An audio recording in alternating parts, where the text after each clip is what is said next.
Assalamualaikum Tan Sri. How are you this morning? Waalaikumsalam. Ini saya. Ada kami. Alamak. Virtual background nak lupa tukar. Sekejap. Ada virtual background ke, madam? Ada. Ada. Saya forward je lah lagi sekali. Kita ada hantar dekat email. Oh ya. Okey. Saya tak perasan kot. Saya forward dekat WhatsApp boleh? WhatsApp pun boleh.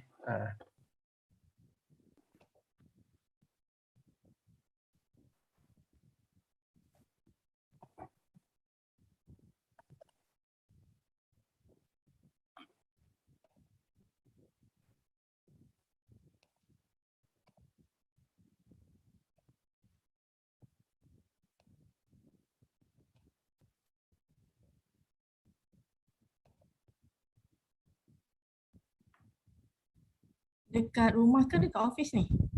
Dekat rumah.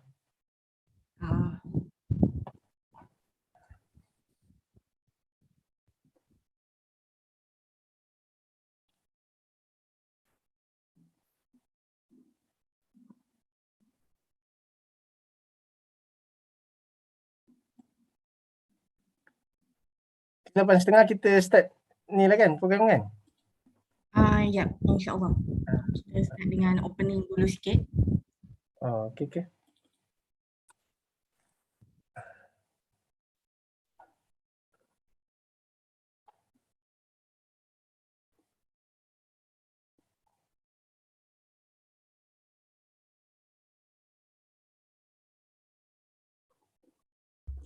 Bismillahirrahmanirrahim. Assalamualaikum warahmatullahi wabarakatuh, and a very good morning to all participants. We seek your cooperation to put your microphone on silent mode throughout the program. You're also highly advised to keep your camera on at all times. Other than that, I would also like to remind the participants to fill in the attendance form that will be given in the chat box by our committees later on. The event will start shortly. Thank you.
Bismillahirrahmanirrahim. Assalamualaikum warahmatullahi wabarakatuh, and a very good morning to all participants once again.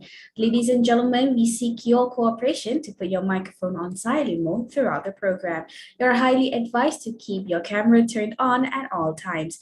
I would like to also remind the participants to fill up the attendance form given in the chat box so that it is for e-certificate purposes. The event will start shortly. Thank you.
Ladies and gentlemen, we shall begin our event with the singing of the national anthem Negaraku, followed by the IIUM song Leading the Way.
Let's lead the way, light in the future, share the wisdom to the spirit of Islam. Revelation and reason shall excel, shall obey. Merging faith and knowledge, we Khalifa, we will fulfill the Amanah. Together, we make the world a better place. Forever, expand the culture of Iqra. Are you there? Is to realize the meaning of Ramadan and Halloween. Together, we make the world a better place. Forever, expand the culture of Iqra. Are you there? Is to realize the meaning of mercy to all worlds for mankind.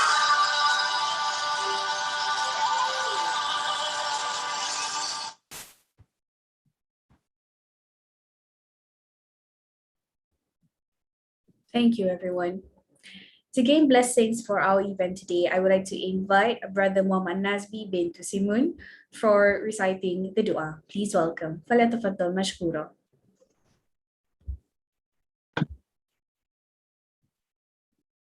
Bismillahirrahmanirrahim. Let us begin with the recitation of Kitab Al-Fatiha.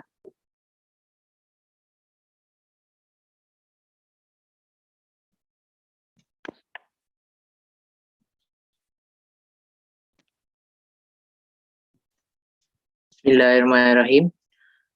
Allahumma inna nas'aluka imanan kamila wa yaqinan sadiqa wa lisanan zakira wa qalban khashi'a wa tawbatan nasuha wa tawbatan qabla al-maut wa rahatan indal maut wa fawza bi jannah. In the name of Allah, most gracious, most merciful, All grace is due to Allah, the Almighty.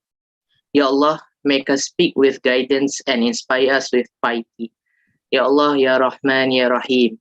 Give us your blessing upon our gathering during the International Conference on Student Development in Higher Education from the beginning until the end. Endow us with all your peace, goodness, and blessing, and make our event a pleasant and memorable one. Give us strength and show us the right path such that we may get to know each other better, attain peace and harmony, and open the way to us for opportunities that benefit our nation, country, and the world. ربنا آتنا في الدنيا حسنة وفي الآخرة حسنة وقنا عذاب النار. وصلى الله على سيدنا محمد وعلى آله وصحبه وسلم. سبحان ربك رب العزة عما يصفون وسلام على المرسلين والحمد لله رب العالمين. The right path such that we. Alhamdulillah, Ameen, Ameen, Ya Rabbal Alameen. Thank you, Brother Muhammad Nazmi, for the dua recitation. Assalamu alaikum and a very good morning. I bid to Professor Emeritus Tan Sri Dr. Zulkifli Abdul Razak, Rector of the International Islamic University Malaysia, Associate Professor Dr. Zulkifli Hassan, the Deputy Rector, Student Development and Community Engagement, International Islamic University Malaysia, representatives from the Ministry of Higher Education Malaysia, Madam Miza Muhammad, Director of the IIUM World Debate and Oratory Center, and participants of the International Conference on Student Development in Higher Education 2021. I am Shasha Fuad from Abdul Hamid Abu Sulaiman Kuliah of Islamic Revealed Knowledge and Human Sciences of IIUM, and I am honored to be your Master of Ceremony for today. Ladies and gentlemen, the International Conference on Student Development in Higher Education 2021 is dedicated to defining a new narrative to the functions of student affairs officers beyond services and welfare. With that, the objectives of the conference include to bring together leading academics, researchers, and activists to exchange and share their experiences and research findings on all aspects of student development and management. It is also to provide a premier interdisciplinary platform for researchers, practitioners, and educators to present and discuss the most recent innovations, trends, concerns, and practical challenges encountered and solutions adopted in the fields of student development and management. Other than that, this conference is to also create a networking platform to promote research, best practices, and innovations among students, scholars, and researchers from various disciplines concerned with student development and community engagement. And this conference is also to create opportunities for the younger generation of activists and scholars of different disciplines to discuss new ideas, as well as plan cooperative efforts in student development, activism, and community engagement. Several activities are carefully planned and tailored to meet these objectives, which include insightful plenary session, a special lecture, student leaders forum, a virtual exhibition and poster competition, as well as presidential debates for the next consecutive days. Ladies and gentlemen, to begin our agenda for today, I would like to invite Sister Rachel Norajavi, the Program Director of International Student Leaders Convention, to deliver her welcoming speech. Please welcome. Well, thank you so much, MC, for the time. Your Excellencies, Rector of International Islamic University Malaysia, Professor Emeritus Tan Sri Dr. Zulkifli Abdul Razak, our collaborator, Ministry of Higher Education, Bait Al-Amanah, and IIUM World Debate, Supervisor of International Conference on Student Development in Higher Education, Madam Mizan Muhammad, and Dr. Mir Alif bin Mir Azalat, our strategic partners, Student Association IIUM, IIUM Student Union, and distinguished guests, also beloved participant, as I could see, inshallah, are all over the world. Alhamdulillah Rabbil Alamin, wa bihi nasta'inu ala umur din wa din, wa salatu wa salamu ala ashrafil anbiya wal mursalin, Sayyidina Muhammad wa ala alihi wa sahbihi ajma'in, amma ba'du. First of all, good morning everyone for GMT +8, especially. Many thanks to our working committee for the contribution and dedication for these past 3 months.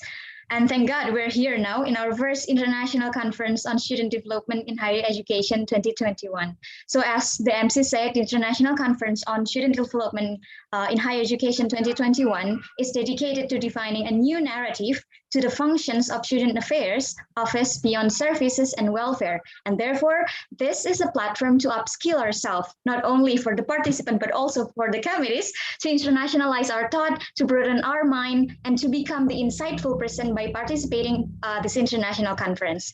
And this is a chance for us to break a limit, if I could say. Well, I don't think I will choose this phrase, break the limit, because I personally believe that skill has no limit. So ability as well, and knowledge too, and insight have no limit too. So we can broaden it if we want. But the hardest thing is understanding the if in the sentence, right? So having this COVID situation might have changed several programs and daily tasks for us, but still to upskill ourselves, we need to look for other ways to do further. So as me from Indonesia, I could say this phrase from my organization, Al-Muhafadhah Alal Qadimi Salih, wal ahdu bil jadi di aslah. We are understanding what we have, the previous thing we have from international IIUM. We do several programs, but now we have the COVID-19 situation. But again, Al-Muhafadhah Alal Qadimi Salih, wal ahdu bil jadi di aslah. We take the thing, the good, the new thing for us, and we revitalize it. So we are here now in the International Conference on Student Development in Higher Education 2021. So a few things about renewing the aim. I was recently reading this one very pathetic philosophical essay by Albert Camus titled The Myth of Sisyphus, where a person from Greece, Sisyphus, is struggling to understand the will and the aim of living in this world. And he was condemned to repeat forever the same meaningless task of pushing the boulder in the same meaningless mountain. So Camus is trying to put his metaphor where people are living by struggle, we're trying to survive, we're living to survive, to pull the rock up off the mountain. And we actually didn't know what to do. And this is redundant, and we are doing that for nothing. But fascinatingly, from that metaphor, I learned that I see it's something, because somehow at least Sisyphus know which mountain to stay to. So we at least know which mountain we have to be at.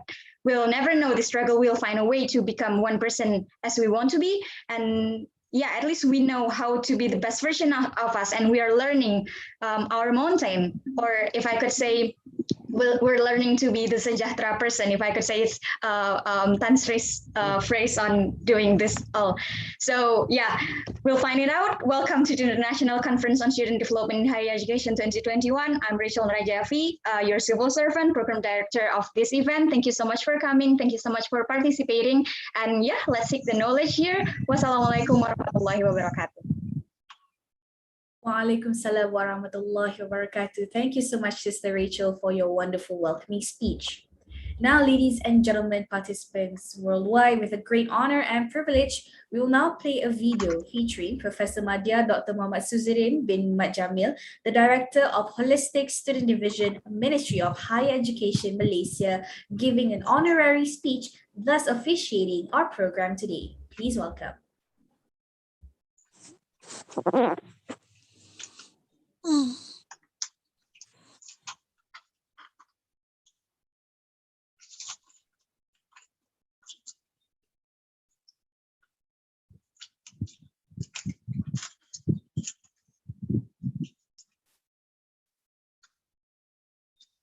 Salam sejahtera. Thanks to the host of the ceremony, the Honorable Professor Emeritus Tan Sri Dr. Zulkifli Abdul Razak, Rector of International Islamic University Malaysia, the Honorable Associate Professor Dr. Zulkifli Hassan, Deputy Director, Student Developments and Community Engagement, IIUM, the Honorable Members of IIUM University Management Committee, Mr. Muhammad Daud Martin, Head Researchers, Bait Al-Amanah, Madam Mizan binti Muhammad, Director of IIUM World Debates and Oratory Center, distinguished guests, academic members, students, and participants of ICSDHE. Assalamualaikum warahmatullahi wabarakatuh, dan salam sejahtera.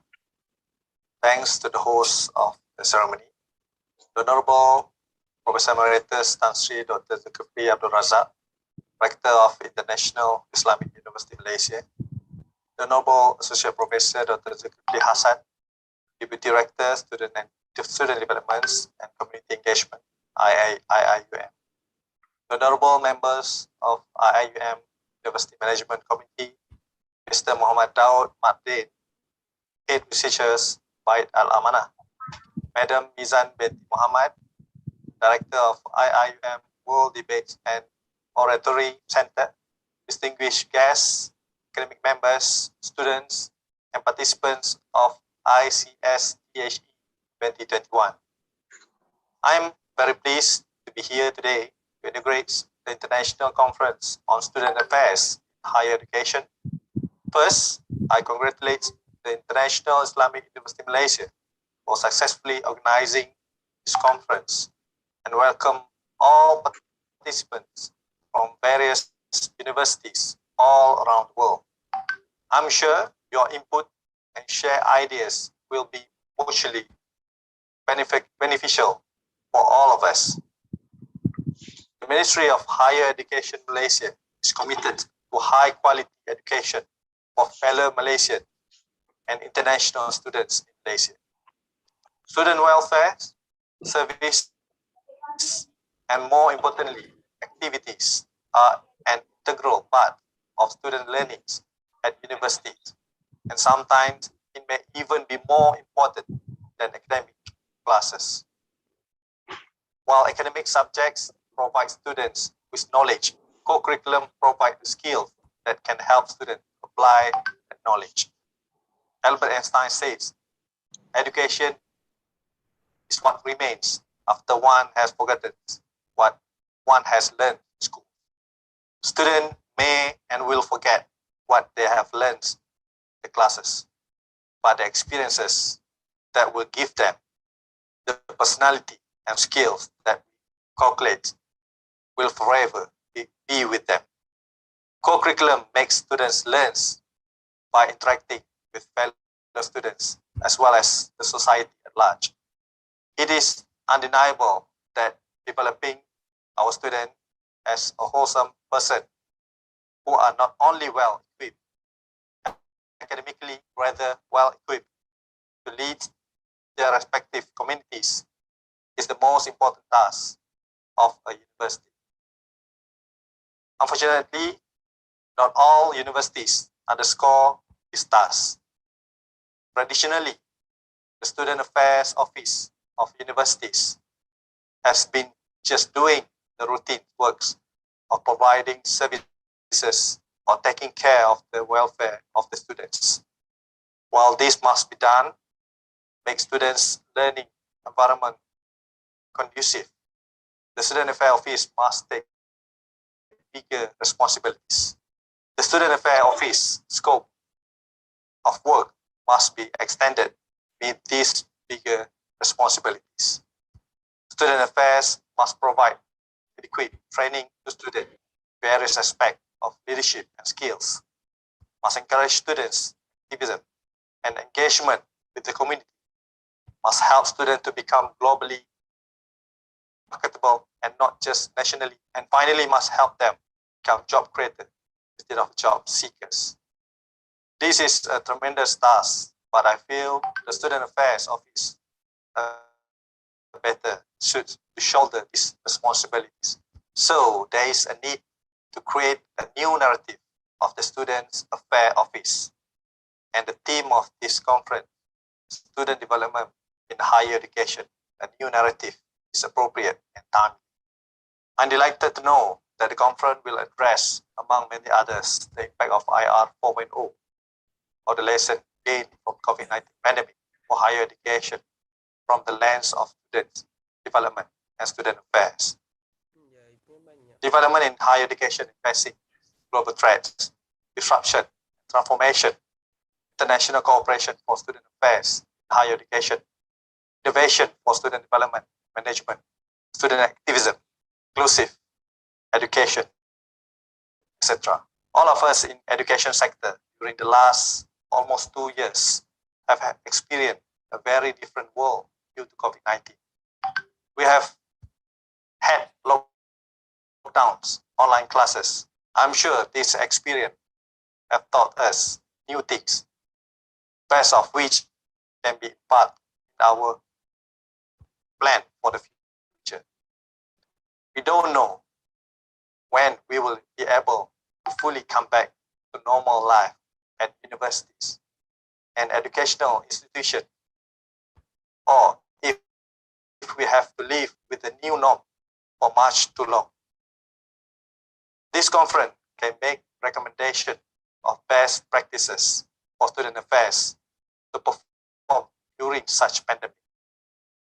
While some academic subjects can be taught effectively online, making co-curriculums and student activities online is a more challenging task. It is like conducting a lab experiment online.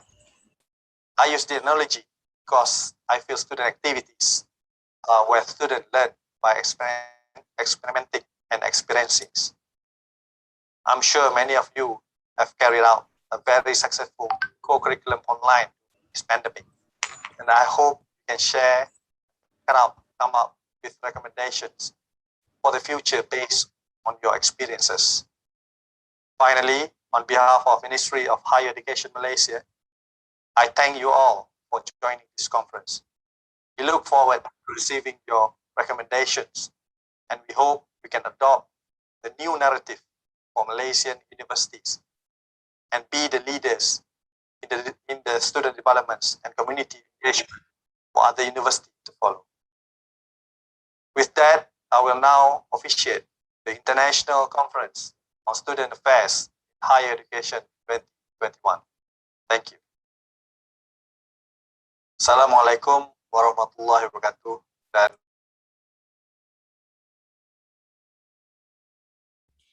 we would like to extend our gratitude to Professor Madya Dr. Suzurin from the Ministry of Higher Education Malaysia for officiating our program. With that officiation, let us now watch a special montage prepared by the organizing committees.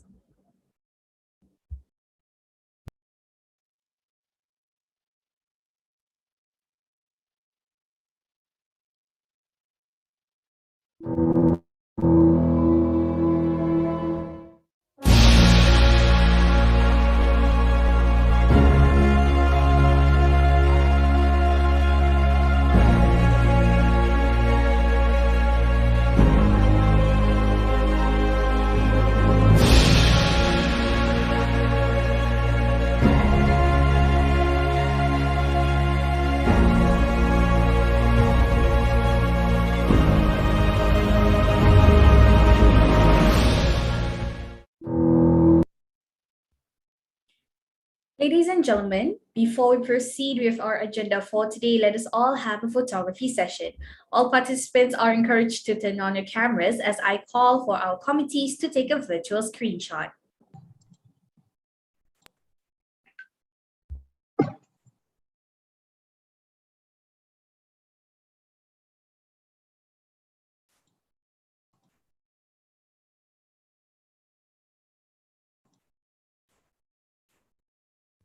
All right, can we have all participants to turn on their cameras, please?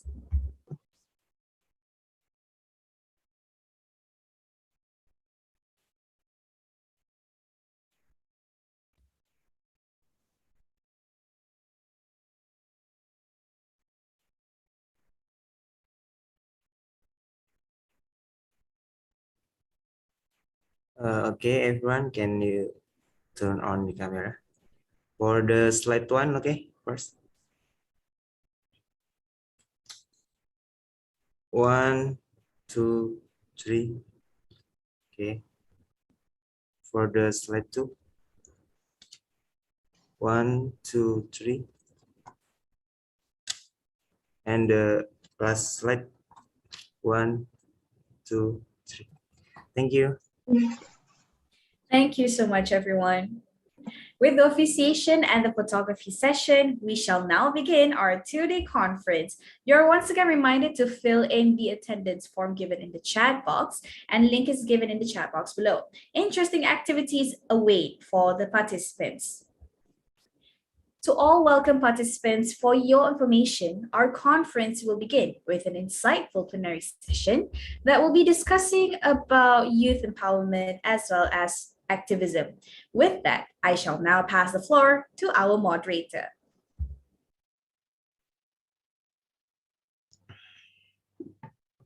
Right, test. Can you hear me?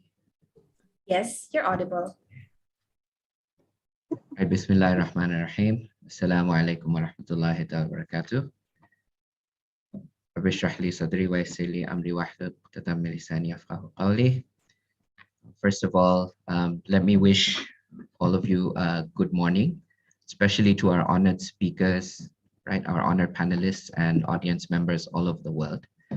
Welcome to this plenary session titled Youth Empowerment and Activism, Getting Your Voice Heard.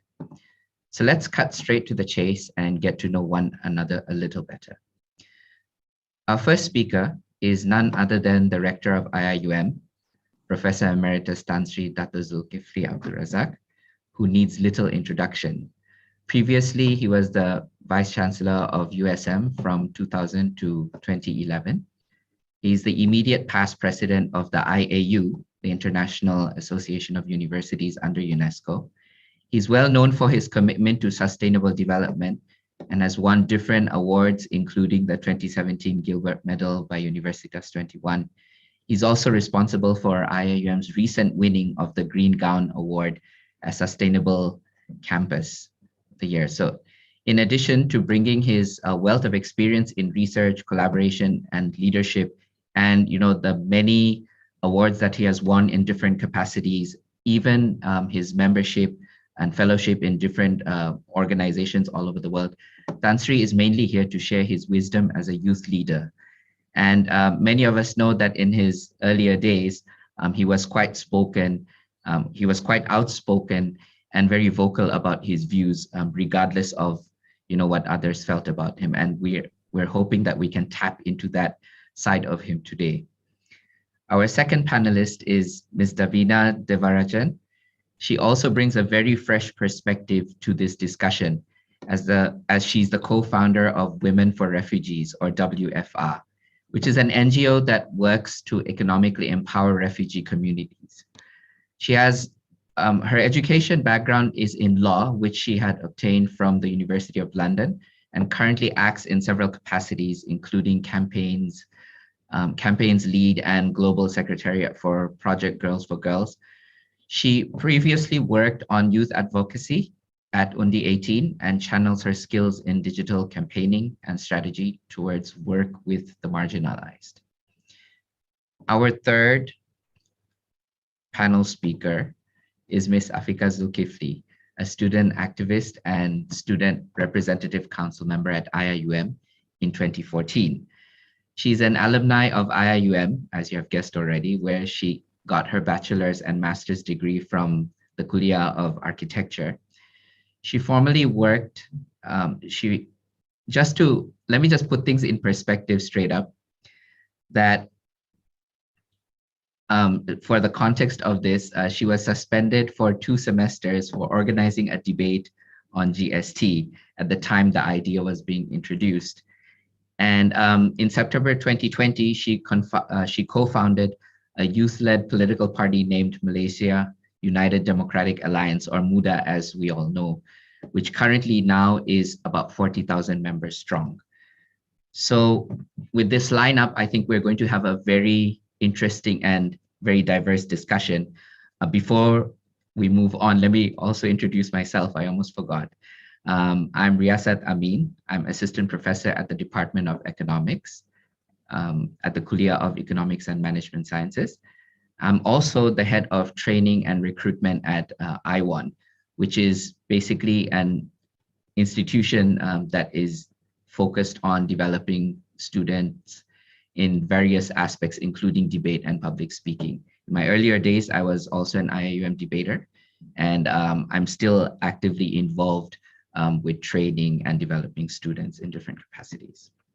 All right, so without any further ado, I think this is meant to be a very open discussion where we want to focus more on having a frank discussion. So what we're going to do is we'll start with each of the speakers and what they believe their respective experiences had taught them about student leadership. So each speaker can start with about, let's say, 5 minutes. And then, each speaker can speak in turn and reflect on ideas of leadership.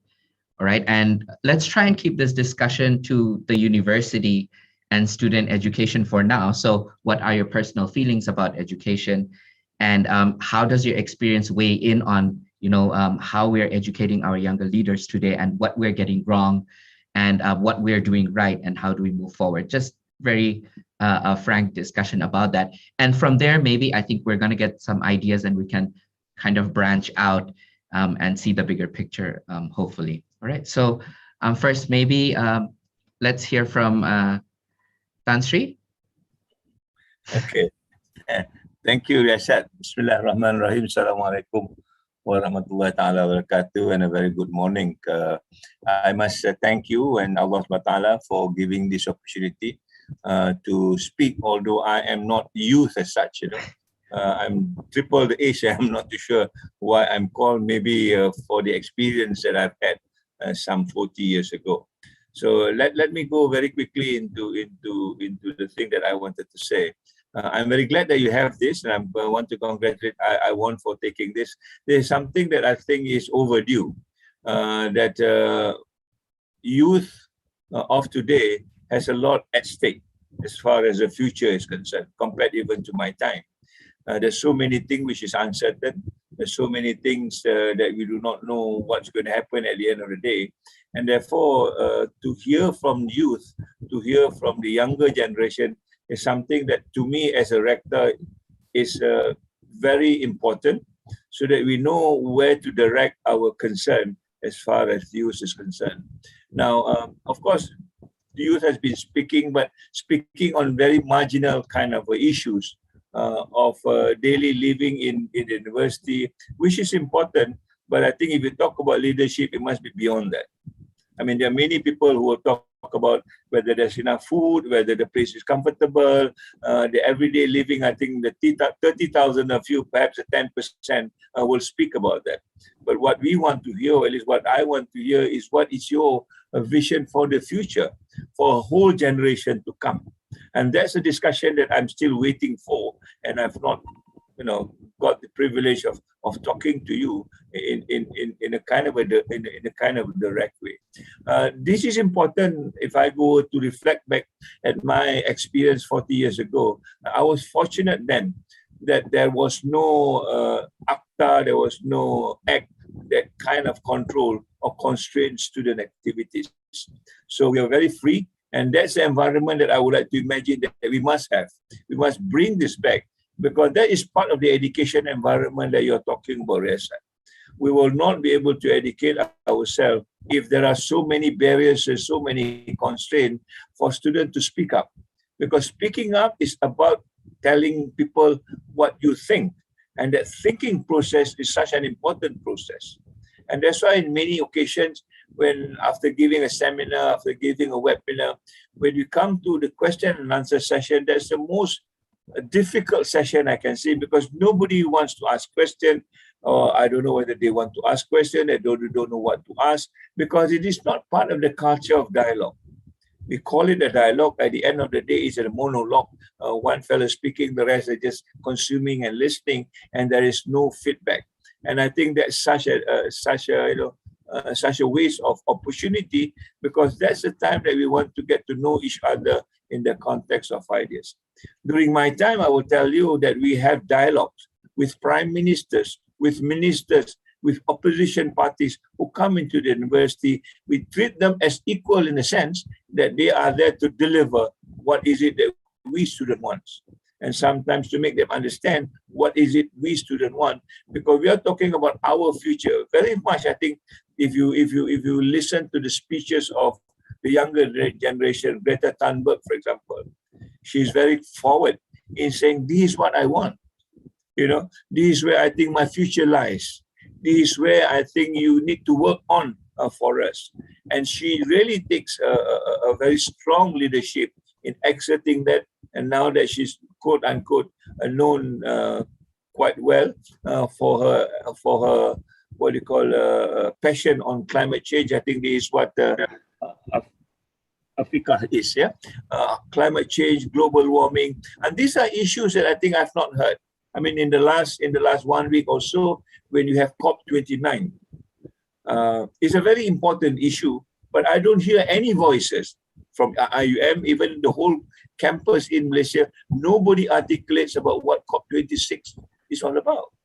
You know, as though this is something that you don't care, or you don't know, or you think it is okay to have COP26 the way it's been constructed by the elder generations or the older leaders who always put their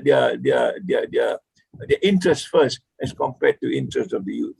Together with that, there's another one. I don't know whether you realize what COIT16, Conference of Youth, and youth take this on their own to interpret what COP26 is all about. These are major issues. These are global issues that I think must touch the heart of the younger generation, because that will determine the kind of pace, the kind of direction, and the kind of policies that we will put in at the end of the day. If we don't hear from you, then we will assume that either you accept the status quo, or either you think, you know, what is happening today is all right, and therefore nothing much has changed. And therefore you cannot play that leadership role. If you play that leadership role, then you will see it as a very very common, that you will see to be seen as anti-government, anti-establishment, you know. So when you have the label anti in front of you, then your life is going to be just more difficult. Because will give you a lot more barriers, a lot more, constraint in terms of you using the platform that you've got. So I do really wish that when we talk about this new narrative, to me it is not new. It was there, but it's time to bring it back. You know, so in a way, it's a renewed normal.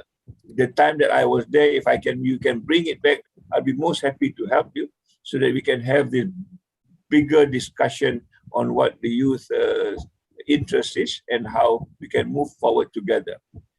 During my time, when we do this together with the staff. The academic staff and the students will work together. It is not just youth per se. It is the staff at the same time working together, because it is a common platform.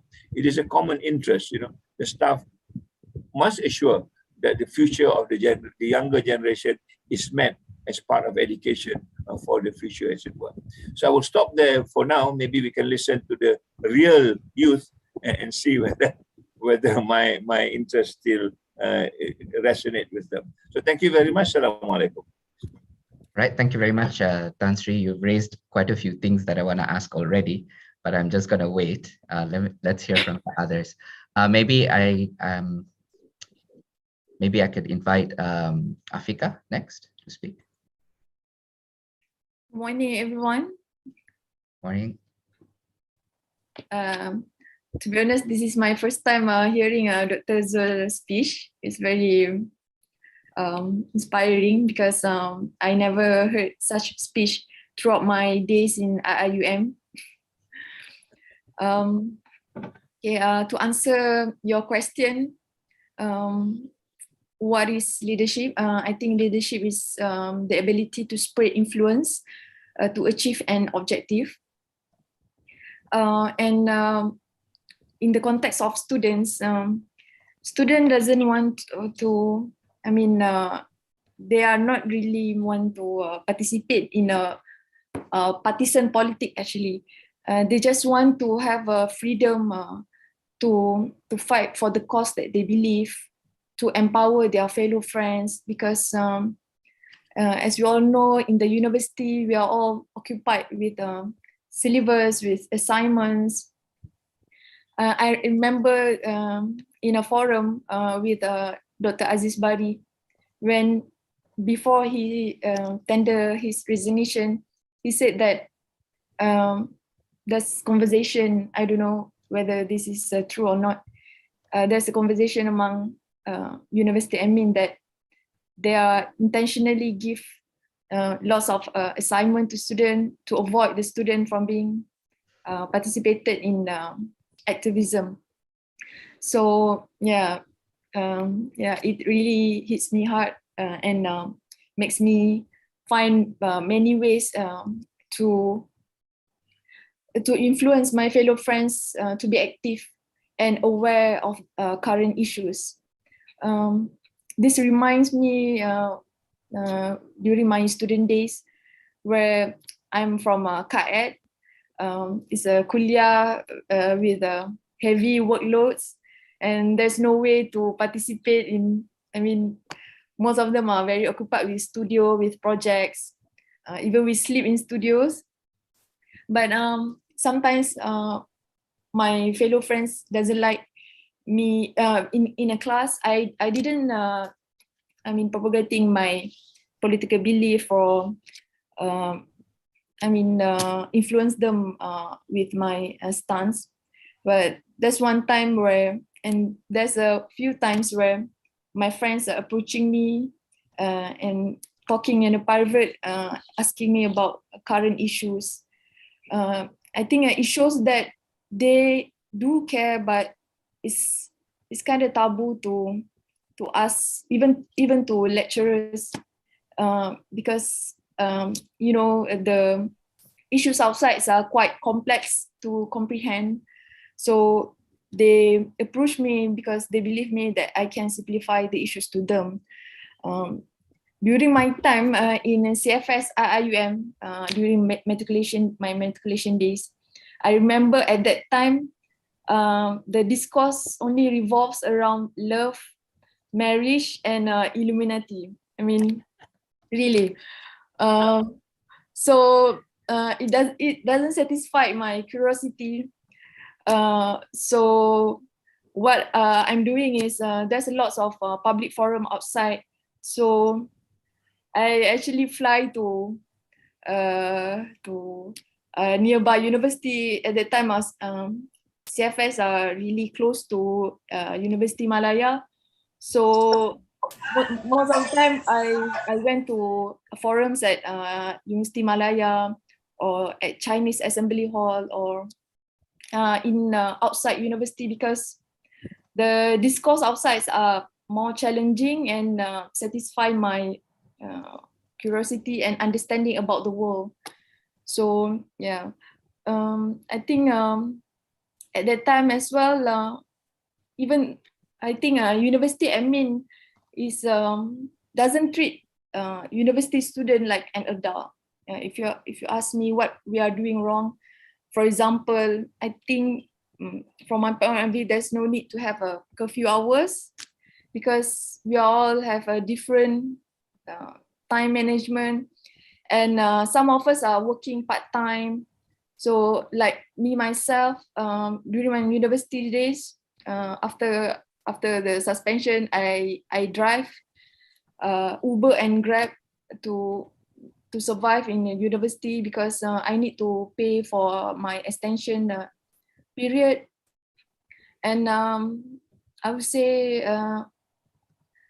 it's not that I just feel that when I was suspended, I just to give context to the audience.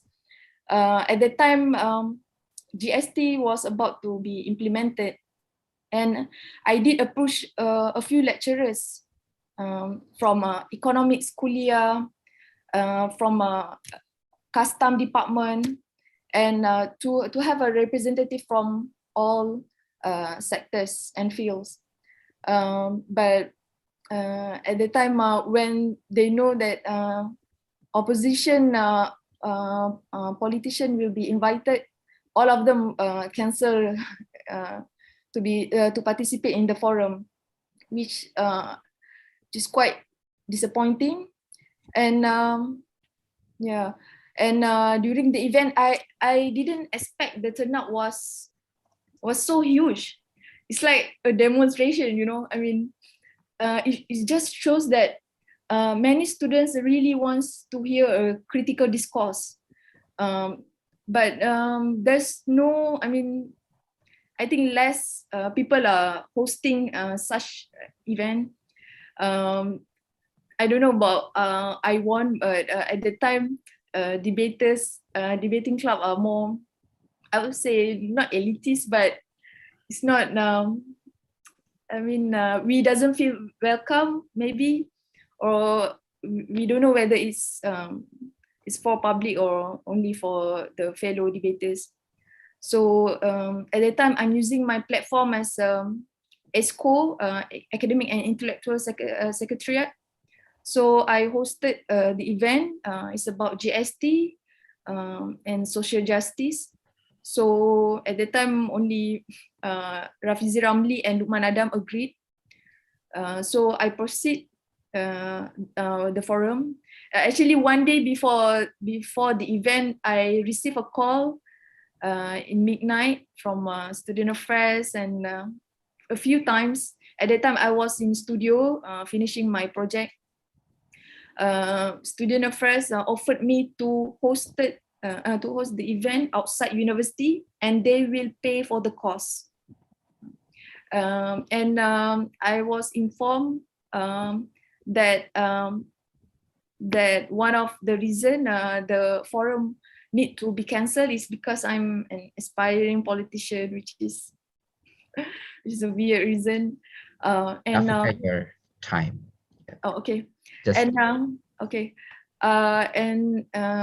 During the event, the turnout was so huge, and when the panelists speak up his point, suddenly security guard came and grabbed the microphone, and suddenly things getting chaos. So a few months later, I received a letter from university that I need to attend university court. So from the experience, I just hope that it will not happen anymore, because the consequences is, I think, really, have a deep impact on me. I mean, emotionally and financially and everything.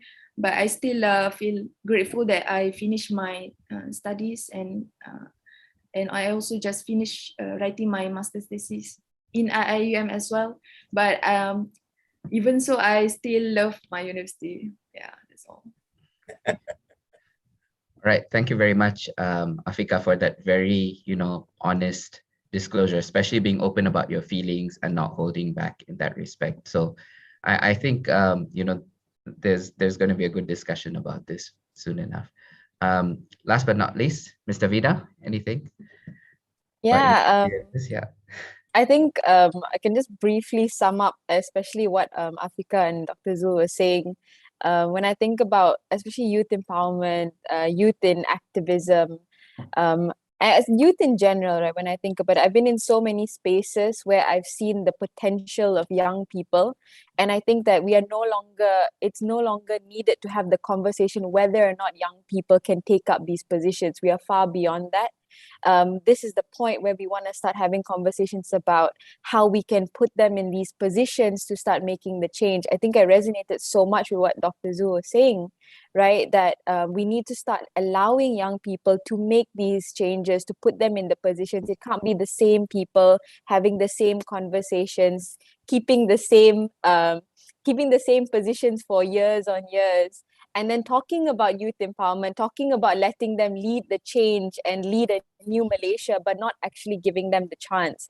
So I think what we're doing is amazing, and what I want to see at least moving forward for young people is that, we hear the same names, right? Like Dr. Zhu mentioned, we hear Greta Thunberg, we hear Ayn, Viviana, and I love that I'm hearing so many young people, these names come up, right? But what concerns me is that there are still so few names, because there are not enough young people, there are not enough representation of young people. It's not just about representation for the sake of representation, right? We want to have young people from different backgrounds, diverse backgrounds, so that they can touch on young people issues in a way that is very substantial, so that we can come up with genuine change for a better Malaysia. So I'm not going to go too much into it, because I think that everyone here has already summed up beautifully what we think, right? But I think in general, I think we've passed that point where we know youth are capable. How do we get them to the positions that they need to be to play a part in this country? Yeah. Right. Thank you very much for, your opening comments, all the speakers. And I think we're kind of nicely poised for starting our discussion. So first of all, I just want to, you could say that I'm in a hybrid position because initially I was a student in IIUM and now I've come to the other side and I'm more of a lecturer. So I guess I'm between Tan Sri and maybe, Afika and Davina, somewhere in between. And as I make that transition, I want to reflect a little on our education system, more like our education culture. I feel that I remember when we were moving towards, hybrid studies or studying online, right? And we're teaching online. There was a lot of research which kind of shows that, we need to kind of, use blended learning and things like that. We need to give students more space for their learning. But every time I have a class, I give my students the option that, do you want to do, lectures live, online, synchronous, or do you want like your own space? And, I'll put up videos, you watch them in your own time. And, the response always surprises me because I always imagine students would say that, look, I want, I want the independent videos where I can watch and do my own time and manage my own time. But a lot of the students, actually an overwhelming majority, they prefer the synchronous live classes where I'm teaching. So it's basically moving that live lecture that we have face-to-face to an online space. But a lot of research shows that blended learning is better, which made me reflect on the culture.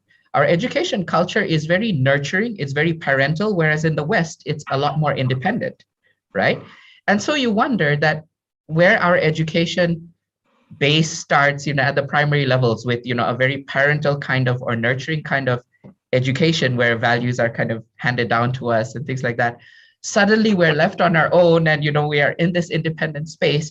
How do we know that, most adults, like for example, Afika, Davina, I think you guys are doing great, but, sometimes at the back of my mind as a lecturer, I feel that if I create an open space for all my students, some of them, a few of them would maybe turn out fine, but what if most of them don't manage their time well? What if they mess up the whole semester? There is always that concern. And that's why I think, we need to come into this space and figure out what is the best balance or what is the right way forward? Because I do not think our system is exactly like the Western one, and giving the same carrot and sticks, in the education system will work out the same way.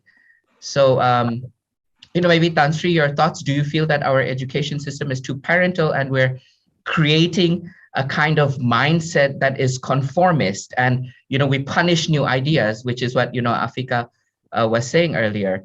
And as a result, our youth, they're very unwilling to, go into uncomfortable spaces like the bigger discussions you were talking about, like the global narratives, because they're not being told to do so actively, or they're not being guided to do so. And because they're not examinable.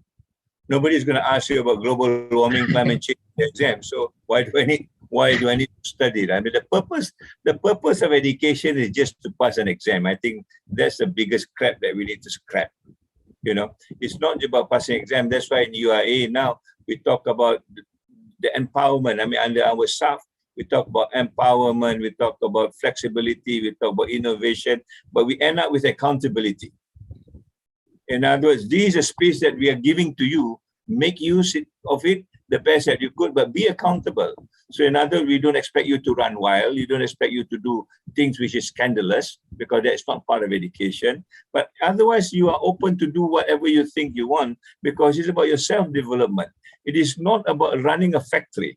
What we are describing, Riaz, is basically like running a factory that everybody must appear the same, look the same, smell the same, think the same.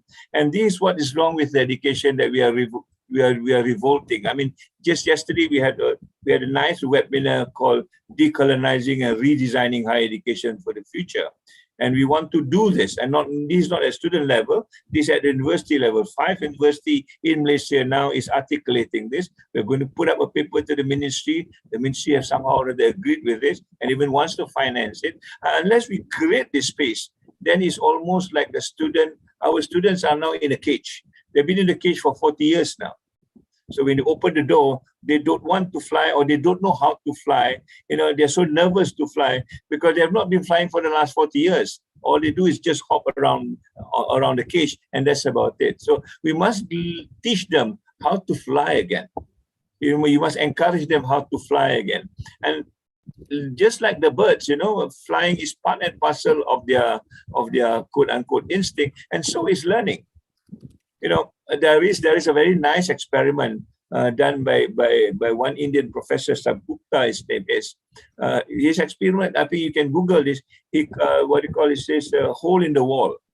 What this guy does is basically went to rural India, make a hole in the wall and put in a computer with a keyboard, and then he left.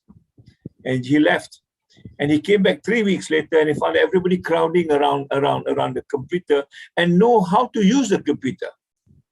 In other words, innately we know to find out. I mean, the kids nowadays, you give them a handphone, they don't even read the instruction. They somehow or other can figure it out. We old guys need to read all the instruction, you know, but they don't. They just figure it out. I mean, it's instinctively learning is part of us. That's the one we have killed first. You know, we say that teacher knows best, university knows best, you guys knows nothing, you know. But at the end of the day, it is not. And what he does is basically after 3 weeks, and then he came in and put another what do you call modules on I think on ribosomes and stuff like that, all in English. And this is rural India, mind you. And they can still figure it out. You know, and he came back and say, how else can I improve this? And one of the students say, give us a better mouse. We can learn a lot more. So this whole idea of learning is part of us. The moment you open the gate and teach them a few things, then I think they can fly.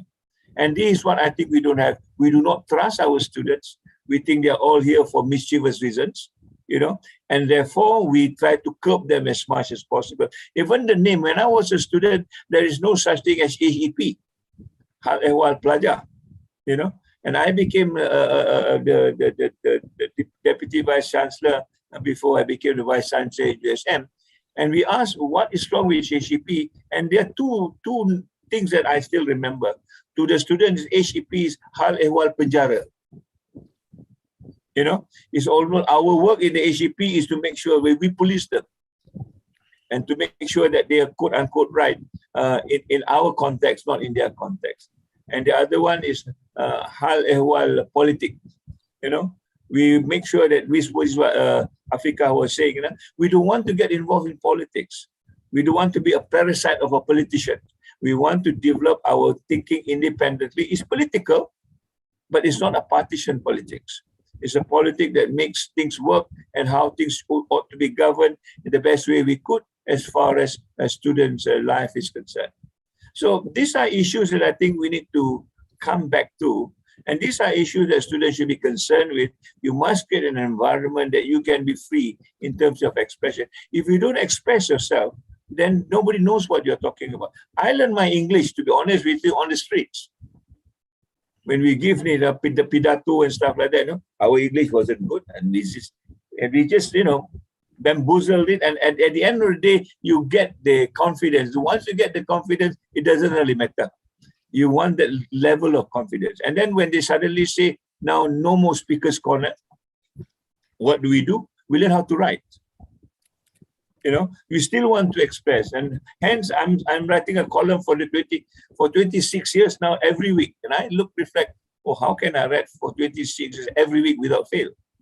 And that's because the discipline, we want to express ourselves, and these are the things that we need to come to. You know, it is something that you need to develop because there's a tool as a leader. As a leader, you need to read and you need to write and you need to speak. If you can do this well, then your leadership will be quote unquote ascertained to a certain way. But if we cannot do this, then I think it cannot. And the environment is not allowing us to do this, including the assignments that you were talking about. But that's a challenge of a leader. And the leader can never sit still and have all the freedom of time that they've got.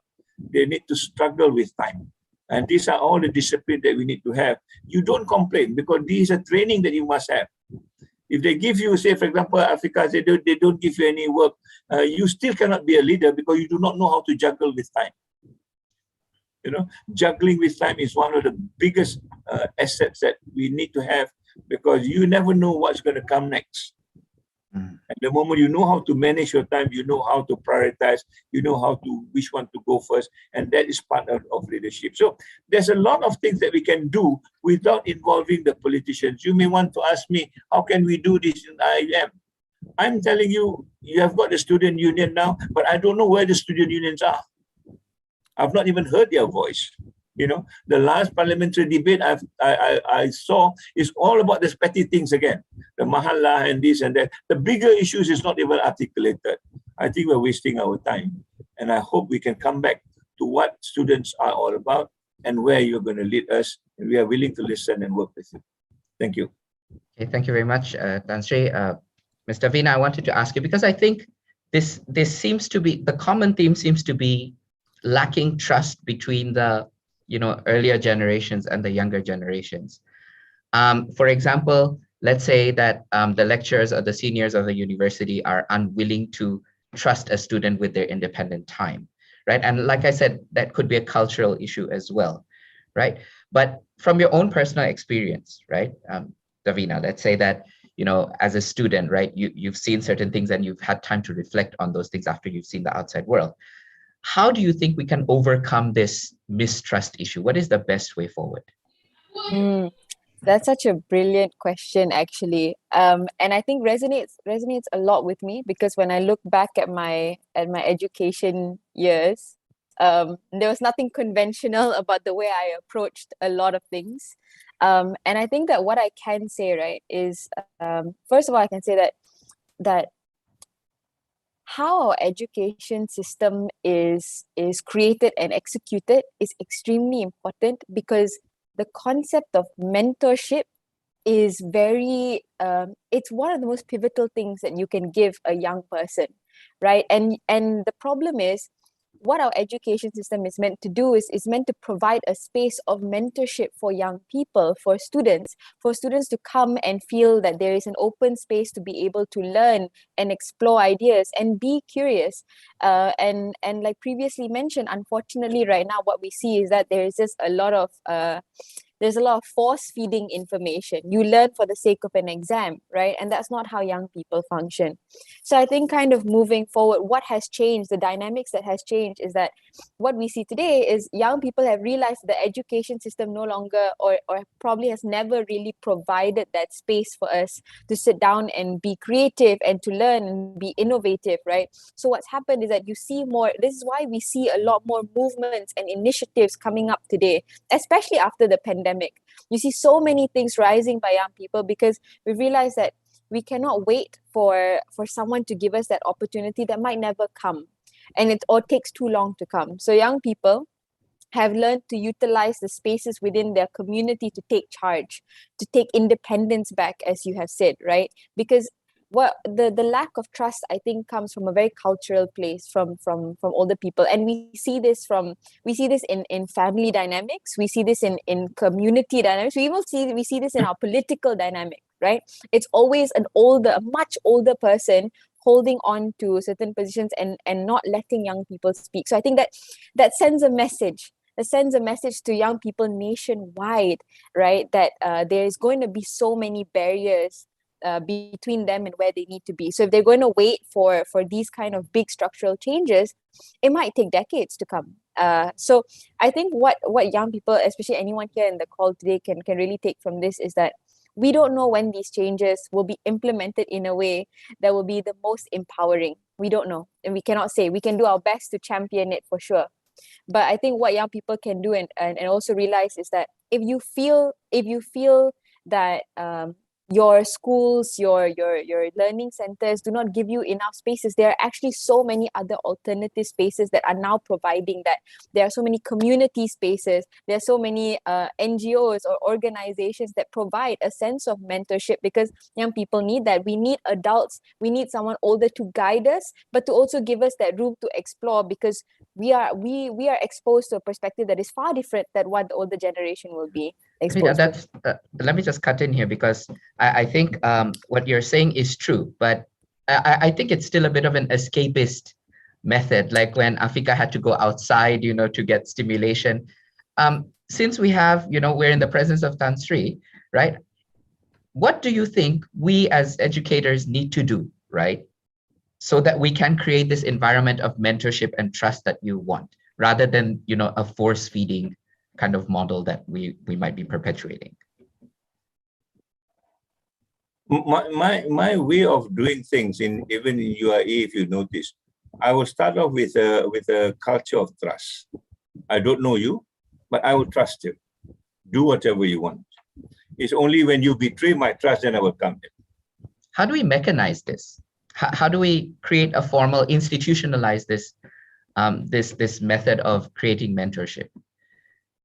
And this is an open question. So yeah, to me, the mentorship is also artificial because the students can mentor. I learn my art of leading students from the students before me. It's not necessarily from an elder person. You know, we always think that a mentor should be wiser and older. It's not necessarily so. You learn it from other people. In fact, when we were a student, I think the closest then was Thammasat University. We learn a lot more from Thammasat University, which is known for its activism as such. We learn from other universities around the world, and not necessarily the older old-fashioned way of leadership.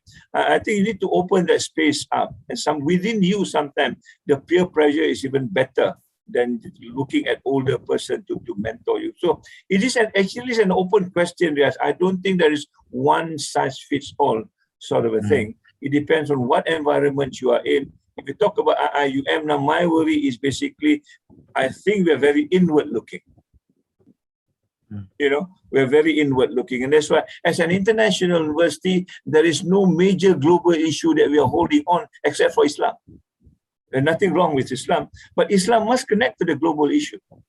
How do you talk about global warming, climate change in the context of Islam? Nobody has given me an answer, you know, and it's such a pressing thing. In COP26, how many of the Islamic views are presented? And then they say they are all in the Quran, fine. But where is it on an international stage? These I felt like IUM is very inward looking.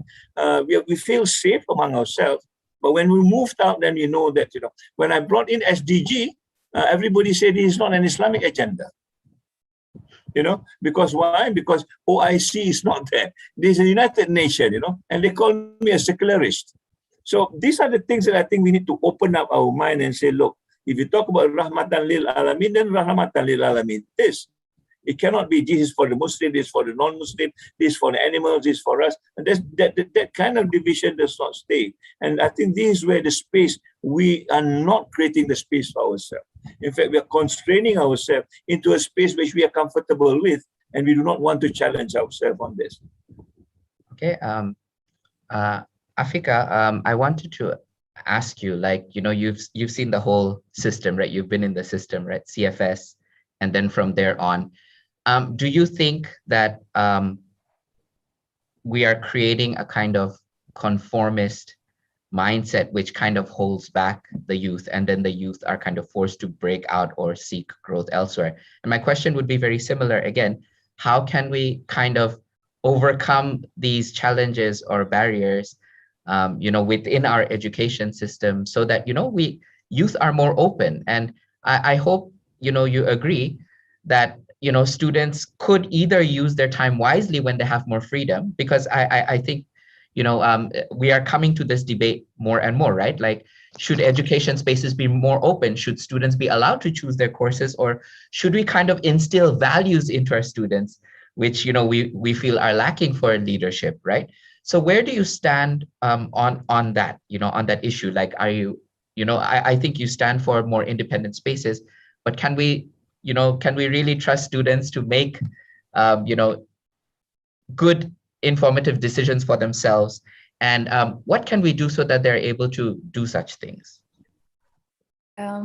First of all, I don't put solely the blame on university, because in our current culture, we love to punish people.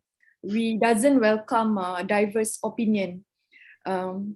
So university is just one of the nucleus, the after effect of the culture. But I think this reminds me during my CFS time.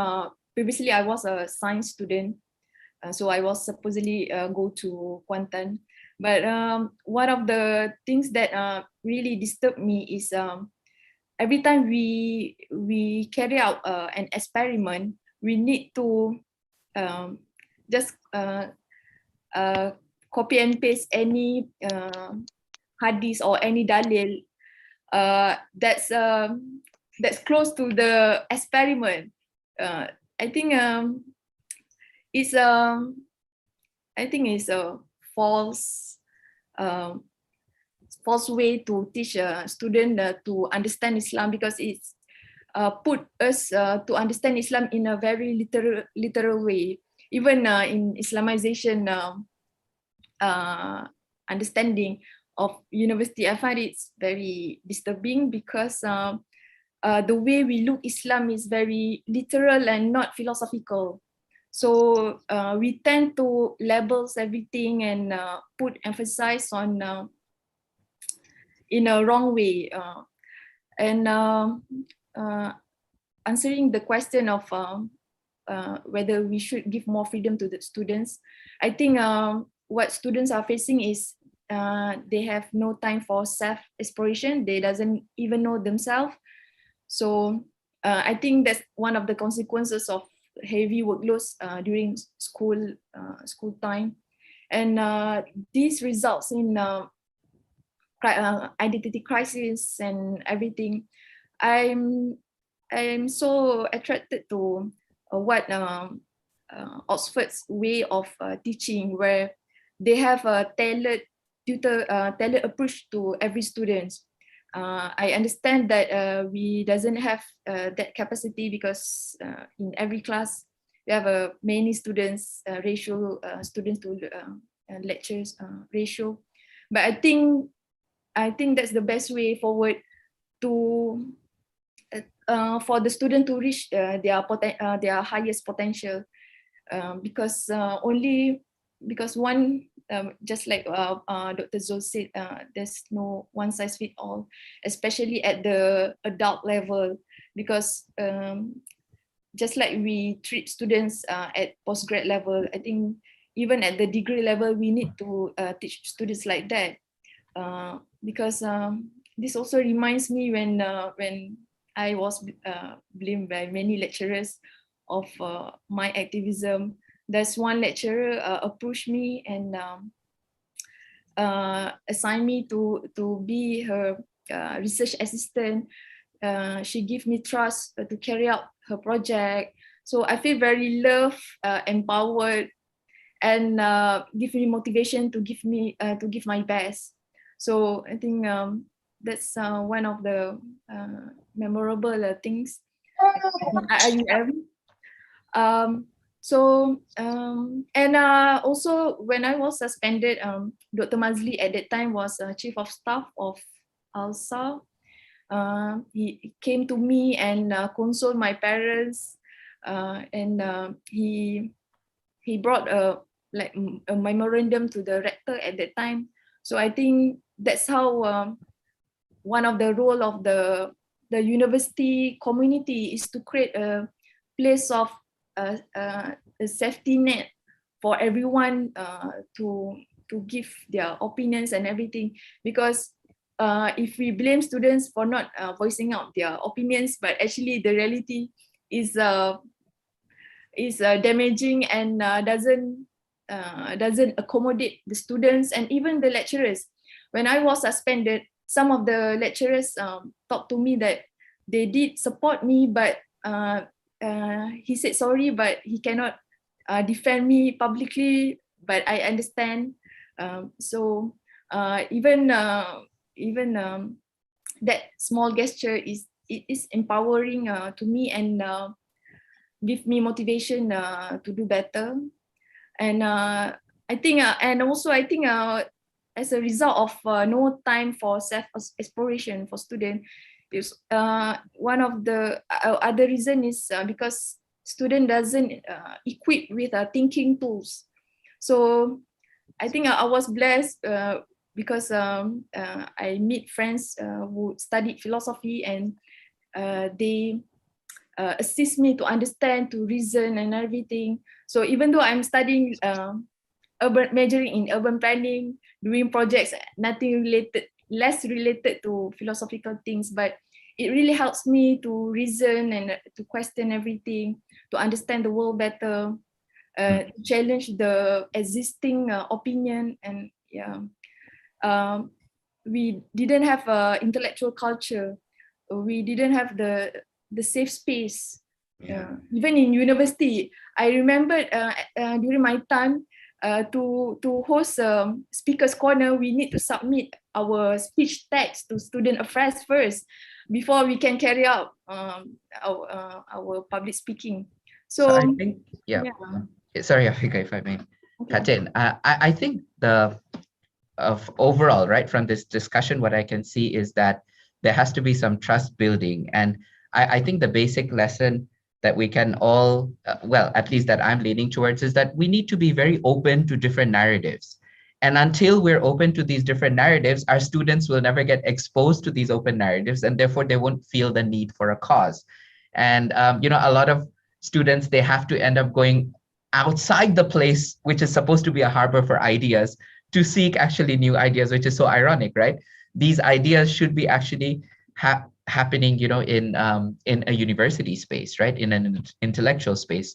So it's kind of ironic that, stimulation happens outside. So I think what we need to do is probably, be more open to narratives, and that probably would be like including different people from different places, right? And even the same would go for religion. I agree. Like, we shouldn't allow one religious idea to kind of dominate. We should allow like different ideas to permeate so that a discussion can happen, and that's where the learning process is, right? And this is where, we're able to find ourselves. Let's go a little broader now from this space, but I want to talk about, the role of political participation and technology, specifically in empowering the youth, because I think a lot of youth are becoming, are coming to the fore because, using a technological space, and this is how they're able to kind of get more attention or develop, a better footing.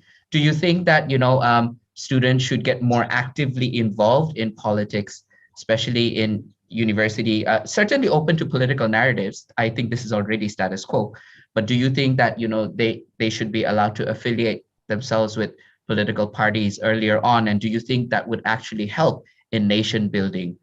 My question goes to Afika again. For me, even though currently I'm mobilizing a political party, but I think this is my personal opinion. During university time, it's best to didn't attach ourselves to any political party, because political parties' nature are very top to bottom. So even though we have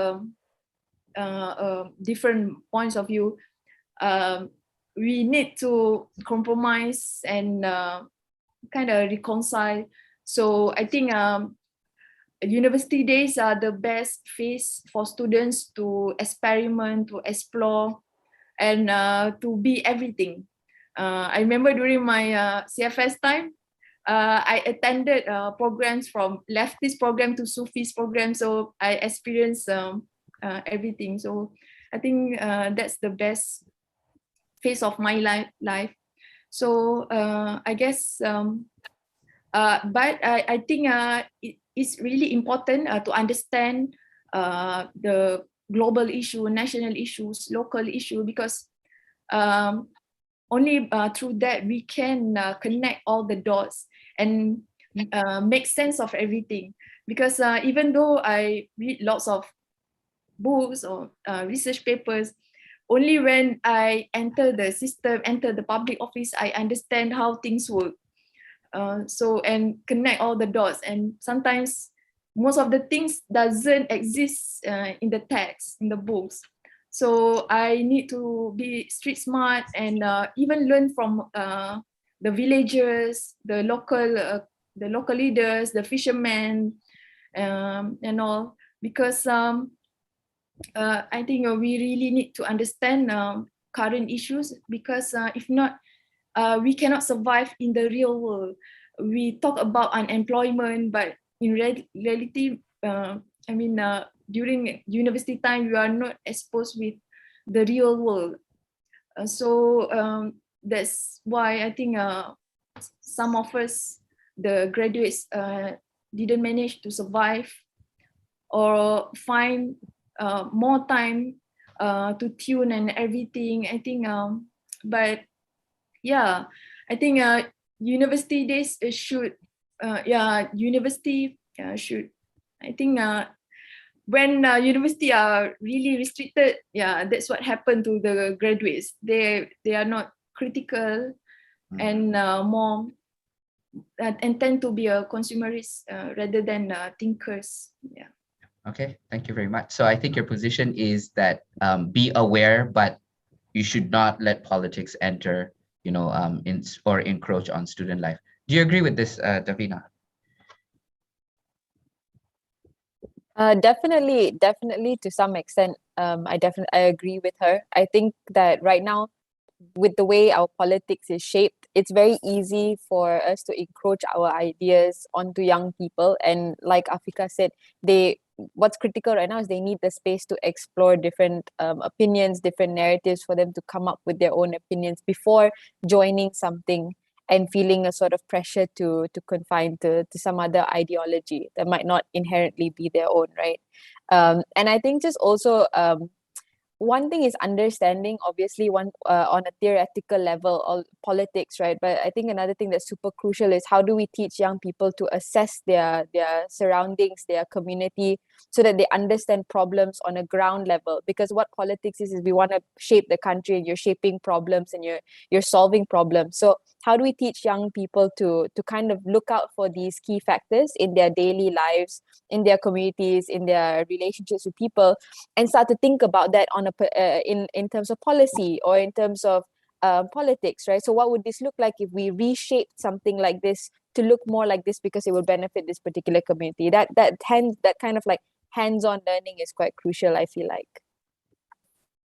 Tan Sri, would you like to weigh in on this? Like, what is your position on youth engagement with politics?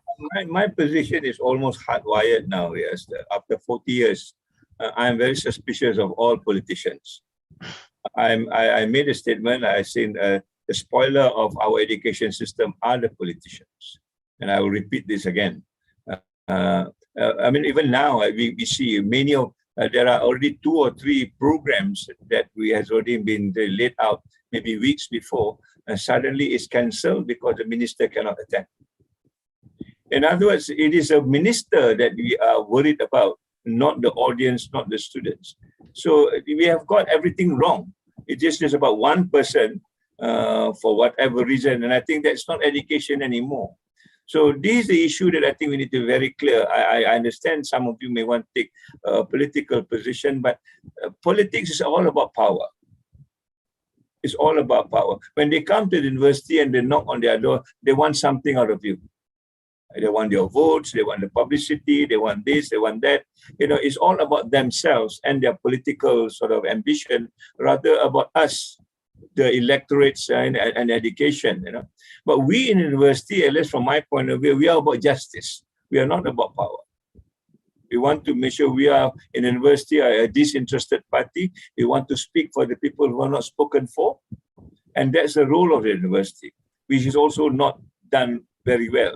So in other words, there is a kind of a contradiction between what politics is and what university. I'm not saying politics in the sense of a knowledge, but the partisan politics, the kind of jostling around, the kind of power, negotiating, horse trading.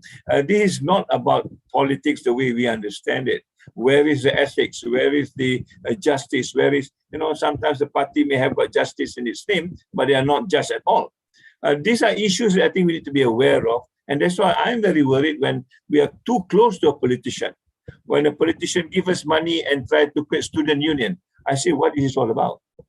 Because the moment you learn to take money from politicians, then you are done. This is a life now. And so I will ask money from politicians to organize stuff. When I get money from politicians, then you are sure that their agenda is there. It's no longer your agenda. So these are the training and the discipline that we must have. If you want to be an intellectual, very neutral on it, it is difficult, but that's the way to go. Later on, you may decide otherwise. But for now, the training, I think, needs to be that. How do you keep to that kind of discipline? And once you get that discipline, then you know where you want to direct your life later on. But that discipline must be there in part of the training of education, I think.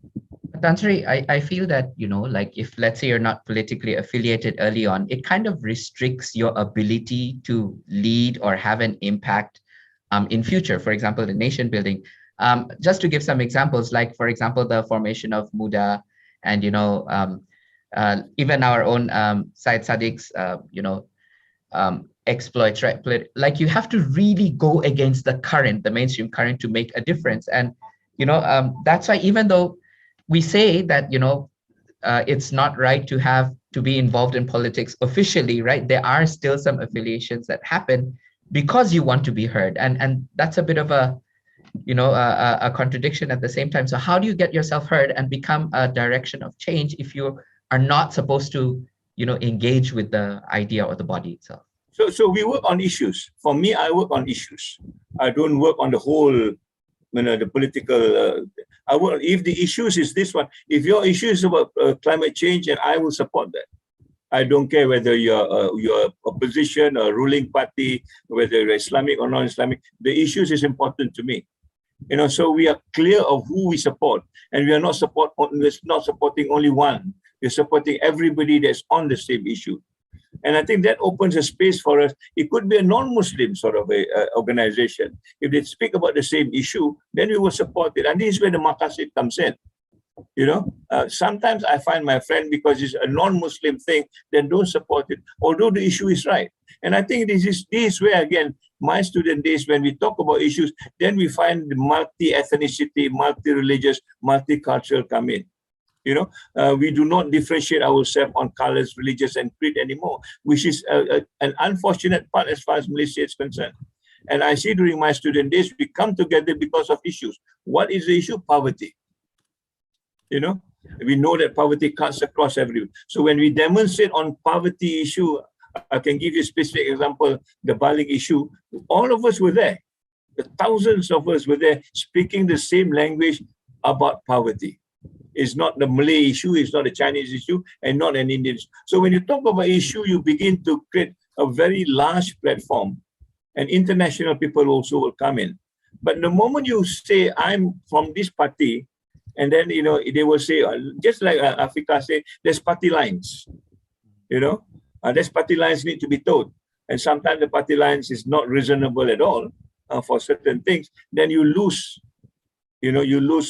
sort of a comradeship from other people, and you're beginning to isolate yourself in that particular respect. So I would go on issues, and I think the basis for the issues is what? The maqasid for me. If it's about life, it's about intellectual and all those things, we will support. It doesn't matter where it comes from, because the outcome, I think, is more important than anything else. I think that's a very, very important nuance. Like rather than identifying yourself with a specific political identity, you're focusing on issues on the ground. And I think that nicely leads me to a question that I wanted to ask Davina, because I think you're taking the bottom-up approach, a more organic approach for making a difference, right? Can you maybe share your experiences as a young leader in having an impact at the ground? Because it must be difficult to mobilize change, right? And see that you're making a notable impact, right? Especially when generally you feel that the system is against what you're doing. Yeah, I think you summed that up wonderfully, because especially working on specifically refugee issues, you have zero backings from any sort of like policy or law or anything like that. But I think the biggest thing I learned in this journey was honestly that you don't know the issues until you start on the ground, or until you're speaking to the people who are affected by the problem. Because I went in not wanting to start an organization.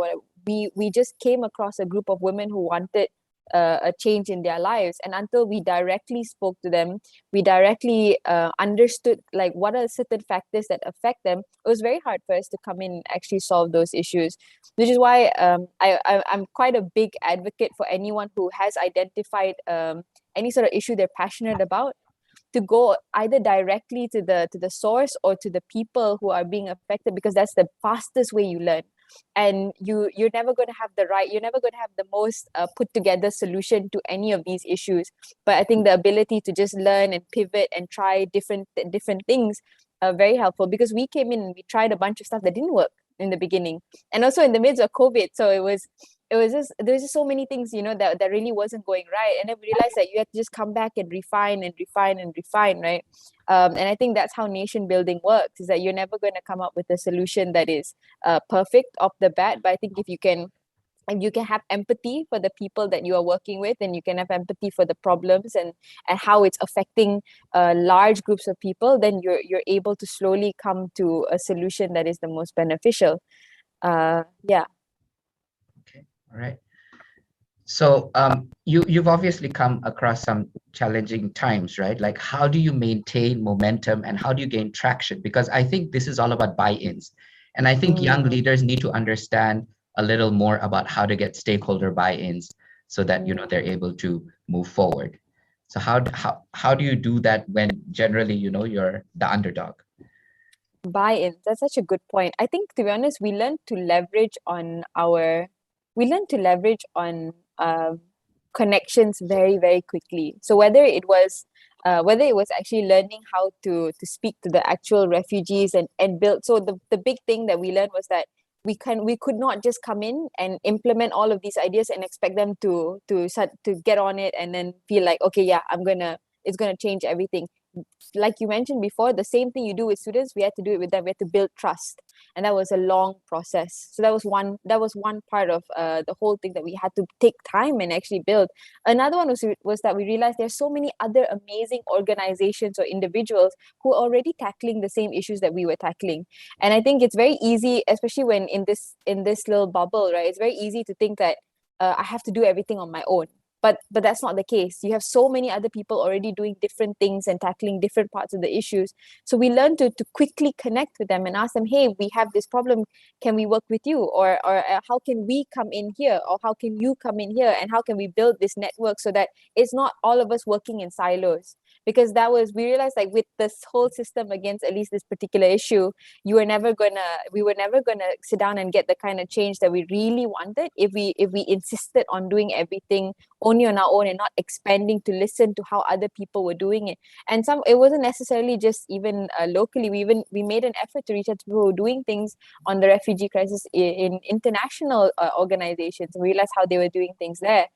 So learning to build a connection with so many different stakeholders was the key thing. And I think the biggest momentum, honestly, was having a team of people that you can work with, because we realized that everybody that was doing it, they're all students, or they're working. It was a volunteer thing, right? So they were dedicating their free time to be here and tackle that problem. How can we create an environment where they felt like they were part of this? They were just doing tasks. This issue, this platform is also theirs. So that was something we had to sit down and build with our team as well. Yeah. So I think it comes down to like an idea kind of unifying everyone, as Tan Sri was suggesting, right? That, you commit to something and you develop a core around that and you move forward and build momentum. Stuff. Tan Sri, I think it might be helpful if you can share some of very basically the ideology behind the community engagement initiatives, right, that you introduced to the university.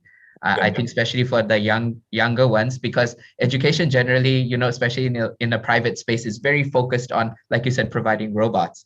I think that would be very interesting here. I'll be very happy to do.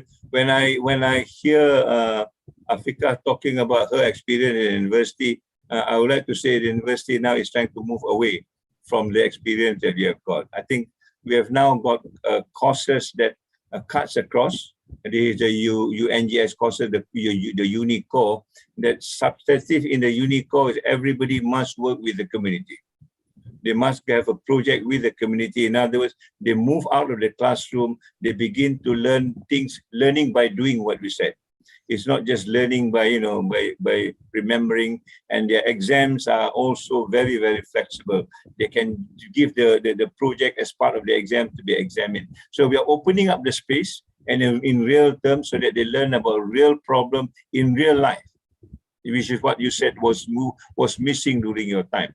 But it is something that I think is gaining momentum, and now we are opening it to other institutions at the same time. Not only not only the community around us. We are now working with the ministries. When we're working with the ministries of women, family, and masyarakat, Rina Harun punya, and how to translate this into real activities at the ministry level.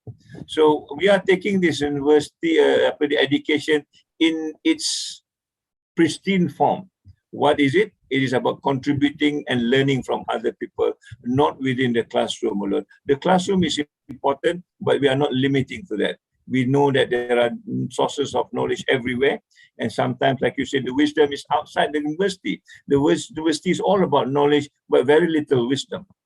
And outside, there's a lot more wisdom that we can learn from, because this is tested over millions of thousands of years sometimes, and we need to take that wisdom back as part and parcel of the leadership that we want. Most of our leaders, they can speak, but they are not as wise as what we think they are.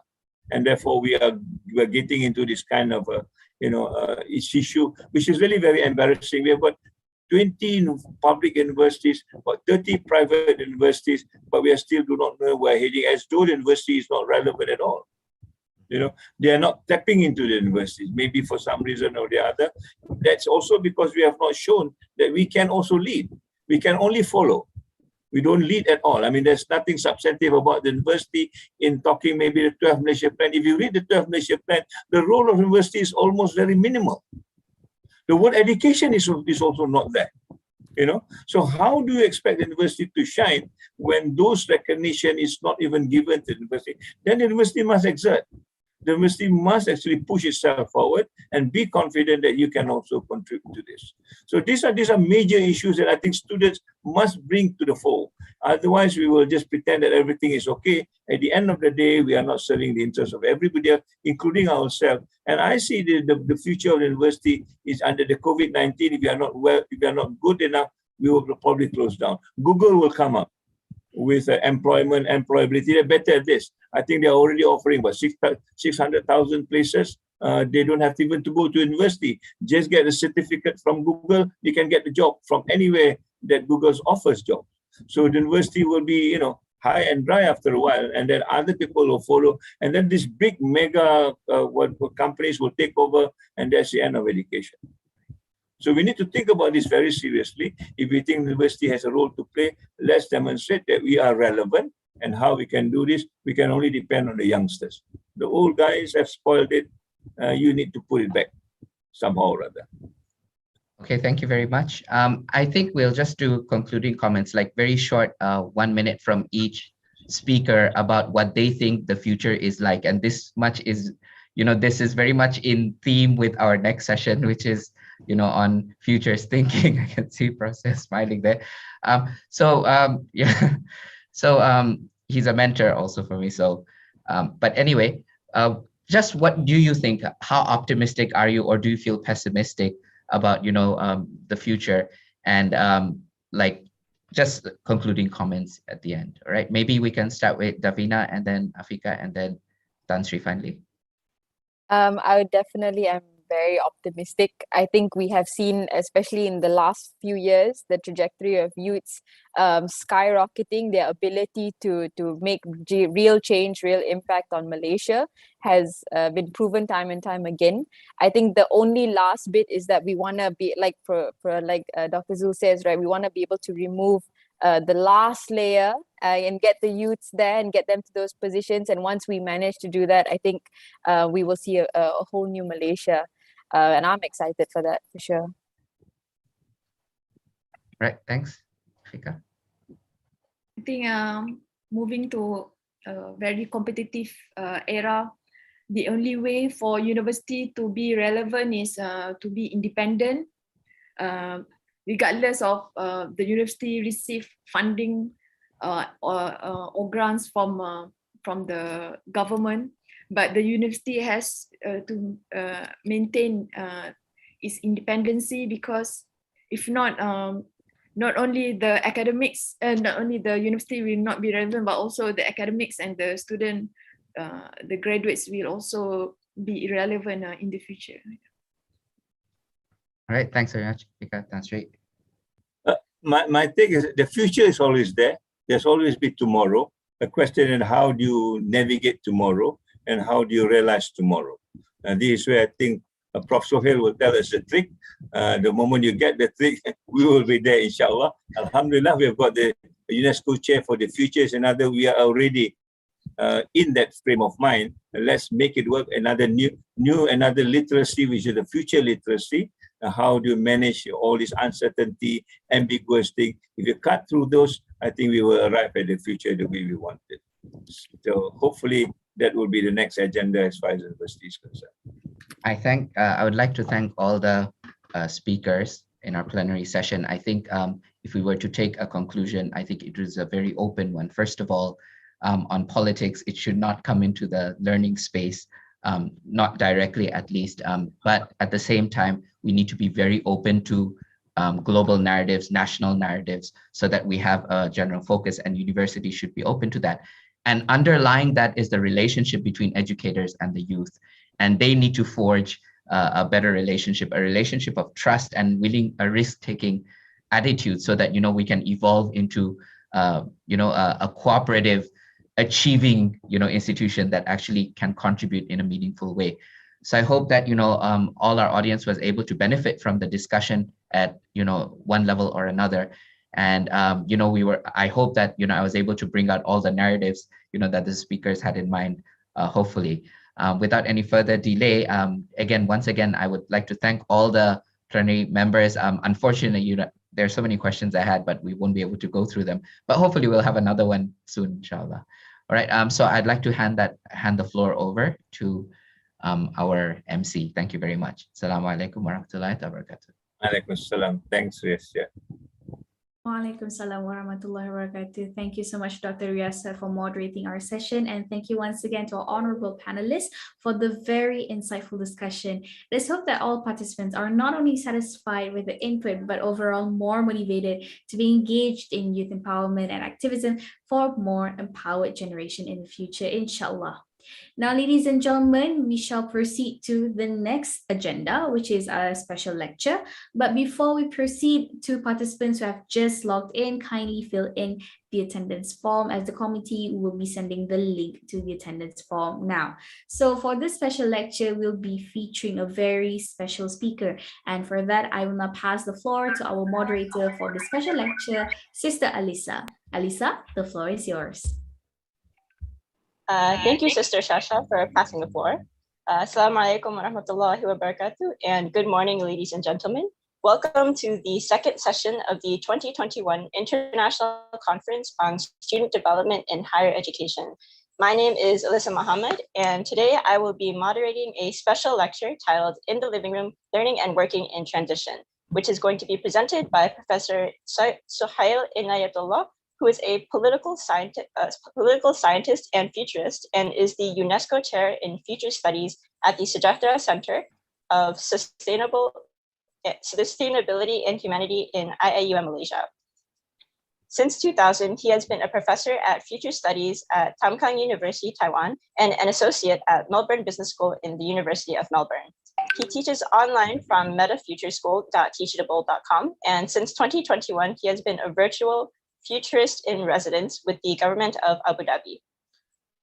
His most recent book is Asia 2038, which is now available in English, Korean, and Mandarin.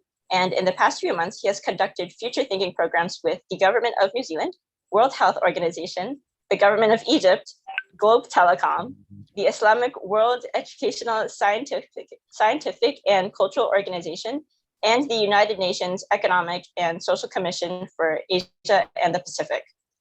Without further ado, I'd now like to pass the floor to Professor Sohail Inayatullah to present his lecture. Please welcome.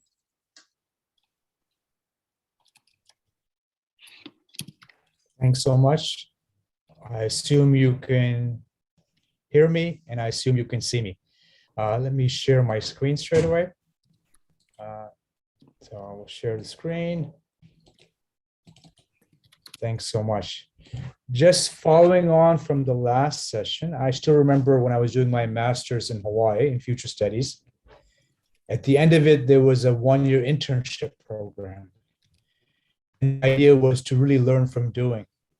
And my main memory when I got there working with the Hawaii justice system, I had no idea what I was doing. And in fact, they had no idea what I was doing there either. And over time, we negotiated the needs of future generations and the needs of the present. I remember I did this brilliant strategic plan for the justice system. And I presented it to the judges, and they said, "That's interesting. Did you consult with anyone?" I said, "No." I said, "So what use is it?" And this is really going on from the last session, connecting stakeholders, getting buy-in. And at 24, it was still my best plan I've ever done. And of course, the most useless plan I've ever done. So clearly this learning by doing means everything.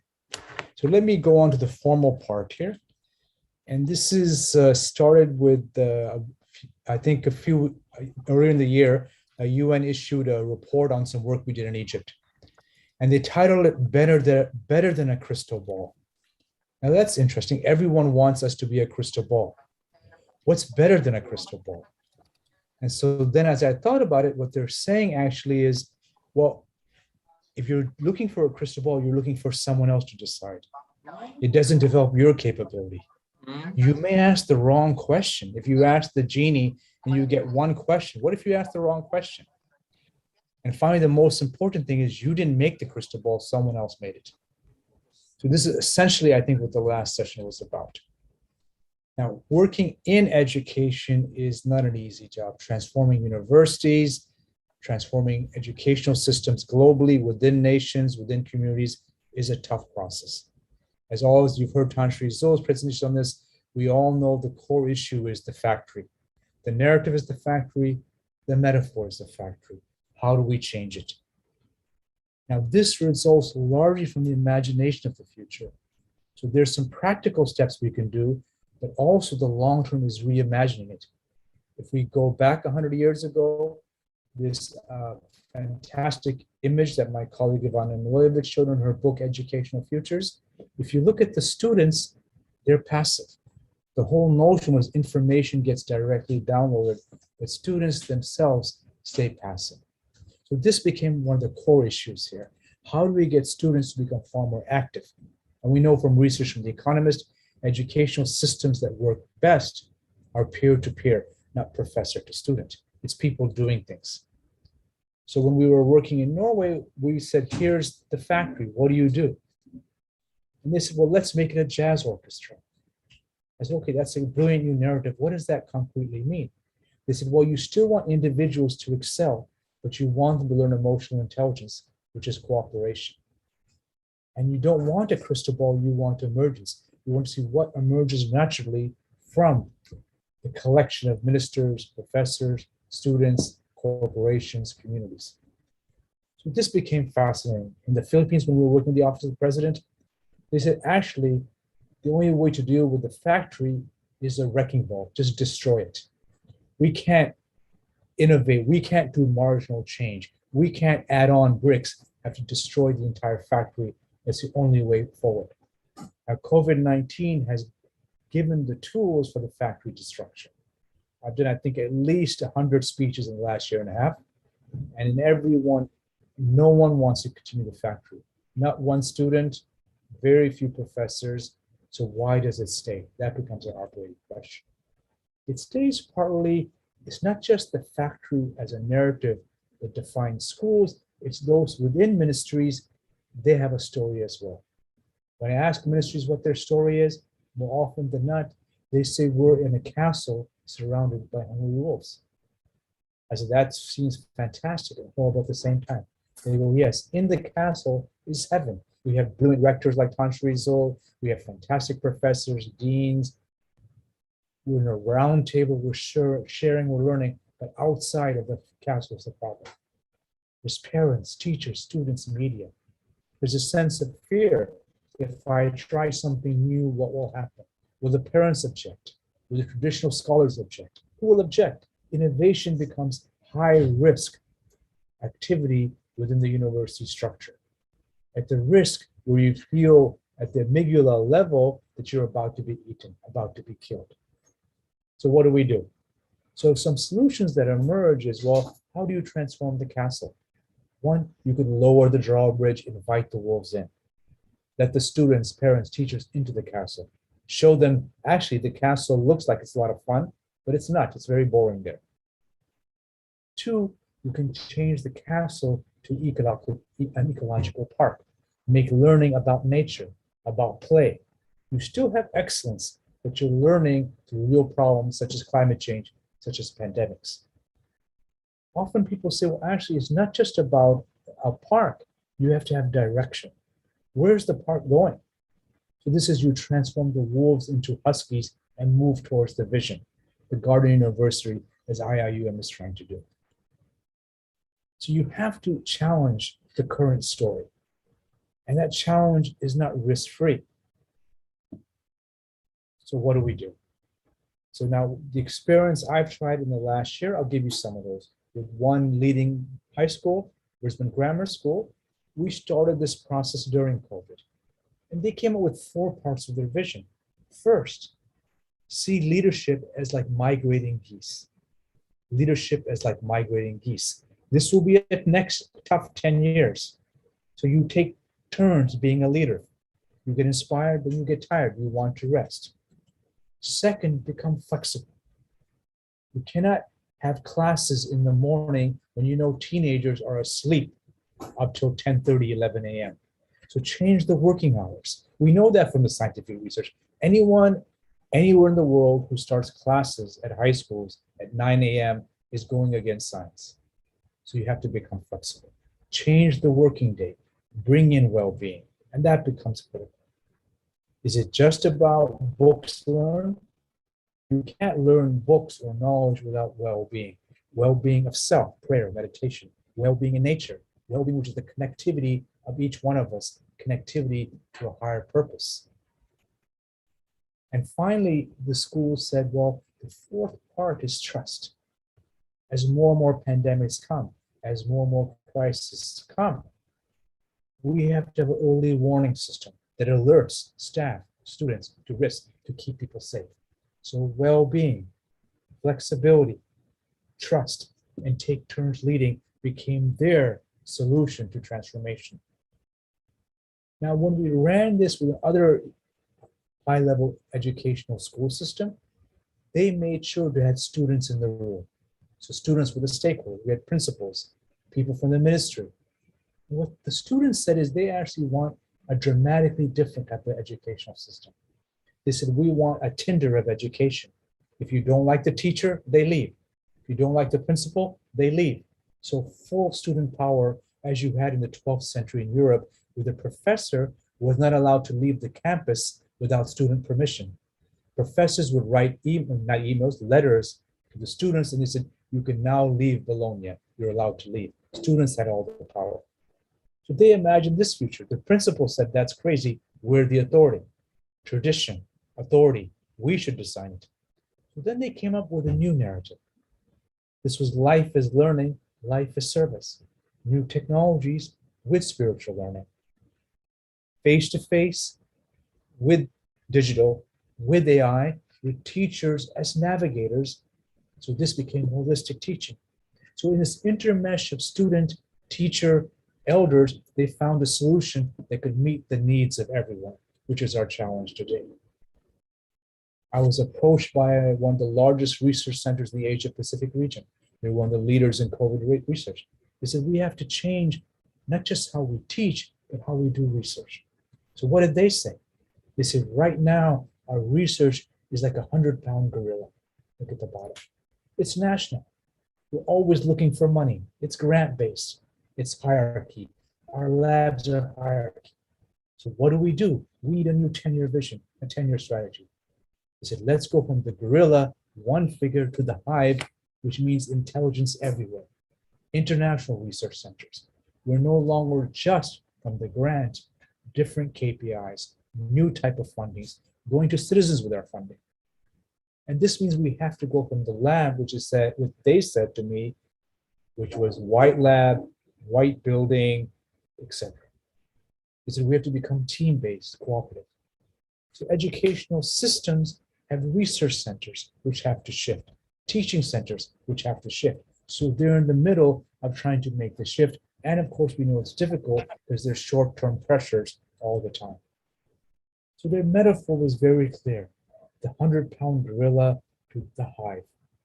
Connected, global, attractive, meaning you don't want the same type of people on campus. You want people from around the world. You want gender equity. You want diversity. Why? Because diversity means your productivity becomes optimized. You will learn things you didn't know before. And finally, peer-to-peer. So these are two experiments on the edge. A third one was international knowledge network. They're elders, and they're very much focused on social justice. When I asked them how their projects are going, they said they're going slow. I said, why? They said, we're like an unbloomed lotus, an unbloomed lotus. I said, well, what do you need to do? He said, we have to change. We have to become like the mycelium network, the underground network the trees use to talk to each other. We have to connect knowledge, humanity, nature, but with a purpose to create a global renaissance. The European Renaissance was external, challenging state and church dogma. But there has to be inner Renaissance, the Asian Renaissance. So the development of the self with the development of a new type of person for the planet. So they're focused on, can they attract the young and the awakened to their process? So those are three experiments in the last year. Now, Malaysia, as you know, has been leading in futures thinking. It's not a bystander, it's a leader, it's a creator. A few years ago, we helped develop the Framing Malaysia Higher Education 4.0 plan. Now, this was quite interesting. We worked with the minister, with vice chancellors, with rectors, and this is the type of thinking they came up with. Part of it was led by Prof. Zainal at Sagittarius Center when he was working at ACEPT. He said, right now, the critical thing is, you can imagine in the future that the students believe they're in a tug of war. They want flexibility. Parents say no. I gave a lecture last night, a 1-hour lecture to a student group in Melbourne. When we finished, the students wanted one thing, but the parents were there. The parents all started to complain. They said, no, we don't want this, we don't want this. And suddenly I'm in the middle of a war between parents and students. So they're in a tug of war. Lecturers believe they know best. We've been doing this for 50 years. We know best. We know our knowledge. We know the text. So what do? I love the transformation, the orchestra, or the gamelan if you're Indonesian. So you find ways for people to work together to create new types of knowledge. What does the ministry do? They make sure there's harmony. So this is authentic individuals, and you have to have new forms of quality assessment, self-assessment. So we are authentically in the middle of this transition. But this transition isn't a simple transition nor an easy transition, because the stories are different, as I've suggested. When I ask people, what do you think is education like? Students say it's force feed. They keep on feeding us things we don't want. It's exam-based. When you ask students what they want eat all you can. Eat in the living room, eat everywhere. Professors have gone from basically one type of learning, face-to-face, now to omnivore, meaning hybrid. Again, what does the ministry want? They have to come up with a solution that helps everyone. Nutritious buffet, directed partnerships. So one group wants full choice, learning from everywhere in the living room. Other groups say, well, here's force feed. You must learn this. Here's the easiest way for natural development.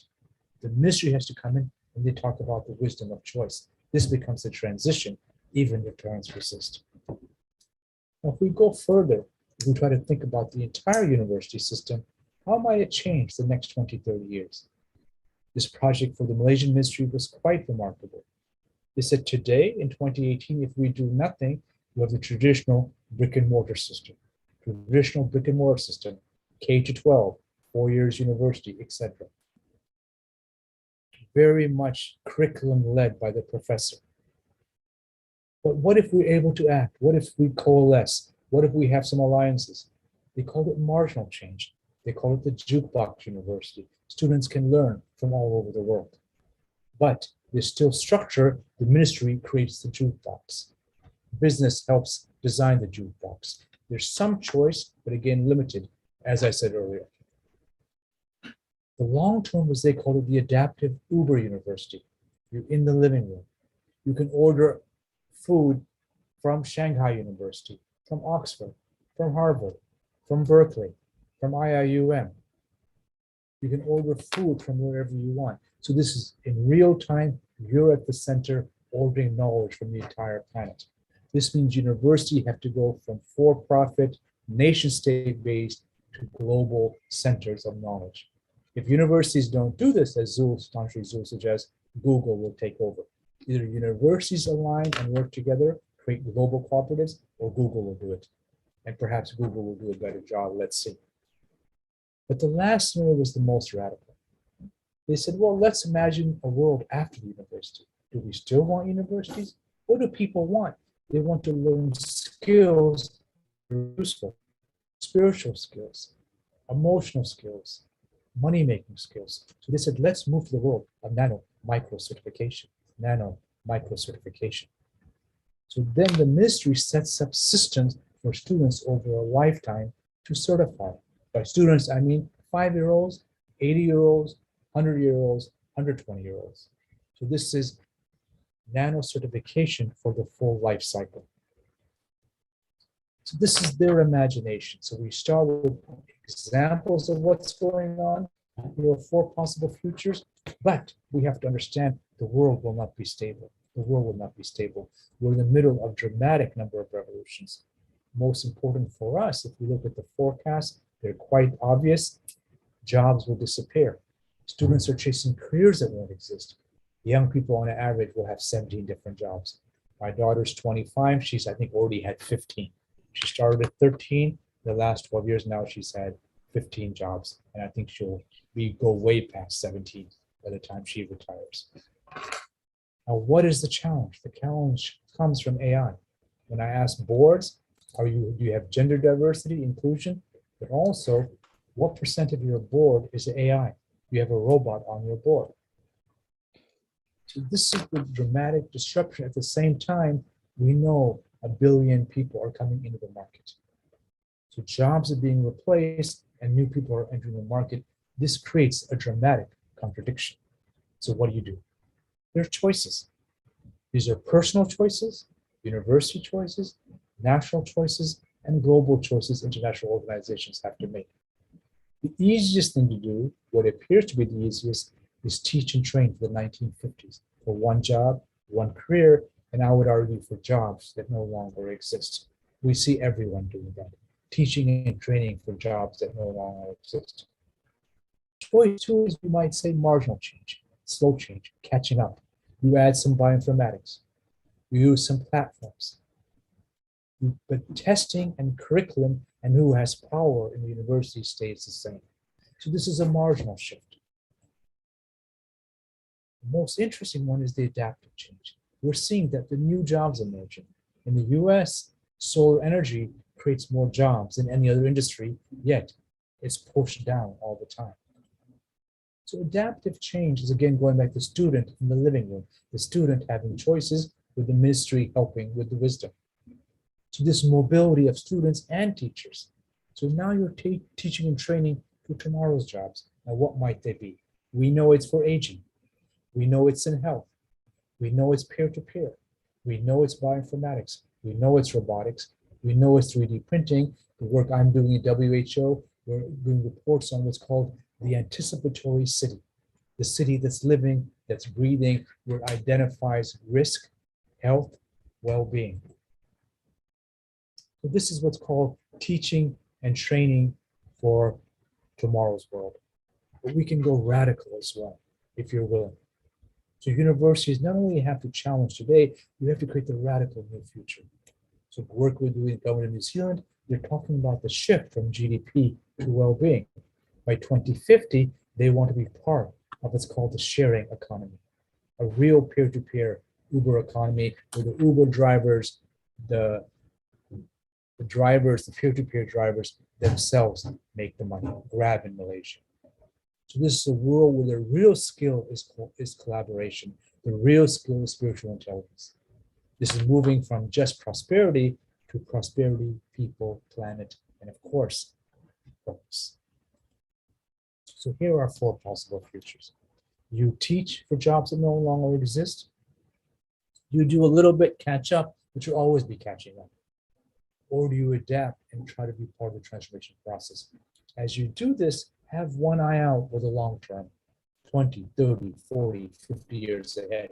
How can you make sure your imagination is part of the transformation? Now let's shift to the last part. Let's go big time, the big world system. I've gone from small examples, bigger examples, and now to the large example. We're in a situation where the world itself is changing. It's not just universities changing. Universities exist in an ecosystem of politics and knowledge. So what are the possibilities there? Possibility 1 is the invisible hand continues. We've wrecked the world. The main goal is to go to Mars. Everyone wants to be like Bezos or Musk. The great scholar Ben Kirkby asked the question 40 years ago in the Philippines, why don't people rise up and smite Marcos? Why don't they rise up? And his conclusion was, when he interviewed people, they want to become like Marcos. That's why they don't rise up. The university only helps create a lottery system. The middle class grow, but the technological solutions create a gap between technology and humans. Dominant models continue. This is more of the same. More doctors smoke Camels than any other cigarette. You can see that imagination. But in the future, it's more doctors smoke Camel than a cigarette. It's just a woman smoker. No real change in well-being. The sun is above the male. We don't have a partnership society. Innovation doesn't come from physical mind-body, just from the mind. And it's nuclear technology that leads us forward. The metaphor comes from Adam Smith, the invisible hand. But we can change this. COVID-19 is pushing us, saying, let's move to the visible hand, where the state works with markets, works with communities. So the club expands to include other forms of stakeholders. Minorities are included because it optimizes. It's partnership, but it's still run from the top. So this is the imagination of this type of future. More inclusion, more technology, but still no real transformation. We call the visible hand. Invisible to visible, if you read Smith's work. Now here, as I suggested earlier with the university, there's a possibility of the new club. This is essentially the challenge we're facing. How do we ensure jobs and try to imagine a new future that's called shared hands? This is where the economy is run by cooperatives. It's women and men and nature and technology in conscious coevolution. It's peer-to-peer. Wealth is far more distributed.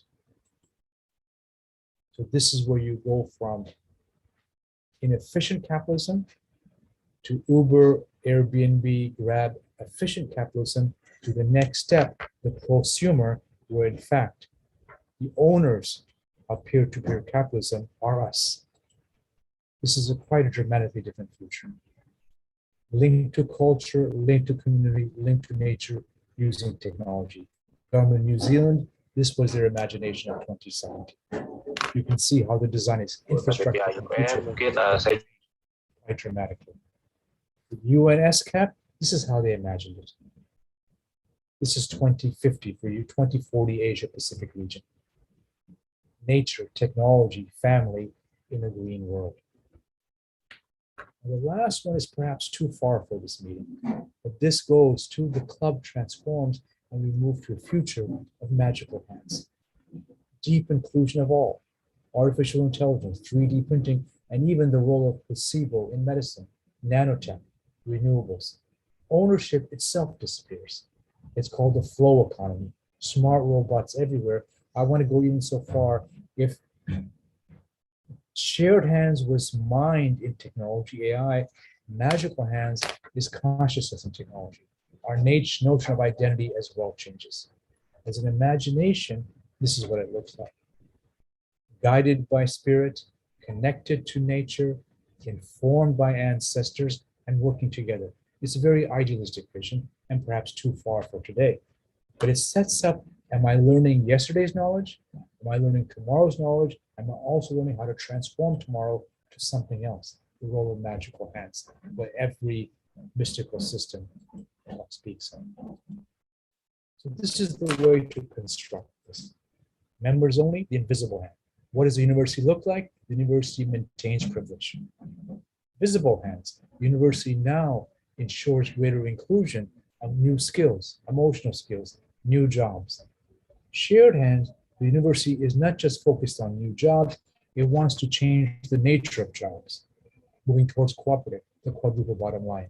And finally, after the club, the university ensures its own disintegration, moving towards nano micro certification. So this is the big leap forward. So I hope you can follow my thinking here. Now, what's our conclusion? The last few minutes here.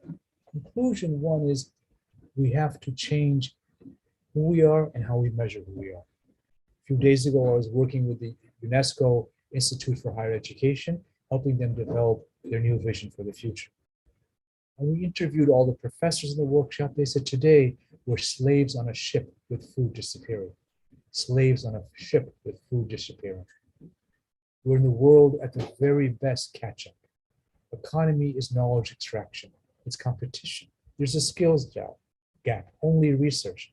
We're losing professors and students. It's a bad world. What do? We have to shift.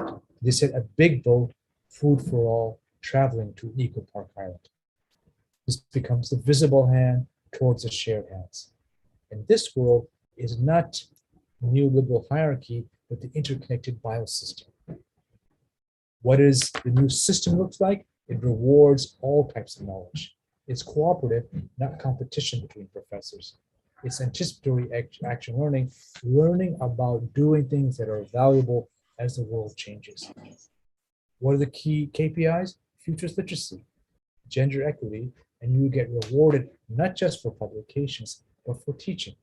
So this was their imagination of the world they wish to see. Now, what about as you're working? How does the imagination of work changes? 9 to 5, anywhere. Corporate, anywhere, anytime. Company equipment, any device. Input, output. Climb the ladder, create your own ladder. Predefined, customize. Keep information for yourself, share it. You have a voice, you have a voice. Relies on email, collaborative technologies, adaptive learning. A very different shift on the nature of what the employee could be. CEOs resist this. I asked them why. They said, we don't trust them. COVID-19 is changing the relationship about trust. Trust is the biggest factor in play now. Who do we trust? Our doctor? Our CEO? Who do we trust now? Trust is being challenged every day throughout the world. Now, what does the customer look like? That also changes. I own my data. I expect privacy. I create content instead of people creating content for me. My hologram is everywhere. I have access to my digital twin.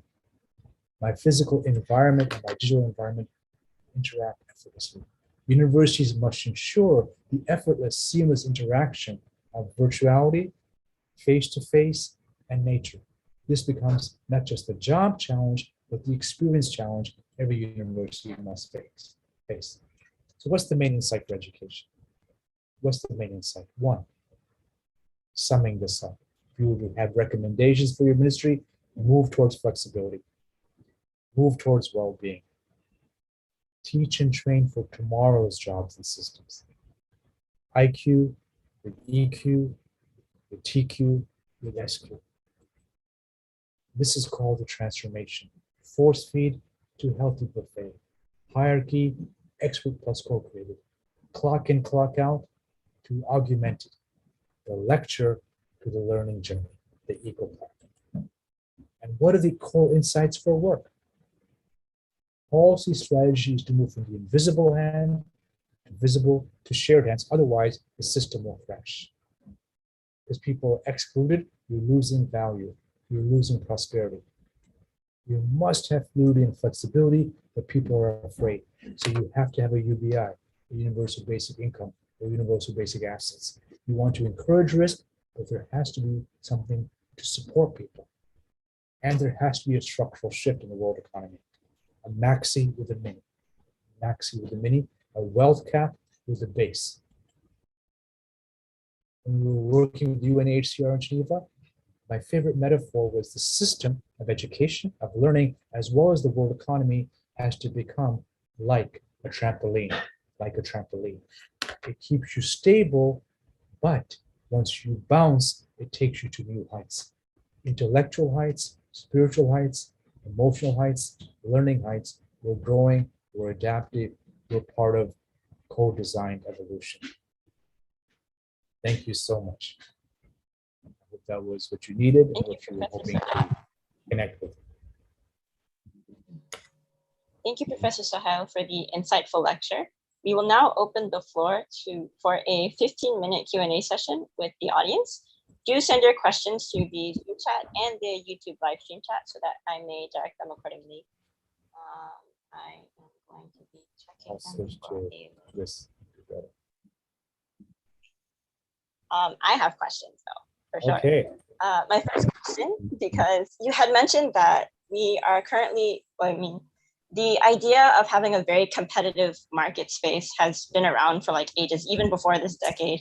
And you had mentioned that there's a current mindset of there being in a castle surrounded by wolves. So how do you think we can guard ourselves from being exploited when we try to attempt to break down that competitive mindset of being in a castle surrounded by wolves? Because there have been so many instances where like we try to share information and we try to be cooperative, but that just goes back against us, such as Steve Jobs and Bill Gates when they were trying to work together, but Bill Gates had clearly stolen the user interface of Apple and attempted to try to be the pioneer of having a more user-friendly interface first. Well, my mother always told me, trust in Allah, but tie your camel. So that was her response. Trust in Allah, but tie your camel. So this is kind of a spiritual response. A systemic response is if you're cooperating, but the system engages competition, so then you have to be wise. The systemic response is how do we reward cooperation? Universities don't reward cooperation. They reward competition. Economic systems do as well. So this is the transition. We know higher gains are possible when you have coordinated cooperation. But you can't do that. And you can't have an island of cooperation in a sea of sharks, right? So this is the transition we're trying to do. So it has to be a step-by-step rules-based transition. Otherwise, if you're trusting, then someone will abuse you. So this is the transition we're in, and that you've hit exactly at the contradiction. One university I was working with 10 years ago, the vice chancellor said, please cooperate, but the research funding goes down if you cooperate. So this becomes the KPI issue. So he said cooperate, but everyone knew the more I cooperate, the less I get. So this is the game has to shift.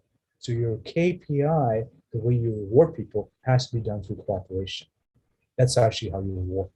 So when we run games for executives, we have different games, and the ones we win, we can set up the game for the competition wins, or we can set up the game for the cooperation to win. So this becomes at the education level a ministerial decision. At the university level, a rector decision. At the personal level, you have to decide yourself, when do you trust, when don't you trust? That becomes a narrative issue for you personally. Our goal, what we don't have, is a shared hand global system. We have a system that's invisible hand, which of course leads to the problems we're all facing today. The system itself can't survive given the problems it's facing. The system has to shift. And you've alerted us to that.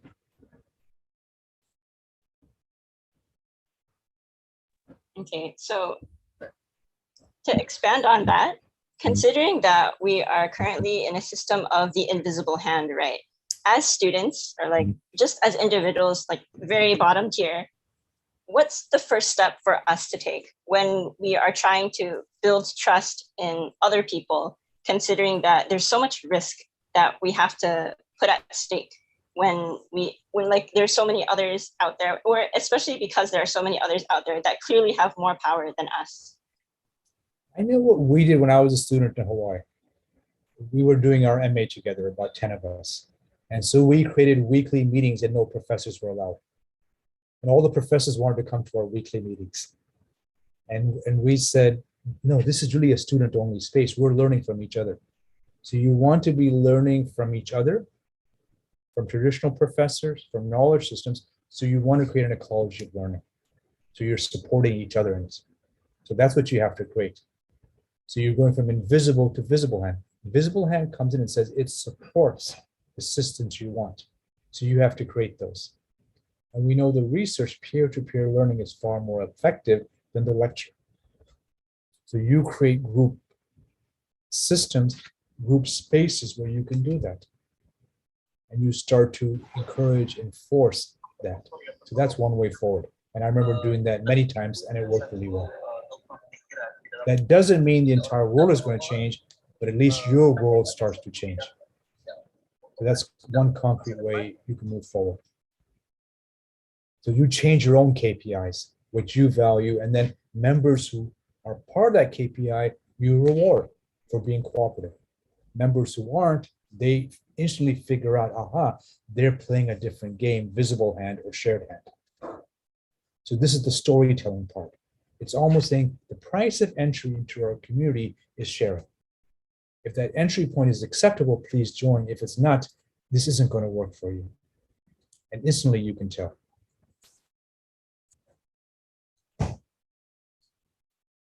Speaking of creating spaces, because we're starting small, right? So of course we have to start with the people around us. When we're trying to expand those spaces, so that way we can combine with other people's personal spaces and share even more knowledge.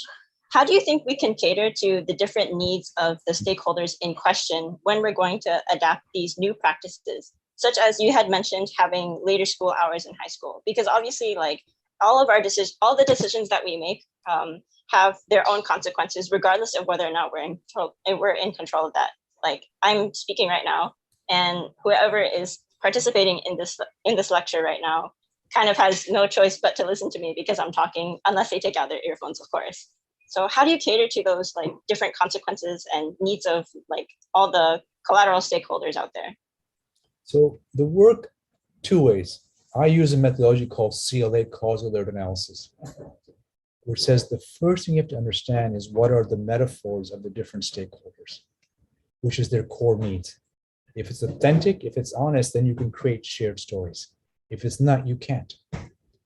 So our conclusion is find the metaphor of the other person.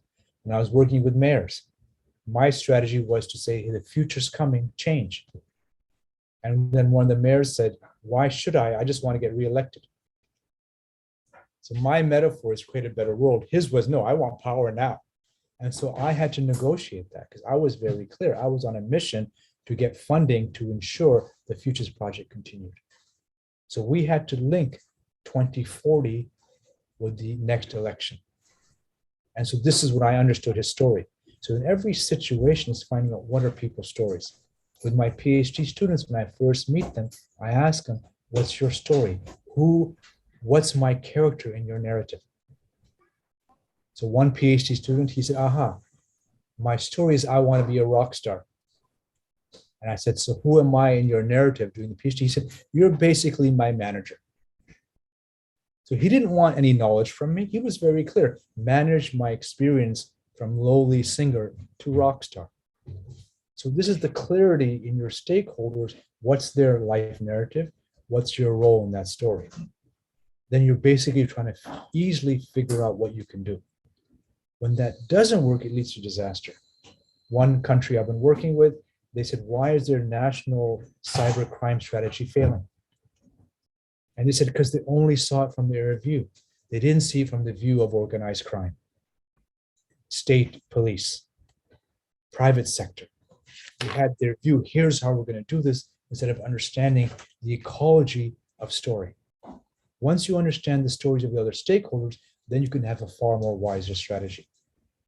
So figuring out your story, the person you're engaged with, figuring out your role in their story, and then if you're doing a massive national project or university project, everyone has a different stakeholder. When I've done this with universities, the professors say, oh, we see ourselves as this. Parents see us as basically a certification machine. They don't really care, just certify. So this becomes this multi-narrative dialogue. And the better you can do that, the better things will be easier. As you're going from your small story to bigger story to even wider story, and you understand all their stories, and you know what's appropriate what's needed at that moment.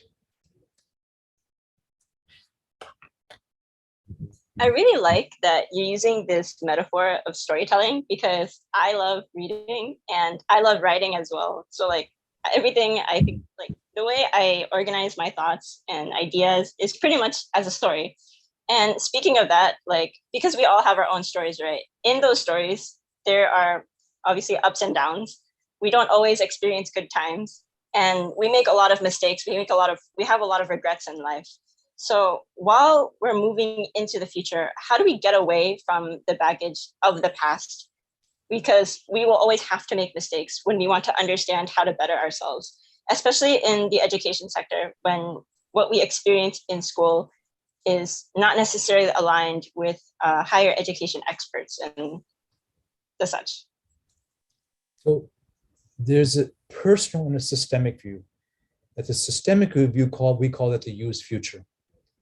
Universities live the used future. It's a practice that no longer works, but they continue to do it. The factory, for example, the production of widgets. So that future no longer works, but we continue. At the personal level, you want a robust story that guides you. I know one CEO I was working with, I said, what's your story? She said, Little Red Riding Hood. She's Thai. I said, tell me what that story means. She goes, well, I'm going in a forest that's dangerous out of duty. And there's risk everywhere. I said, what's a better story? She said, Mulan. I have my captain, I have dragon, I have connectivity. So she changed her life imagination of herself in a different way. So this is the method we use, what's called Celia of the self, personal futures. You want to change your personal narrative so it better matches your vision. So you're now linked to not the past, but to the future you want. So you're guided by the preferred future. When I was 23, again, when I was working with the justice system, my director, Lester Sincade, I got in an argument with one of the judges. So I was the futurist in the Hawaii justice system. I got in a bad argument with one of the judges. And I went to Mr. Sincade, I was 24, and I said, Lester Sincade, that judge is wrong. And he listened to me, amazing, he listened to me. And he said, okay, so he'll take a week. Tell me what you want. This, I thought, what is he asking? And after a week, I understood what I wanted was to prove the judge wrong.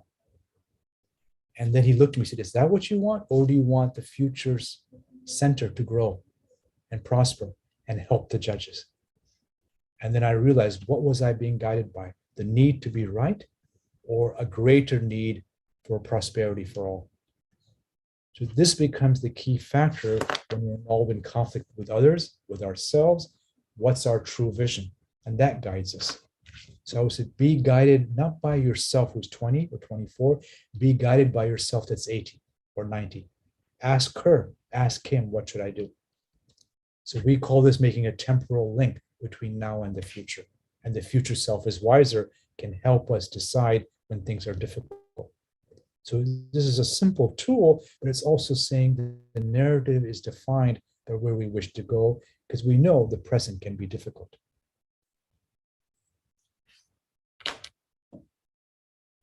I heavily relate to the idea of arguing with my lectures since CFS. So it's really comforting to hear that you also experienced the same thing on your journey to becoming the person that you are today. And I really admired, like, there's so much to aspire out of your experience. But going to divert a little bit away from that, I have one more question. You had mentioned about creating a Tinder of education, where if we don't like a specific lecture, if we don't like a specific course, we immediately change to another course. Now, do you it sounds a little bit risky because the app Tinder itself has created the hookup culture, as you might know, and it kind of promotes this idea of very disposable partners and stuff like that, right? So do you think that creating a Tinder of education might promote a less sustainable culture of learning, where many suffer from perfectionism, myself included, and may not have the morale to give certain courses or classes enough of a chance if we don't actually perfect it the first time around? No, I think your point is brilliant. So this was at a workshop with Edmund Rice Education in Australia. Very progressive Catholic educational system. They're brilliant. So the students said they want tentative education. You should have seen the look on the principals and the teachers. They went, oh my God, what just happened? And some of them said, what's that? And finally, some people said, like, let's explain it to you. And so this created this amazing tension in the room. I mean, it was wonderful, but horrible. And so this created the dialogue. Do we want disposable culture? How do students feel safe and teachers also feel safe? So this became the wisdom of flexibility. When is it wise to have flexibility? When is it wise? No, stay the course. The conclusion of those 3 days was, we don't want a tentative education. We want more choice, but we want this wisdom of choice. What in the Malaysian context, they called it the healthy buffet. So the student says, eat all you can. I would have McDonald's and eat 24 hours a day, right? And they said, no, well, let's shift to a healthy buffet. Well, we don't want you to have junk. You could have more choice, but perhaps only out of these 20 foods. So this is the negotiation right now, where of course the old system was factory-based. Now as you move to the ecological park, it's endless choices, which also can lead to disposability. So the integrated scenario is what's the most fascinating. And that's the debate going now at the cutting edge. How do we integrate the need for fluidity, flexibility, responding to the changing world, and ensuring some of the core parts of wisdom culture? I need to go through this. I need to learn from this. This will be good for me. That becomes a debate. And that's where you need, in this case, the wise elder in the room said, look, here's the part you can have tentative education, but we also want you to have spiritual lessons. We also need you to do sports every day. So that became the negotiated settlement. And I thought that was quite wise. But it was an intense meeting, I can say that. But everyone remembered that. And the reason why they remembered that, it wasn't cognitive. They play acted it. We had a drama skit. And this 15-year-olds did the drama on it. And so this created what embodied learning. And then we said, okay, is that really what we want? And I don't think the students even wanted that afterwards. This is negotiated futures in safe environments so we can create better and wiser policy outcomes at national levels.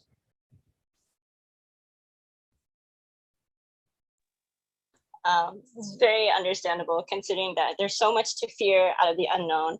I can imagine myself in that room as well. Like if you're trying to like promote or propose some sort of change, yeah, it's definitely going to be tense, like to try and, you know, introduce something new. Now with that, I'd like to thank you again, Professor Shahal, for the wonderful lecture, as well as the audience for your questions. We hope that this session was beneficial in contributing to your understanding of trying to apply adaptability and flexibility in education, especially in these really competitive, really difficult, trying times. Now, with that, we will be taking a break for 15 minutes. And I'd like to remind all participants again to fill in the attendance form before we begin our next agenda at 11:15 a.m. Or not 11:15, about 11:30. Thank you.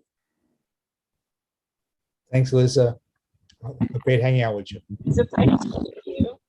It's very nice to get to know you. Bye-bye.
Selamat datang, ahlan wa sahlan. Welcome to the International Islamic University Malaysia IIUM, an international award-winning institution for sustainability, your garden of knowledge and virtue. IIUM was established on the 20th of May 1983. English and Arabic are used as the medium of instructions to enhance its global orientation. The philosophy of the university was inspired by the spirit of Tawhid, leading towards the recognition of Allah as the absolute creator and master of mankind. IIUM triumphs to lead the way to become the Khalifah of Allah, to expand the culture of Iqra, to fulfill the amanah, and to realize the meaning of Rahmatan lil Alamin. The university has several campuses spread across several states of Malaysia, each providing different fields of study. IIUM offers nearly 200 academic programs in 17 kuliahs and institutes.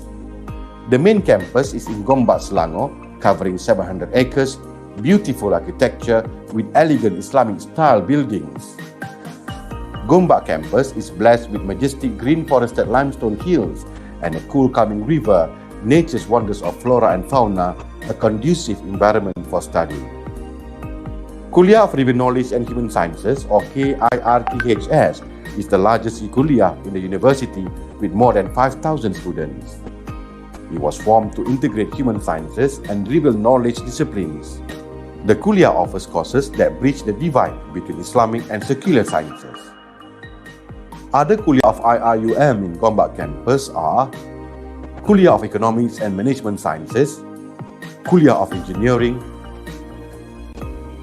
Kuliah of Architecture and Environmental Design, Kuliah of Information and Communication Technology, Kuliah of Education, Center for Languages and Pre-University Academic Development, or CELPAD, and IIUM, Academy of Graduate and Professional Studies.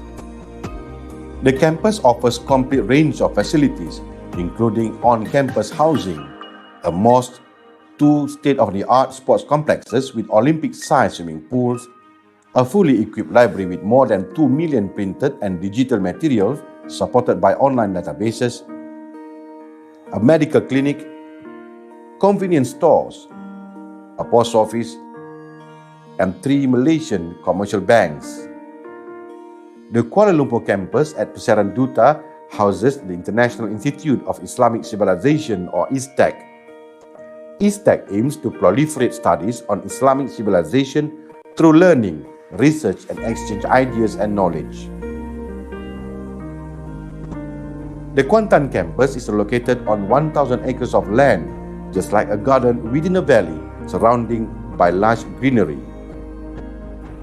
This campus is well equipped with state-of-the-art technology for teaching and learning that offers medical science, pharmacy, allied health sciences, nursing, sciences, and dentistry courses.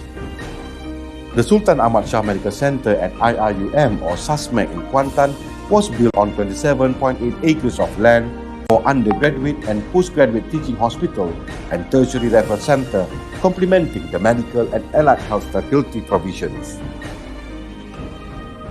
Another IIUM campus, which is situated in the state of Pahang, is the Center for Foundation Studies, or CFS, in Gambang. The Pago campus in Johor houses the Kuliah of Languages and Management, or KLM.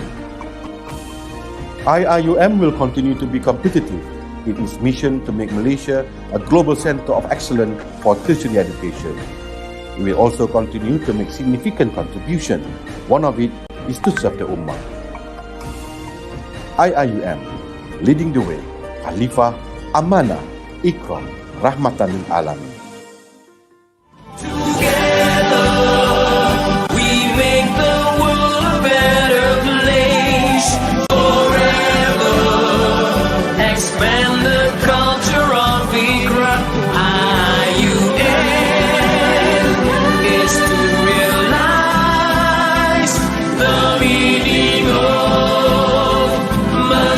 To all the world, for all mankind.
participants, while we're waiting for the next session, which is going to be the post session, I just wanted to come down here, say hi, how are y'all doing? Also, do remember to fill in the attendance form as usual.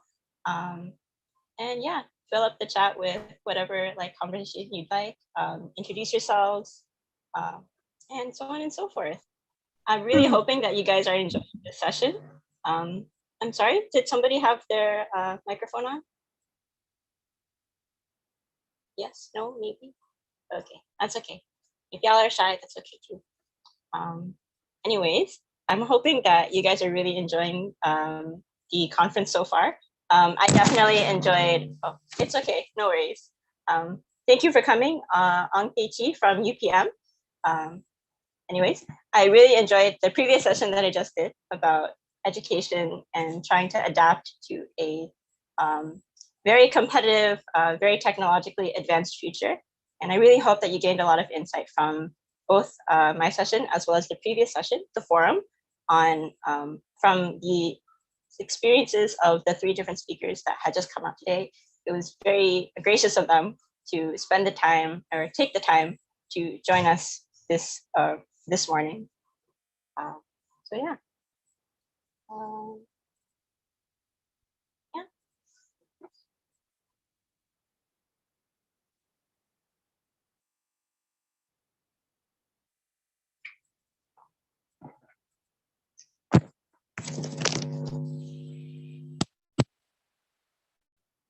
I was just informed that my audio is actually better without earphones. I'm so sorry if you guys did not manage to hear like anything that I said very clearly.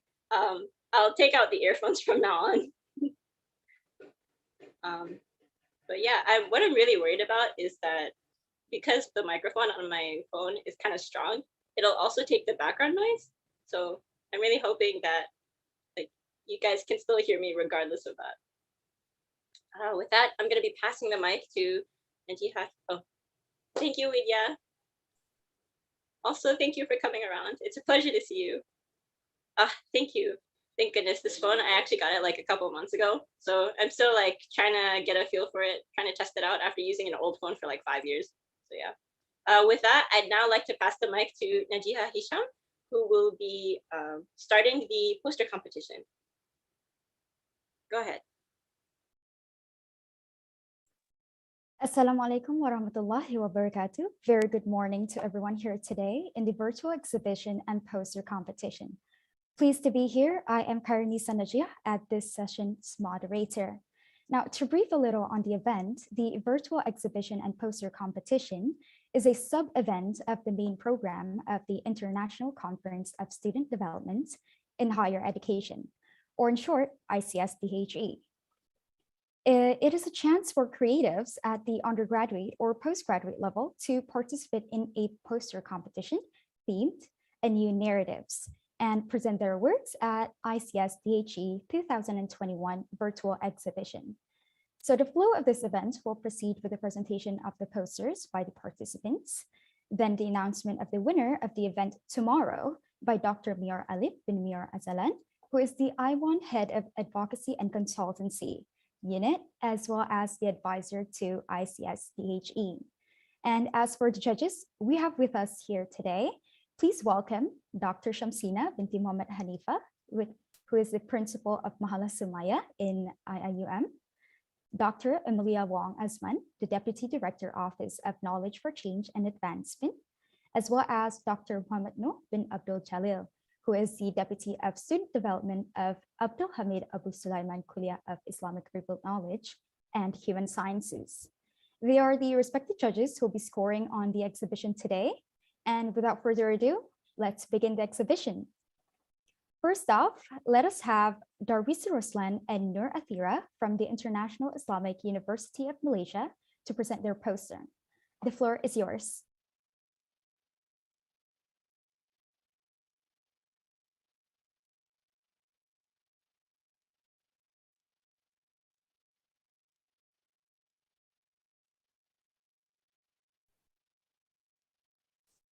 My apology, may I ask what you guys would share the screen?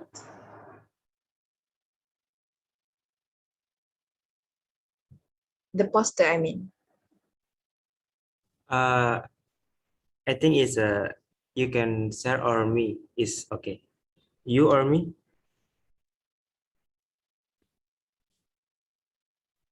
I think I can share the poster. All right, thank you.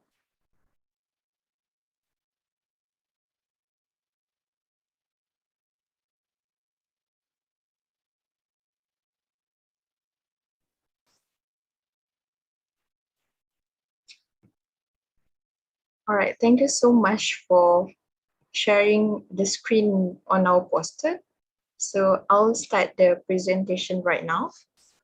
Assalamualaikum to all audiences and judges. Thank you so much for being with us in our exhibition presentation today. My name is Nur Atira binti Abdullah and I will be presenting with Brother Muhammad Darwish bin Roslan for our poster on reviving student unionism in Malaysia. We are affiliated with IM Student Union where Darwish Roslan is the president of IMSU and me myself as the staff member in the Office of President IMSU. And the most imperative reason why we want to exhibit this topic is because firstly, we would like to advocate and propagate the idea of student unionism globally and more so within our country since there is still few numbers of students, policymakers, university administrators realize the function of student union rather than a mere student representative council. And secondly, we would like to emphasize and reiterate the milestone of IMSU in championing student welfare and voices to all audiences. And then thirdly, we would like to welcome any subsequent discussion after this session because we do not join this for the sake, just for the sake of the competition, but we expect other student representative councils, administrators around the world would open for any discussion about student union because there is a lot to revamp in the higher education system, and this includes the interests of the students, the biggest community in the university. So I'll start the presentation with introducing to all audiences and judges about IM Student Union and how the union has led the way since its establishment. So IM Student Union stands as an independent organization of International Islamic University Malaysia students governed by the student for the student, and it thrives on the solidarity of the members, shared governance with the university, and autonomy in managing student affairs. And as the highest student body at IIM, it exists to protect the interests of the student at the university and represent their voice in relation to other entities in the education ecosystem and society as general. Yes? All right, I'll just carry on with my presentation. So the vision of IMSU is to become the champion of IM student voices by advancing student representation in policymaking of the education institution and to advocate for student autonomy in benefiting the community.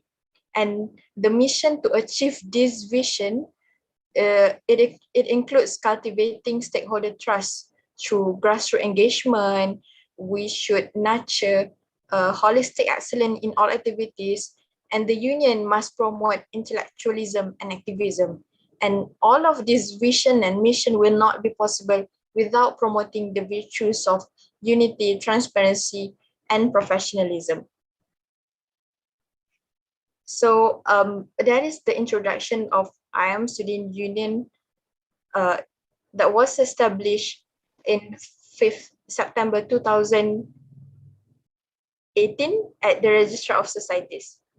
So its establishment is guided by the IM Student Union Constitution that outlines the basis of good governance, which I mentioned just now. So the union will need to uphold the concept of the three concepts of unity, transparency, and professionalism.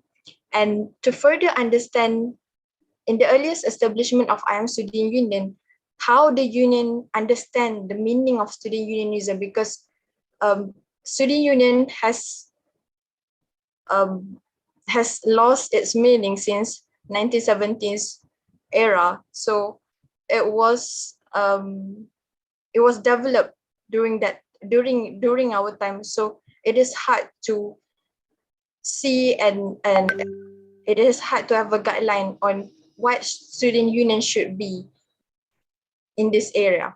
So what the IM Student Union do is that IMSU nurture its relationship with various student body at national and international level, such as we have made a courtesy visit to UMSU, UKMSU, Sheffield Student Union, and Loughborough Student Union. So in the early establishment of IM Student Union, we have sent delegates that engage with some student union in the United Kingdom for the following purpose. Firstly, the union study about the governance, financial arrangement, public relations strategies, student development structures, and election of some top student union. Secondly, the IMSU also seek for recommendation by other top student union on what are the elements that can be realistically integrated into the current structure of IMSU.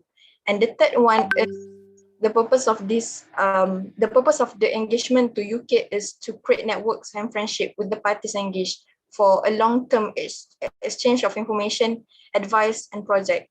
And we also, subsequent to the engagement, in the next year of the engagement, the union have made an academic discourse with other student union at international level, and the relationship should be sustained. So what are the reflection from the engagement is that this is what the union learned from other student union at international level. Firstly, it is imperative to have a federal act which spells out the provision for student unionism.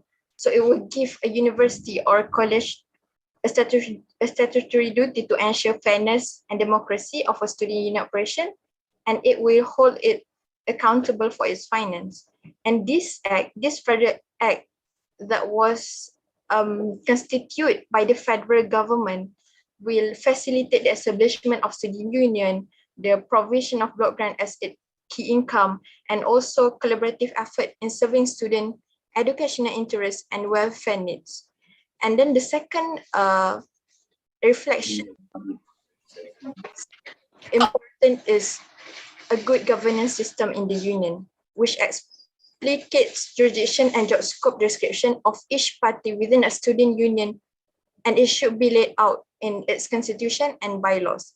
And this will allows all officers and staff working for the student union stay focused on what they should deliver. So in our current constitution, IMSU constitution, we have provision underlines the job scope of officer and also the role of advisor in this union. But maybe after this, the union can amend the constitution to also include about the job scope of the staff members, which constitute the biggest community in the union. And then the fourth one is what is more important for the union is a strong relationship with the university. So this. Yeah. Gimana? How?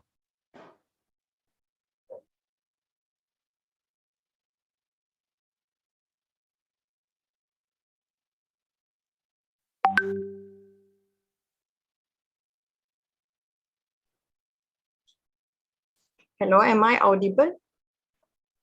Yes, you are. Yes, you are. Sorry, I am muted just now.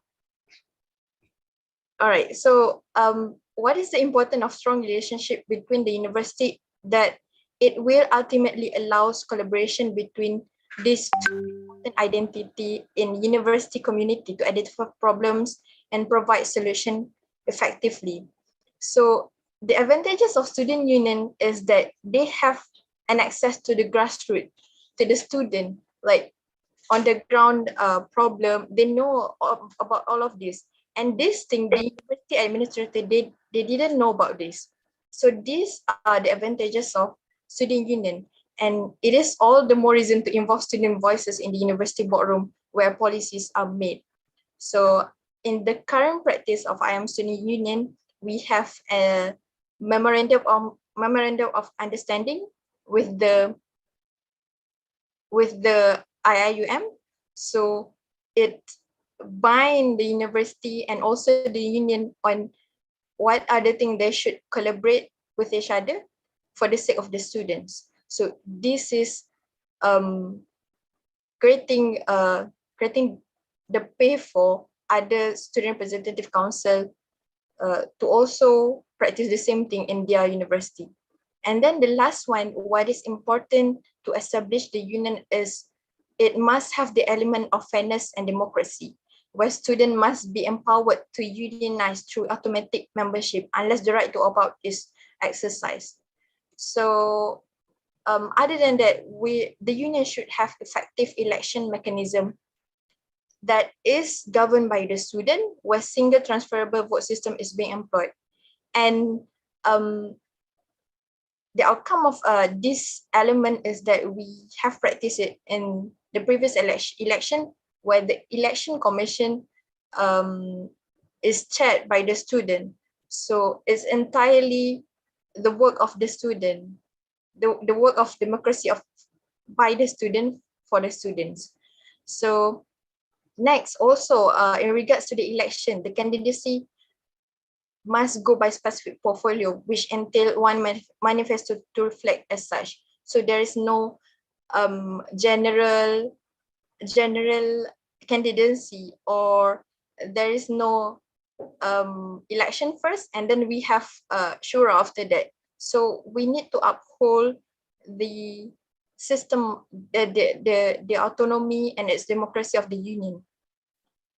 And officer must held accountable through training, performance review, disciplinary enforcement, and publicizing of activities and report. So the current practice of IMSU, we will publish the report of our financial report and then program report and in our website. So all of the members can have a look on what is actually happening inside the organization, inside the management. So that's how we would like to practice check and balance. And what did the union learn? Other student union in UK, they have like a disciplinary committee for the executive, for the officer member. So it really uphold check and balance and justice for the students, because the officer members will always remind themselves to provide for the students, and this will ensure the prosperity of the union. So this is what the union has learned in the UK, and it also has become part of the model in establishing the student union currently since its establishment. So I'll pass to Brother Muhammad Darish bin Roslan to continue with the presentation. Thank you.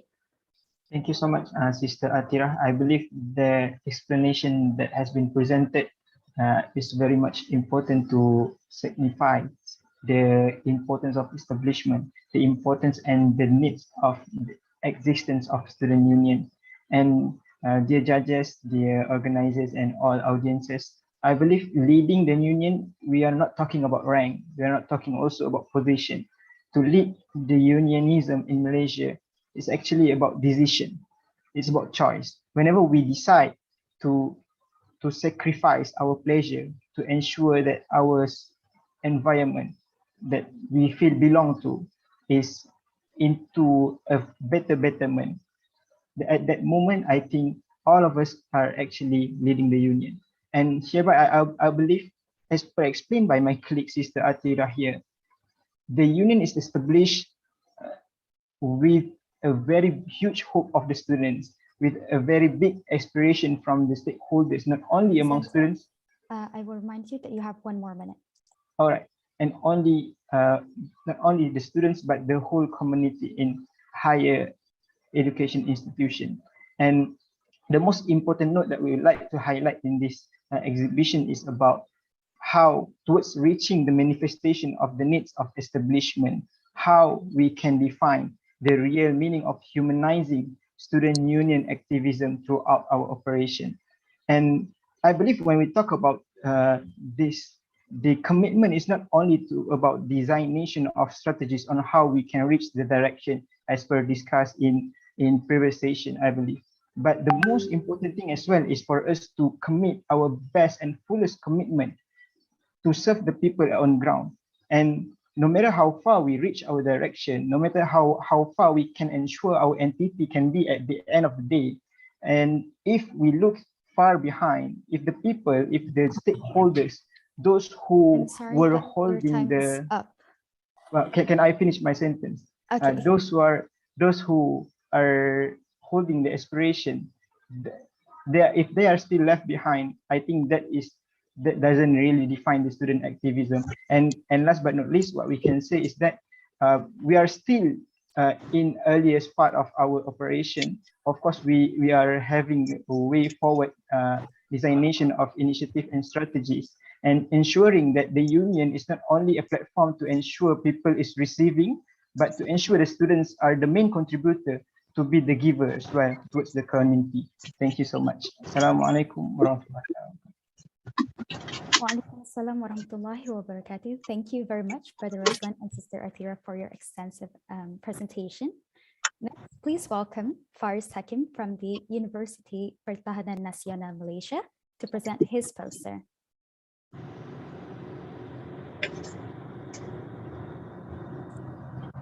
Hello, can you hear my voice? Yes, you're audible. Okay. Can you show my poster?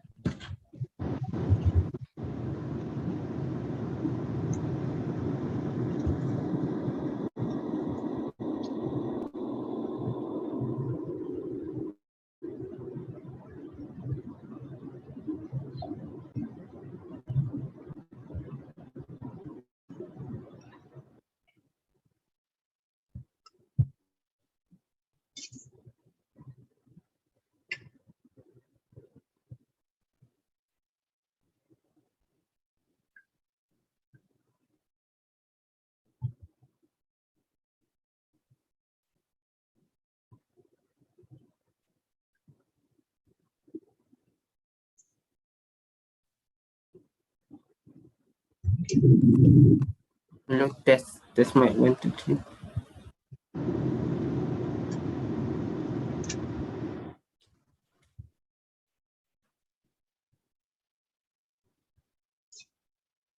Okay.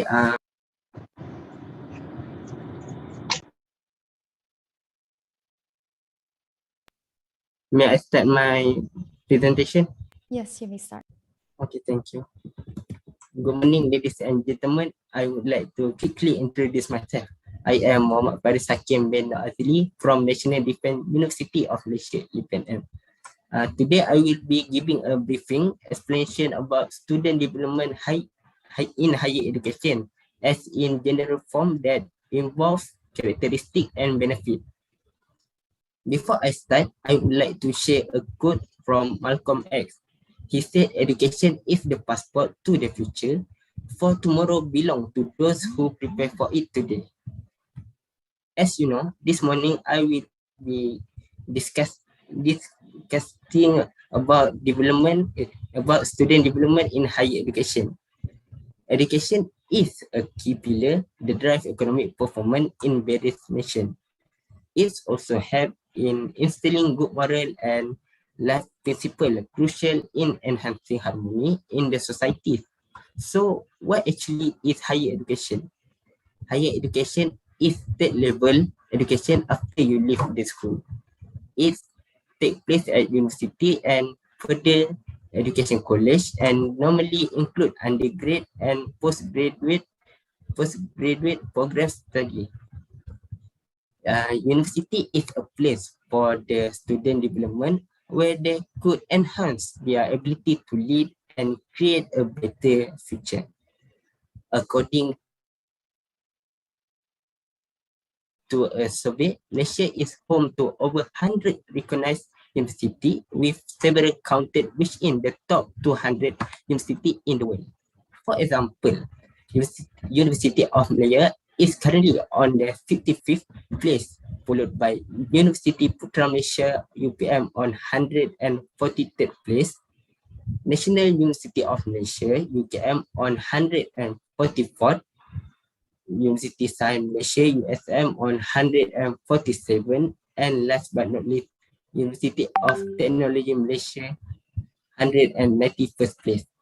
It shows that Malaysian institution is the one of the best in the world. Next, in order to achieve the professional level of student, the student characteristic is the significant factor as they play a main role in their education. Self-discipline, honest, and responsible must be developed in each individual, especially for the student, for the greater good for their education. This characteristic can help them to expand their potential widely. Student involvement in activities such as forum, webinars, and online self-assessment will give them benefits such as better understanding through culture and co-culture action, increased global opportunity, and receive career stability. Therefore, it is vital that each and every single student play their own role in ensuring their education development for their own welfare. I think that's all from me. Thank you. Thank you very much, Brother Hakim, for your presentation. Moving to the third presenter, to Said Muhammad from the International Islamic University of Malaysia to present his poster. The stage is yours.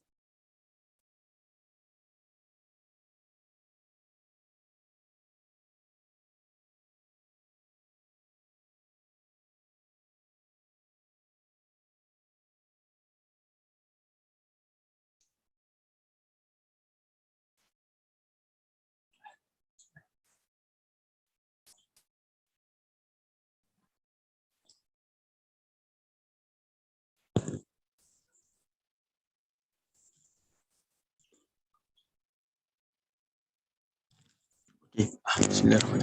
Bismillahirrahmanirrahim. Assalamualaikum and good afternoon to everyone. My name is Syed Muhammad Fahmi bin Syed Nazaruddin, and today I am representing my club, which is Abu Hurairah Club IIUM. So as we all know, Abu Hurairah Club, or known as AHCIIUM, is the first club established in IIUM, aiming to care for the welfare of animals living within the IIUM campus.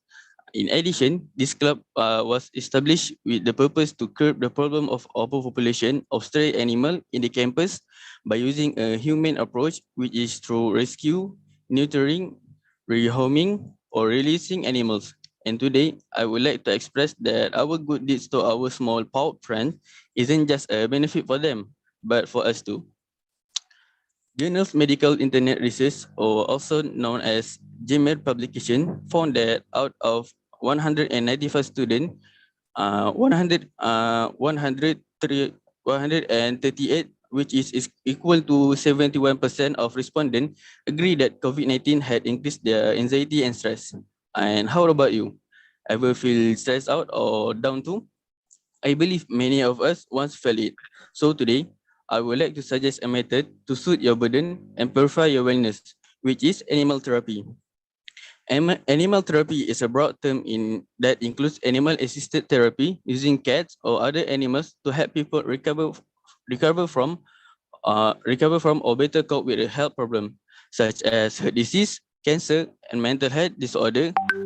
Animal therapy may provide comfort, reduce level of pain, improve movement skill, develop social or behavior skill, and increase motivation toward activity such as exercising and interacting with others. Please excuse me to share with all of you the benefit of animal therapy in student wellness. First of all, pet help manage anxiety. Owning a pet is linked to significantly lower heart rate and blood pressure in response to stress and anxiety. In one study of cardiovascular reactivity to stress, those with pet had significantly lower resting baseline heart rate and blood pressure and faster recovery of this parameter to baseline and cessation of stress. And I would like to share a statistic of research of pet ownership by Stephen Feldman, Executive Director of the Human Animal Bond Research Institute, HABRI. that 74% of pet owners reported that their mental health improved from pet ownership, and 75% of pet owners reported that their friends or family members' mental health also improved from pet ownership. And from another survey conducted on why students adopted pets, turned out that 43% of respondents adopt pet because they feel less anxious and stressed. And 22% adopt pet as entertainment, 12% adopt pet as social catalyst, 11% feel more active after own pet, and 12% feel more safe after adopting pet. Okay, continue with the benefit of animal therapy bag. The next benefit is help improve mood. According to Human Animal Bond Research Institute, HABRI, survey of family physicians, 87% say their patients' mood or outlook had improved as a result of pet ownership. And another study from 8 malam. Ya, Wah, kalau malam nggak bisa, Boy. nggak bisa. I will continue. And another study found that pets, by serving as a distraction from typical symptoms and encouraging activity, helped people cope with depression and other long-term mental issues. Research had also demonstrated that pet owners love more, and one study found that those with pet love more in their daily life than people without pet. Pet owner more in their daily life. And finally, animal therapy or pet ownership enhances oxytocin level. Oxytocin is sometimes referred to as the love hormone, or commonly known as bonding hormone. Activity like hugging or organism which contain human-to-human interactions are such example that increase oxytocin level. But actually, human-to-human not the only way to enhance oxytocin level. Animal-human bonds also give powerful health boost in activation of oxytocin level. And the benefit of high oxytocin level is it can be good treatment for a number of conditions, including depression, anxiety, and intestinal problem. Oxytocin causes many physiological changes, including slowing heart rate and breathing, decreasing blood pressure, inhibiting stress hormone, and creating a sense of calm, comfort, and focus. Therefore, I believe I have said all I wanted to say. As a conclusion, for all of students out there who currently facing any of the mental health, whether it be anxious, anxiety, stress, or depression, try to go out and find yourself a pet. Let it be any of animals such as cat, dogs, turtle, hamster, or maybe fish. Go and try it yourself and to start a bond with animal. I'm sure it will help with your mental health. That's all from me. Thank you. Thank you very much, Brother Muhammad, for your presentation. And last but not least, please welcome the stage to Nur Abi Viani's group from the University Pertahanan Nasional Malaysia to present their poster.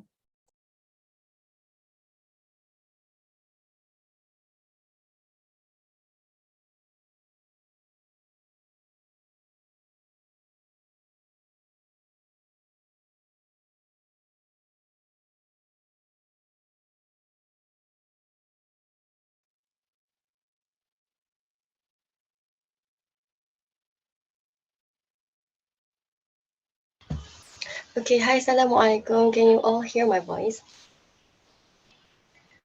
Yes, you are audible.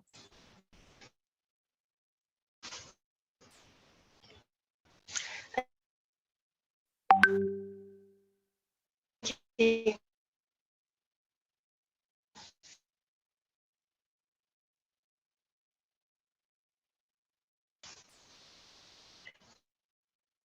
Good day,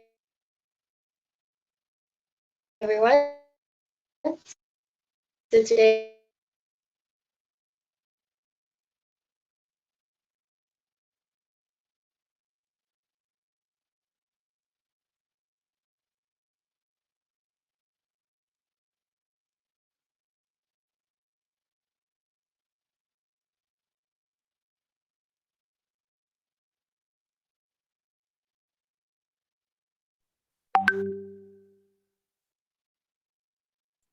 Presenter, you are currently lagging.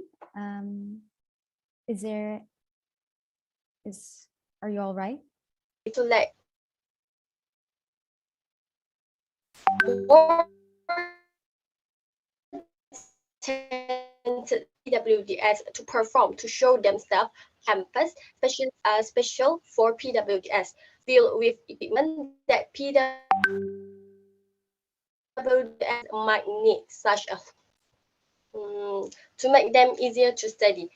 In addition, motivator and counselor are needed Sister for Firzana? them who suffering the pain. Can you hear me? Yes. Yes, I can hear you. You're a bit laggy at the moment. I think it's better if you restart your presentation. We missed the first half of your part.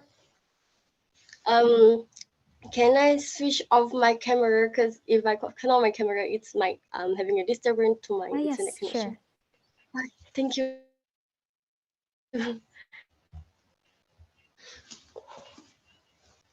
Okay, Assalamualaikum warahmatullahi wabarakatuh, and a very good day to everyone. Today, me and my group are going to present about higher education for PWDS. So I'm going to start my presentation with a story of PWDS, which is my own teacher. My teacher is a mathematics teacher. She teaches us a mathematics tuition at her own place. So she was disabled to pursue her study just because of her disability, but she have a very good teaching skill, but she have a very good mathematic technique.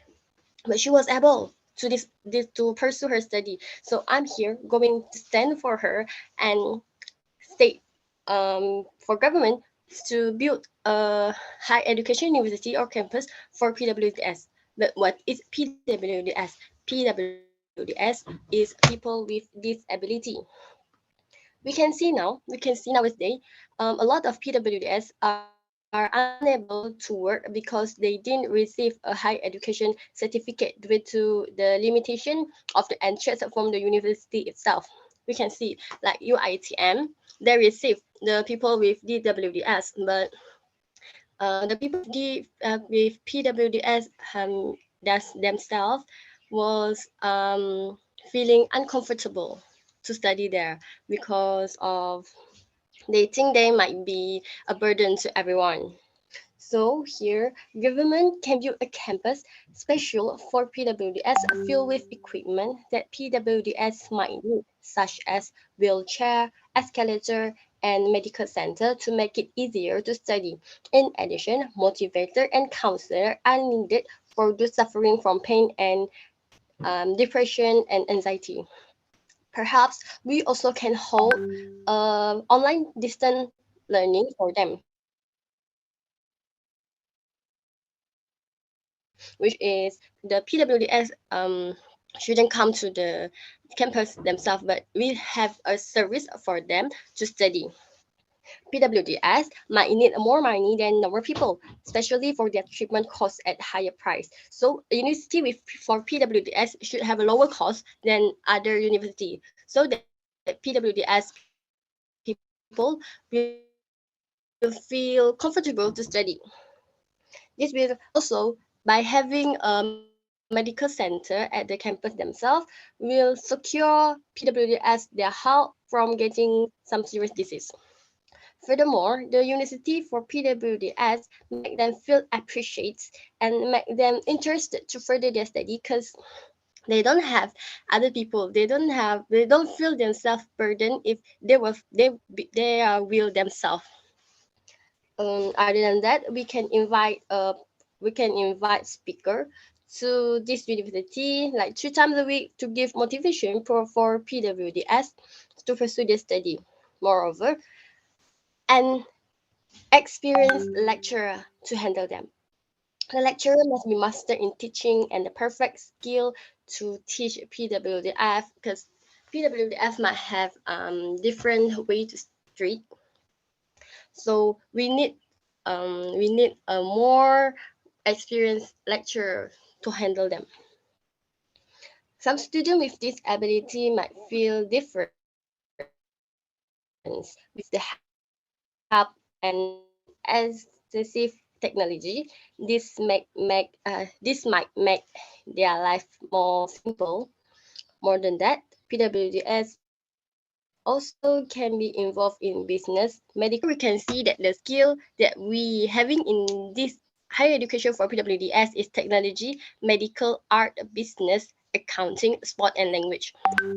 Which we can see that some sport like the Paralympic, we have many more talented athletes with PWDS that we can find from them. So why not we build a campus just for them to find out more talented people? So also here we can see that the vision of this university or this campus is to produce more talented and educated people in this world. We can't say that PWDS is uneducated. We need to bring them to more educated state. Plus, PWDS will no longer hide their talent because of their disability. We can see a lot of people out there, not a lot of people, but a lot of people with disability is hiding their talent because they might feel so low and there are no prize between among normal people. So we are here to make PWDS going to be more show off by having a high education for PWDS.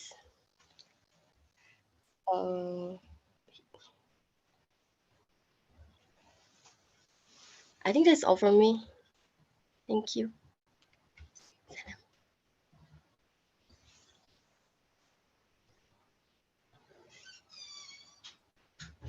Thank you very much, Sister Firzana, and Nur Abi's group for the thoughtful presentation. Judges or the audience, a reminder that you may ask the presenters questions about their posters now. So would anyone like to inquire about anything? The floor is yours.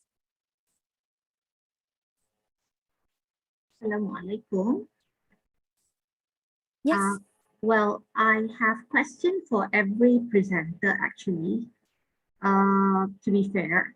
So can we start with the first presentation by Sister Nur Atira and also Brother Davisi on reviving student unionism in Malaysia? Okay. First of all, I would like to congratulate all the presenters today for a very good effort on coming up with a very beautiful posters, very resourceful, and it contains a lot of inputs and it covers a wide range of areas. Okay, not on student unionism per se, but we also have on issues on PWDS, animal therapy, and also new narrative or force in development. Okay, let me go to the first question for the first presentation. I am very interested with the point raised by Sister Nur Atira, where you did mention that a strong relationship can be built with the university.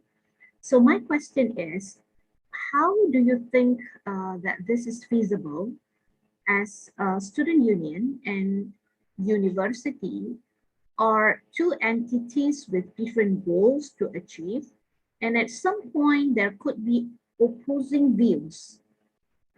So basically, how to find an amicable solution for this? So the floor is yours to answer. Any of the presenter can do. All right, thank you so much, Dr. Shamsina, for your question. I really appreciate your question. So in regard to your question, how do we establish a strong relationship between the student union and the university, where both of the organization actually have a different vision and mission. IAM has its own mission and vision, but I think the most important part on how we could build the relationship between IMSU and IIUM is that we need to establish our common goal.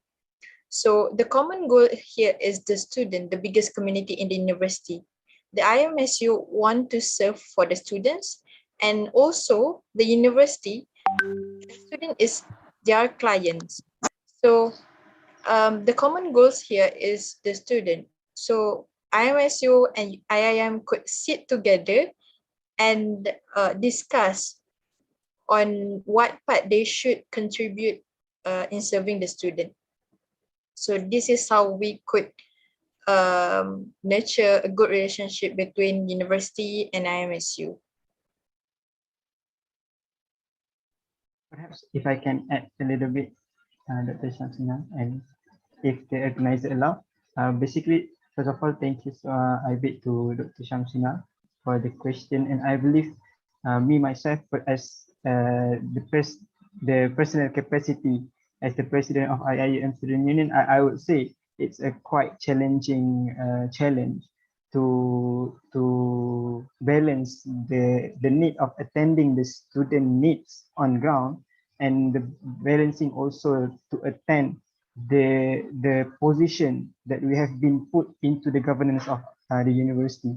And I believe to talk about this question is not only we can not only see about how IIM Student Union and IIUM can work together, but it can be related to all other entities that stand on different stand on your own, but with the main common goal, just like what Sister Atira explained just now.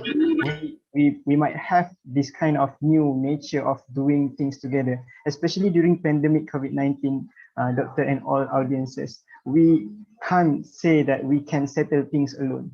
This is the time where we learn that to resolve any issues that affect different and various stakeholders in the community, we can never reach into the best resolution unless we do things together. And for that matter, I believe that is what our union is trying to do. Alhamdulillah, with the guidance from the university, we are being involved in the governance. We are a part of the governance. That's mean to be a student representative does not only mean that we represent voices only. To be student representatives in the new narrative of higher education institution is also for the students to be the main contributor as well, to be part of not only raising concern, but to be part of those who creating the resolution together. And I believe this spirit, this aspiration should be injected to all stakeholders in our country, and perhaps Malaysia can lead the way for us to attend the issues at international level, for us not only to voice out concern and problems that occurring around us, but to invite everyone in a very harmonious way, in the very best way possible, to initiate and craft the best resolution for our nation and also for our world. I think that would be it. Thank you, Doctor. Thank you very much. Perhaps other judges or audience would have questions for the presenters. Well, I do have questions. I think it started off any organization, any body, any institution, they started off well with a grounded togetherness, you know, the aspiration is togetherness and everything. But sooner or later, as it goes down the line, it tends to be hijacked by a top leader's ideal. So how do you, and what in your opinion, how do you think that by having this union, you can actually stop this? You know, I would say it's a problem. Thank you so much for the wonderful question. I believe this is also the struggle where we can find in any sectors or in the spectrum of our life. At least in Malaysia, we can see the struggle that affect not on the top level, but the stakeholders that will be affected the most is on the bottom, us. So in this union, we have been talking about this a lot, especially from the students, the ordinary students. They raised about these issues on how we can ensure that this union can be the platform of resilience, can be the platform of people, not the platform of position or rank that being given to any appointed officer perhaps, or anyone who have been filled the position up there.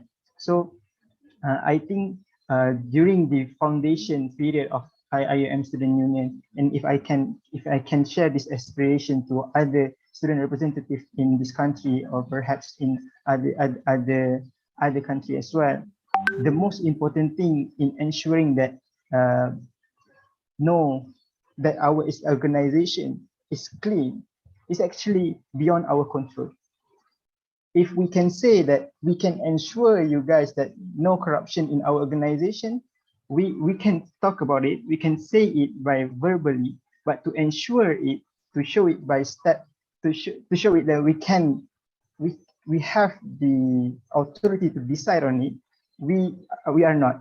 We can't guarantee that, but what we can do is that the responsibility for any organization, or at least the frontliners who are moving the organization, is not to promise that ambition, but to ensure the steps, the introduction, or in Arabic, the muqaddimah, that we are doing in the earlier step of fulfilling the direction, and the way how we operate it is actually defining or showing and can bring us towards that direction. For example, if we want to talk about the best operation, the cleanest coordination in organization, perhaps we can put it into paper and we can talk about it. We can share it to the people that we are doing it. But the most important thing is that in the foundation that we have, perhaps in our IIUM constitution, for example, within our organization, we have the SOP. And also the most important thing, if I can share, in this union, we have not only appointed officers to coordinate our operation, but we appoint our council of advisors, consists not only among students, but also among our lecturer, our administrators, and also the expert that can be trusted to ensure the operation of the union is is coordinated accordingly. And I believe that is somehow the board of trustees in nature. And of course, we can't guarantee that, but as long as we can commit towards fulfilling the foundation of having the cleanliness in our paper and SOP, I believe that will be the best effort that we can do. Thank you. Thank you for the answer. But if I may just add one before I think the next judge will ask question. Just want to ask, I mean, do you see what is the biggest impact so far 3 years down the line, student union? So what are we, can you, Atira, maybe, would you like to share what is the biggest impact that student unions have? The biggest impact of student union to the students? Yep, you can just, it's up to you in which context you want to explain. All right, I think since the renaissance of student union, we could see, we cannot disregard the fact that this student union was established because of the political will of that government at that time. And it's still, we couldn't disregard that political will also affect the union's sustainability. Like every other NGO or organization would also be affected because we are the community in the society. So one of the impacts of what we have achieved so far, and the impact of student union in voicing out student voices, I should say that the student voices is more inclusive, because we really gain student feedback. And as what I have mentioned in my presentation, the advantages of student union is that we have the grassroots feedback, which the university did not have. You know, the university, they execute the policy, but they should have the respondent is the students, but they didn't have the information about the student on what the students want and all. But student union, we have that. So I think first we have inclusive voices. If I may give the example, is that we have conducted a survey, and 12,000 students fill in the form for the survey, and it is hard to achieve until that level if it by the university administrator because of the reachability of the form and the accessibility of the platform to voice out the student voices. So first, inclusive voices of the student, and then the second one is it improve good governance of the university, because with the collaborative and then university action on where the policy should go. So it also improves good governance of the university, because the student is satisfied with the policy and the university know what they are doing. So that's how we could contribute to each other. And then the third one is, if I must say, is that the recognition of student voices, which means that now after the establishment of student union, even the ministries, even the ministries take into account student voices, holistic student voices. Like student union have been invited in a meeting with Ministry of Finance in constituting a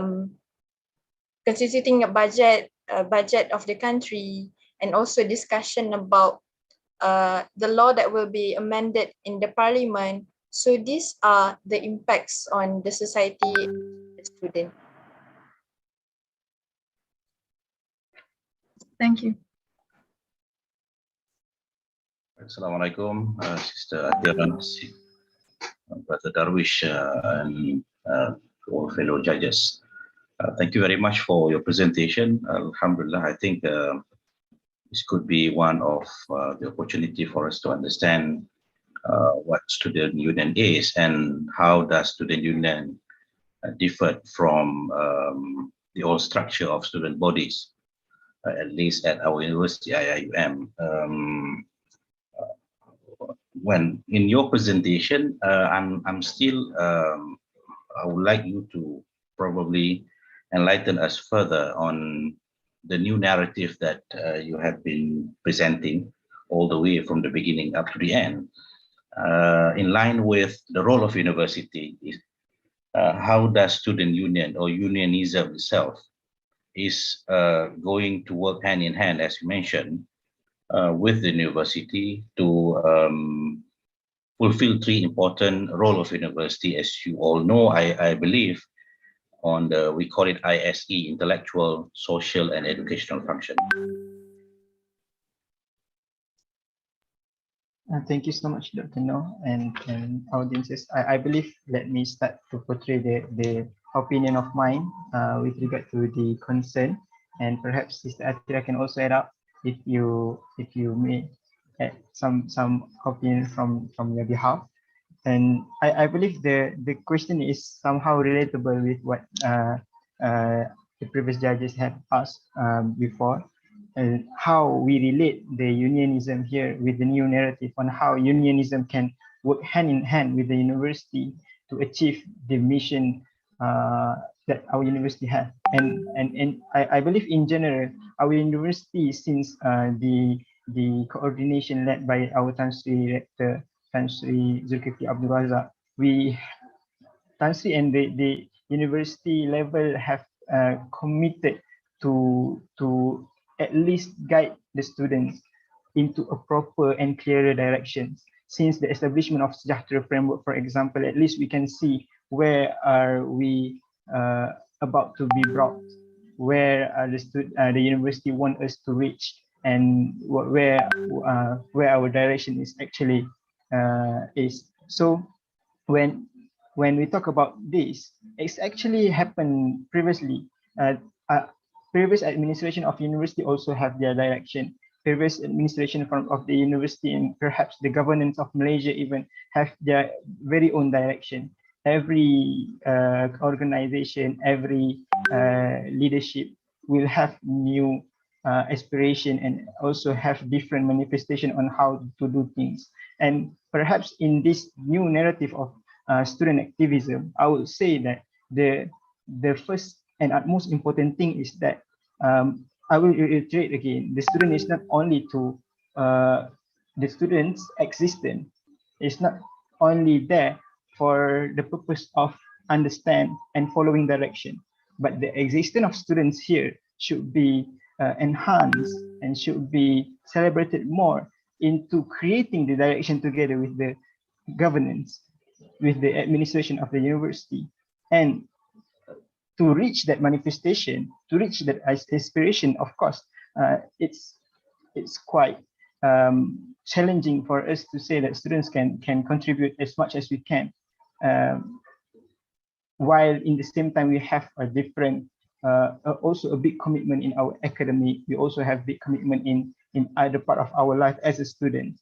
And what we can say here for student union and unionism here, we are not only committed to support the direction that will be very much benefit the students, but also the biggest part of our commitment is to ensure that we are ready with our fullest potential organized, to have our capacity ready to contribute in any way possible. For example, in the poster, I didn't have the time to explain just now. We put 3 main elements in our new narrative of student union or student representation. Not only we want to take care of the welfare of the student with the capacity that other society has, but we are also working very hard to ensure that we have the financial independency. Let's say, for example, in IIUM, approximately we have 30,000 students for us to take care of.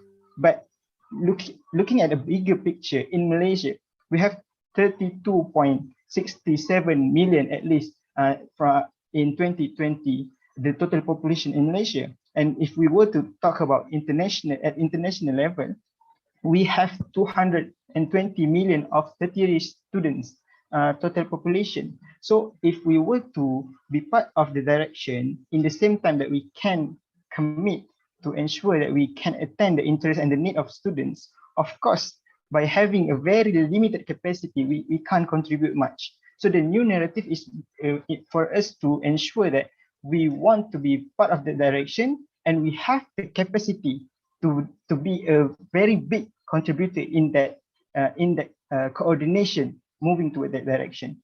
And secondly, I believe when we talk about Rahmatan lil Alamin, where the University of Islam, IIUM have been talking about to ensure that we are leading the way in ensuring the internationalization, the integration, the intellectualism, and everything that can be understood as the concept of Rahmatan lil Alamin.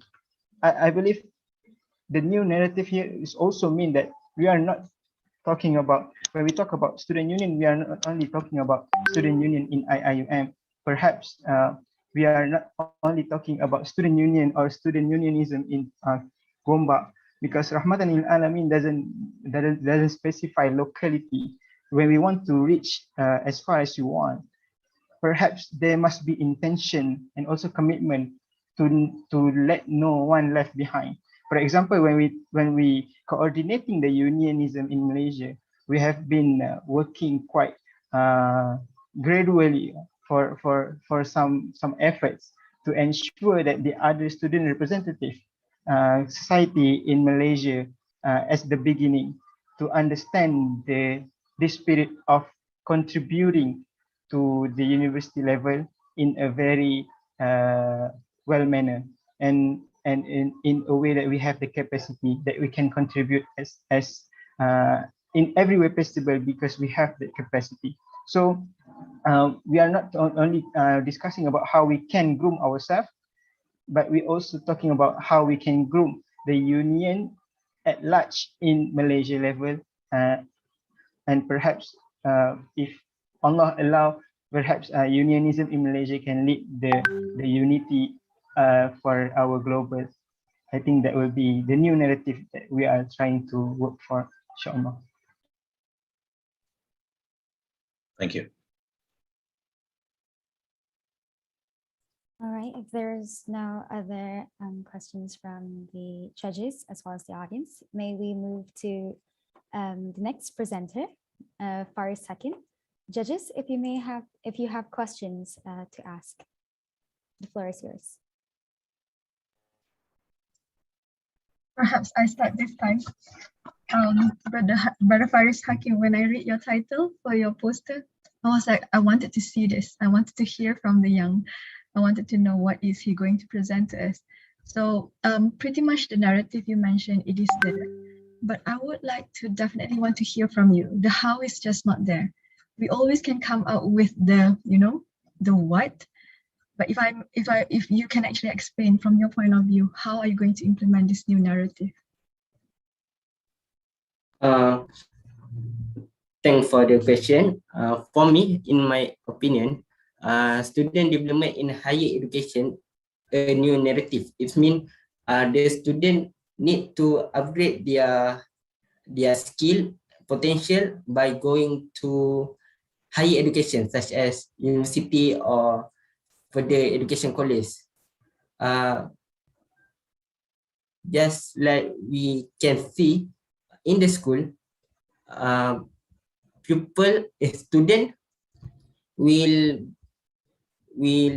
student will go to their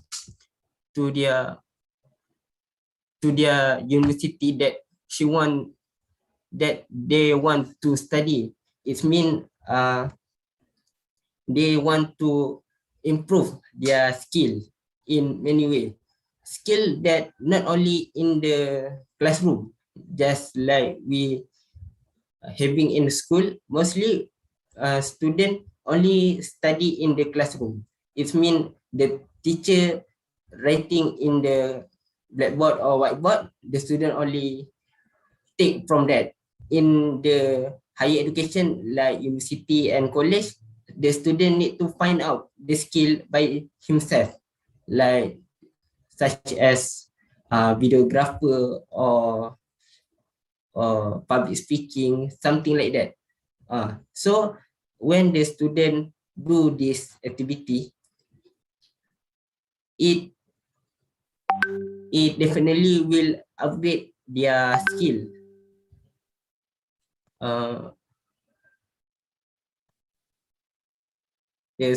The student also, when they upgrade their skill, it will help them to find their interest in their life.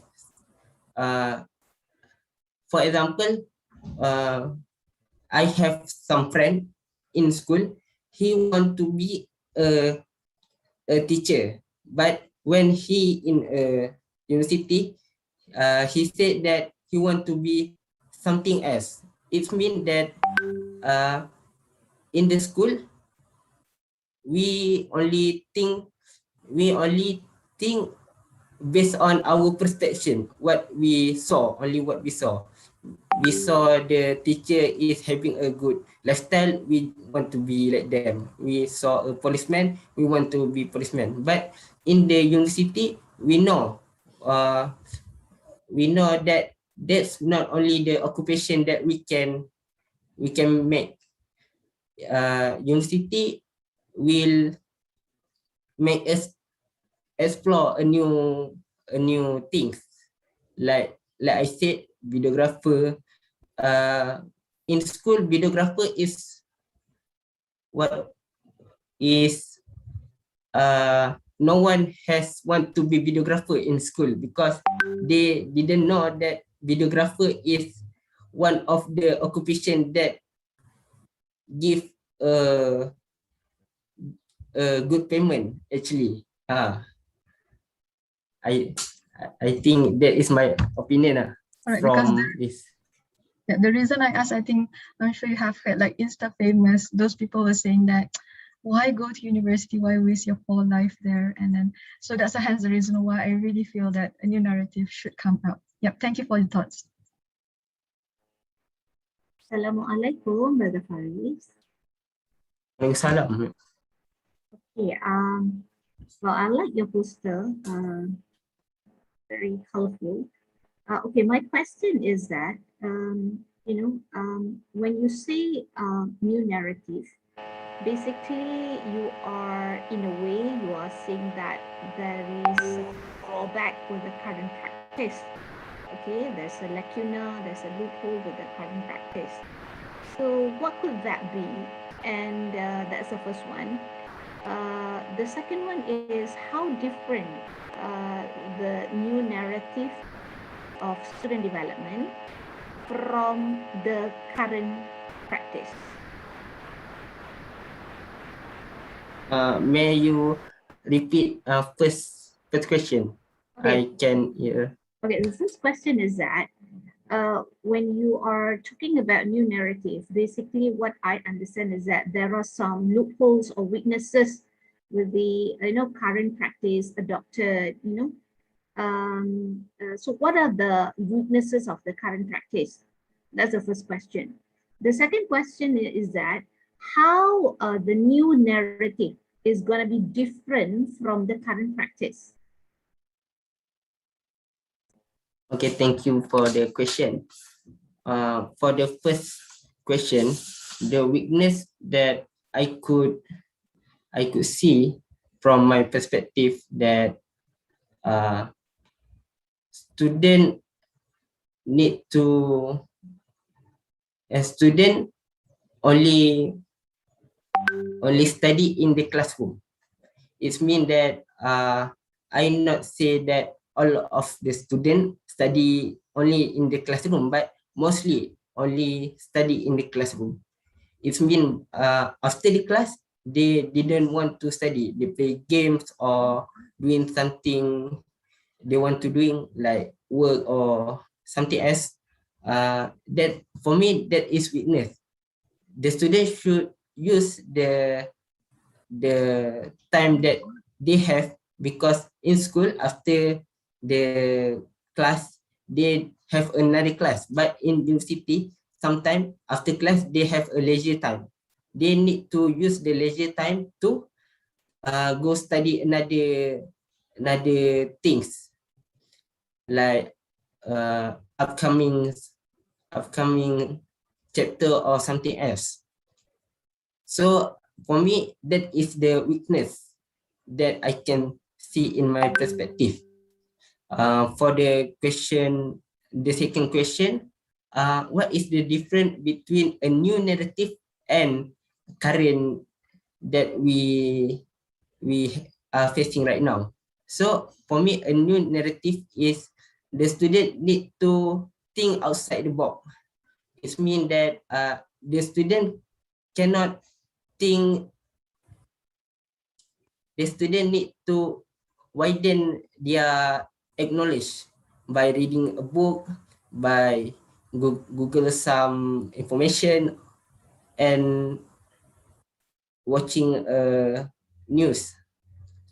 Because of what? Nowadays we have a lot of technologies that could help us. Like we go to the browser, we just search what we want to search.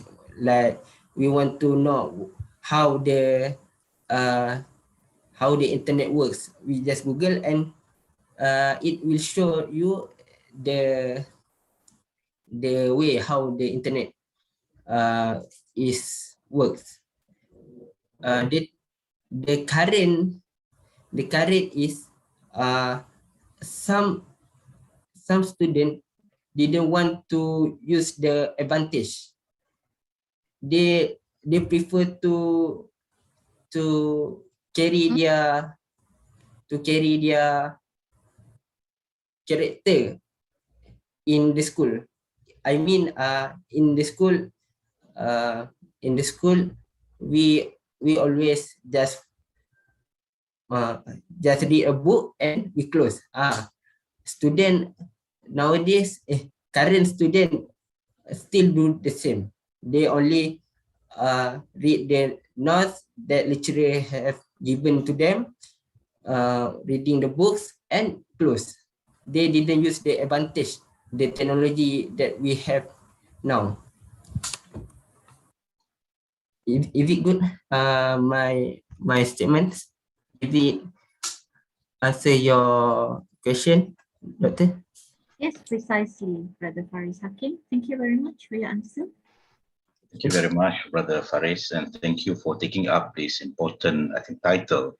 It is refreshing to have someone at your age to take up this topic and probably this is our empowerment activity as well among young people. I have only one question on who is supposed to bring up this new narrative. Yeah, that's my questions. Thank you for the question. In my opinion, who need to bring the new narrative?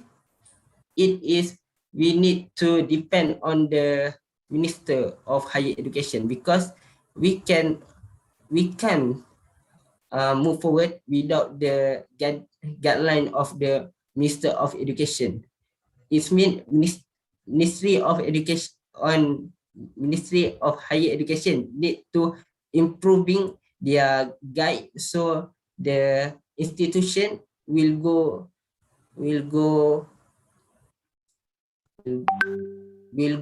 to the level that has been set up by the Ministry of Higher Education. Thank you. Okay, all right, thank you. Thank you very much to the judges. If you no longer have further question for a second, we'll now move on to the third presenter, Brother Said Muhammad. The floor is yours.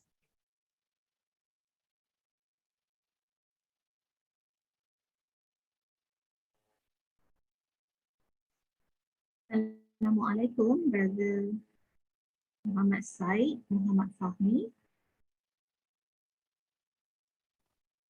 Waalaikumsalam. Okay, I have a very simple question. With the hike of price next year, for the cost of animal food, for example, okay, maintaining a cat, for example, for instance, is going to be costly. So how do you think this cost can be tolerated in order to attain holistic wellness among students? Because that could actually contribute to a stress as well, rather than providing therapy, So I'd like to listen to, perhaps what would be the solution. Okay, thank you for the very good question. So, in my opinion, to come out with the pricey cost to adopt pet, as a student, I sure in campus we have many stray cat around our campus. So, to adopt a cat at campus, of course we cannot adopt a cat. I mean to bring cat from home to our room. So the easiest way is when we eat at the cafe, we can spare some maybe chicken or fish, and then we put it in plastic and give it to cats we found nearby. And I believe when we give the food to the cat, often means we often meet them, feed them. I believe they will be that jinak to us. So that's my solution. Thank you, Brother Said, for the answer. Dr. Noh, you want to start first? Thank you, Dr. Amelia. Brother Said, congratulations. This is interesting. I think the finding that you have highlighted in your presentation is interesting. Probably this is new to me, at least, and I'm thinking that since we are still in the pandemic time, and mental health is one of the issues that always been the focus, even at the higher institution education. Do you think it would be good to bring the solution that you have presented to a higher level? And I think when we heard from student union, probably are you thinking of collaborating with student union and then to bring this solution another level? That's my question. Okay, thanks for the interesting question. So for that problem, before this, I have once experienced a studio, actually a pet shop around in in KL area. The name of the shop is Johan and his cat, if I'm not mistaken. The shop, they sell item for the pets. I mean like food, the pet needs. And they not just sell food that they not just sell food. At the top of the shop, they made they reserve a space. They make money from it. People come to there and pay for it, and they can play with their cat. Which means they actually reduce their cost. And by doing that, actually they reduce their cost by the ticket fee, and from that, people come and buy food from them and feed their cat, which makes them more benefit. So what we can do with that, in Abu Hurairah Club, we can initiate something like that, and to make in conjunction with what Madam Shamsina just asked about the price, we can make that place, but not by paying by entry, but maybe monthly pass, so it may reduce reduce student cost, but also benefited us also. I think that's all. About the student union, do you have any thought about it? I think to initiate that apa,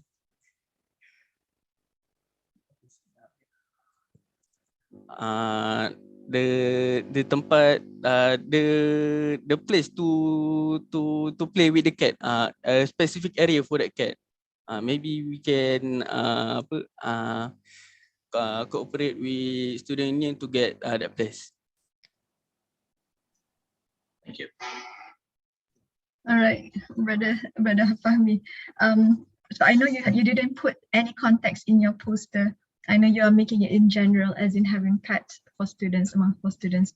But I want to hear it from yourself. I think in the case of UIA, I'm just going to pull it back to UIA, since you are the Abu Hurairah man. Okay, and then I think you have heard it also. We can give the cats food, but then when we put the food on the sidewalk, and then it will also you will call other I would say other like rodents and stuff, and then it will also cause displeasing view where the food is placed everywhere. I know we wanted to care for the cats, and then that one on top of that, I think the smell from their litter. Okay, so I think we want to have this. I love cats. Okay, so but then how do we balance this? I mean, if let's say we want to have this at the university, I think I'm still looking for a solution where we can really actually, I think that Tan Sri really said that he wants to live with the animals, the tree, the plants and everything. But how do we want to make sure that we have a balance between our well-being as well as the cat's well-being? What's your view on this?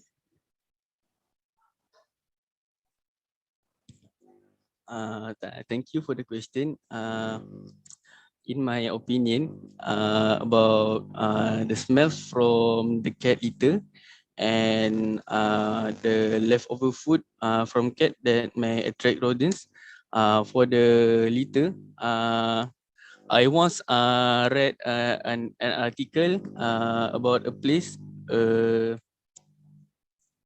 market in Kelantan. They made a market, and beside the market they made a specific place. They put many stands there, and they close the place to make it as a cat littering section. So the cat will litter at that place. So the litter will not be all over the ground. And about food, when I believe to conduct giving food to the cat, if the cat did not eat the food, so it is our responsible to clean the mess up back, and if possible try to find out maybe the special mark for the cat, so the cat will know it. I think I agree with you, as in, yeah, we definitely have to have that awareness up. I think Abu Hurairah Club should have that awareness up. I think if let's say everyone is working together, and if let's say once they give the food, they have to wait until the food is finished, I think that will definitely be a solution. Thank you, Brother Fahmi. Thank you for and as well as the judges. And last but not least, judges, if you have questions to Sister Nur Aviviani's group, the floor is yours. May I start, judges? All right. Hi, Sister Nur Aviani.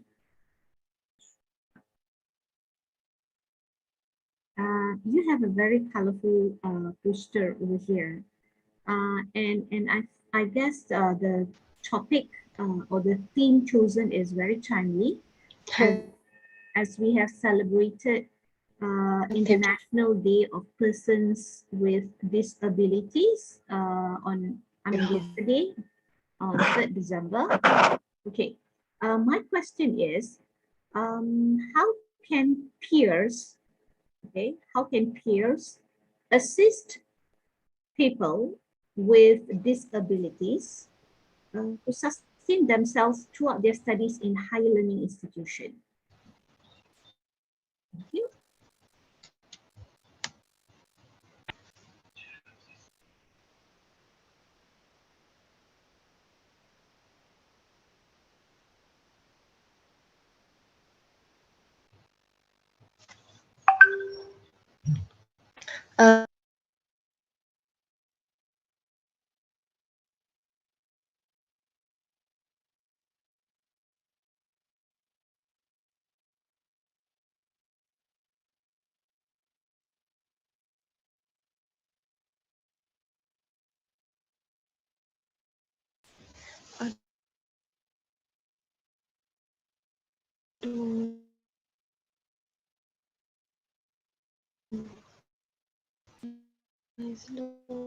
Sorry, Firzana, are you lagging?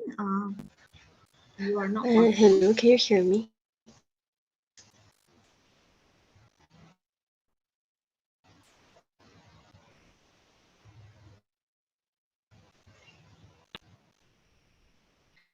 Yeah, I'm lagging. Can you repeat what? Oh, okay. All right. The question is, how can peers assist people with disabilities to sustain themselves throughout their studies in higher learning institution? Yeah, can you hear me just now?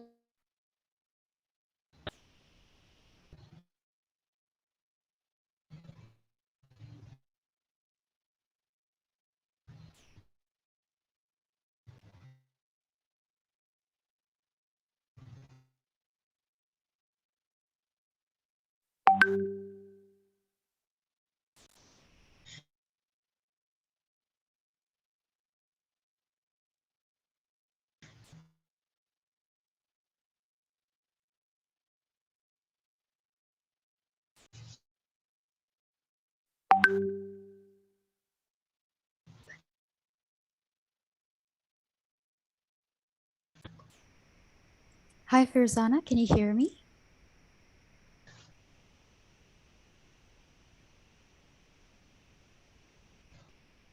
Firzana? You are currently lagging and we cannot hear you. Miss, I can answer it. Can I know what the question that you asked me for? Okay, the question is, how can peers assist people with disabilities to sustain themselves throughout their studies in higher learning institution?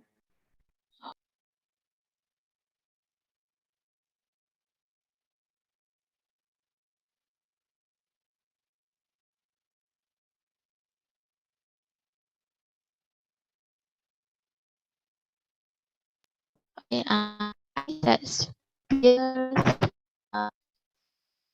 them the motivation and maybe kejap can the peers can give them motivation to continue their study, and then they can also teach them when they didn't know something that they learned in the school. They can share their experience, what they learned in school, what they are feeling when they have a difficult in study. They can share their feeling to the peers, and peers maybe can help with share maybe peers can help with search some technique, or maybe share what they need to their teacher.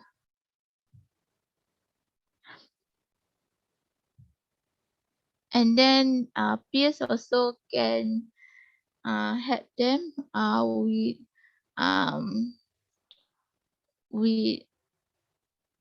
peers also can help them with their specialties. Yeah, that's all. Thank you very much, Sister Norevi. A good try.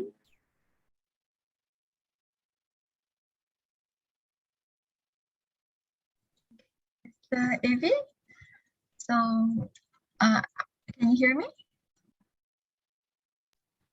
Can madam? All right, okay. So I think I'm not sure whether you are aware. There is actually like when we get our class list, I just noticed it this year. This semester, starting last semester, I noticed that there is now a column of disability in our students' class list. I mean, what is your view? Do you think that the university should put it in the class list so that the lecturers know of these disabilities of the students, or do you feel that it's going to be going to put some prejudgment on the students? What is your opinion on this?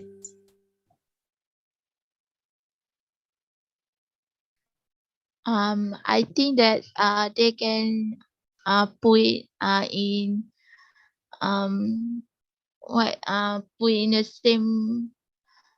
same school with the normal people, because they can learn learn how to social with the normal people, not only with their they are the same people. They can open their mind, and I know that sometimes they didn't comfortable with the all facility in the school, and that's why we suggest we must open hospital and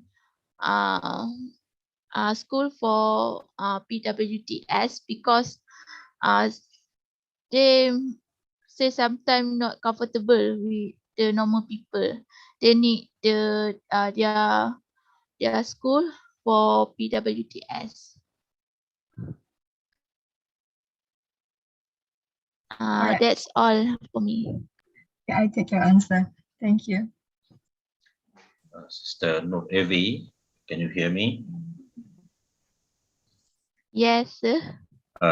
I have one question. If I understand the presentation earlier correctly, you are proposing a specially built university for person with disabilities in order to make sure full capacity in terms of identifying their strength and then polishing the strengths for the benefit of that person. What is your opinion on the life after graduating from that specially built university for EWDs in terms of the integration of person with disabilities with the society out there?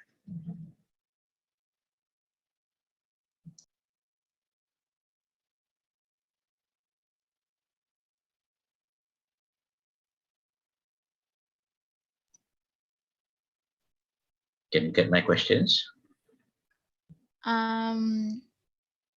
Okay, I think that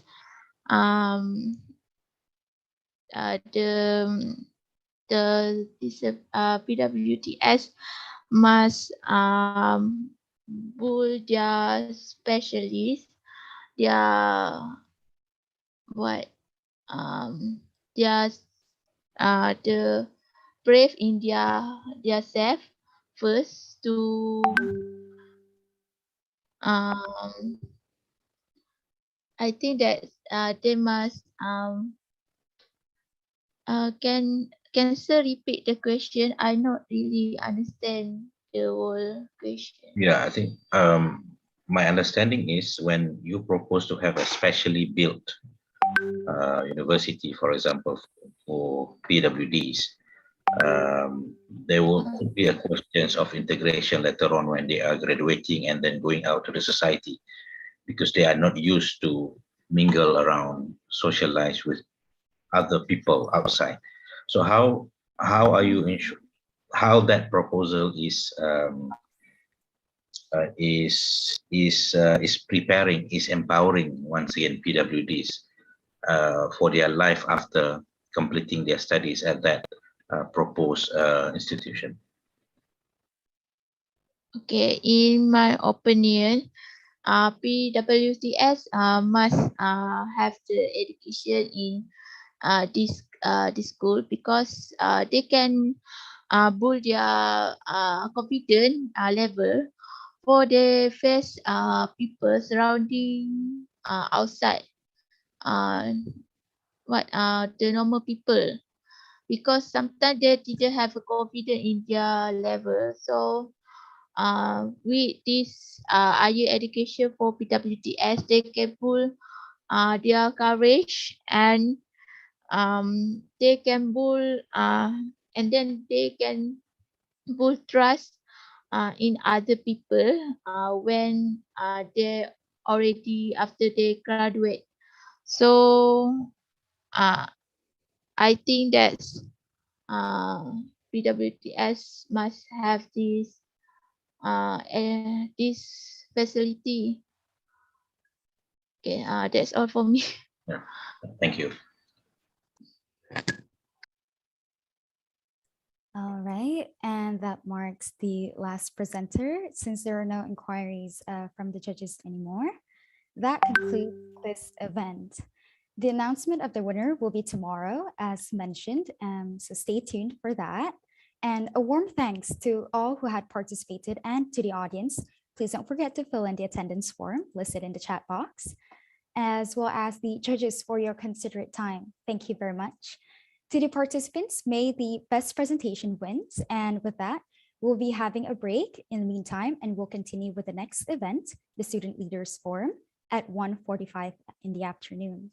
Do join in. We have some lovely speakers to look forward to. And on that note, we'd like to apologize if there were any shortcomings on behalf of the committee, myself, and everyone else. See you and thank you. Assalamualaikum warahmatullahi wabarakatuh.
You have 10 minutes to finish your research. You rush into searching on Google, then you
Bayar, Didi bayar.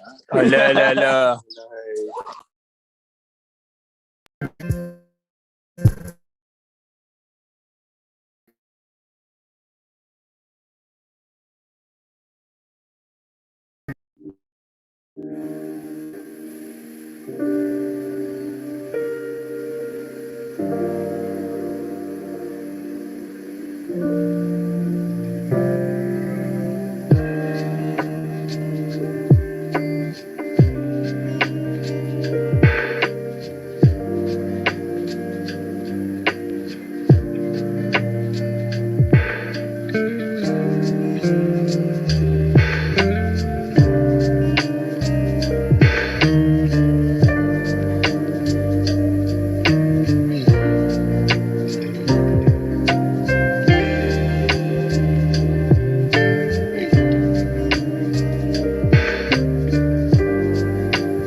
session will be started in 5 minutes, so please come and join us in here at the Student Leaders Convention, Student Leaders Forum. Thank you.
Okay, it's the time, everyone.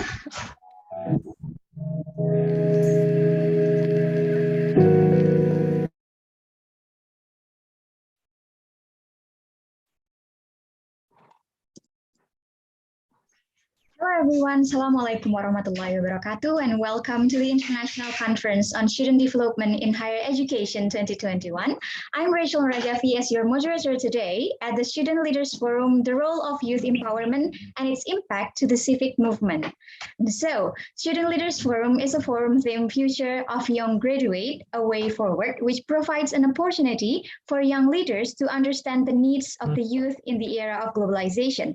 So this forum will be led by our speakers to discuss the various avenues for youth to develop and maintain skill and action to address global issues. So here we are with our three speakers. Let us welcome them. First of all, Abraham Hino Samuel Jose, an intern at the Ministry of Foreign Affairs, Republic of Indonesia.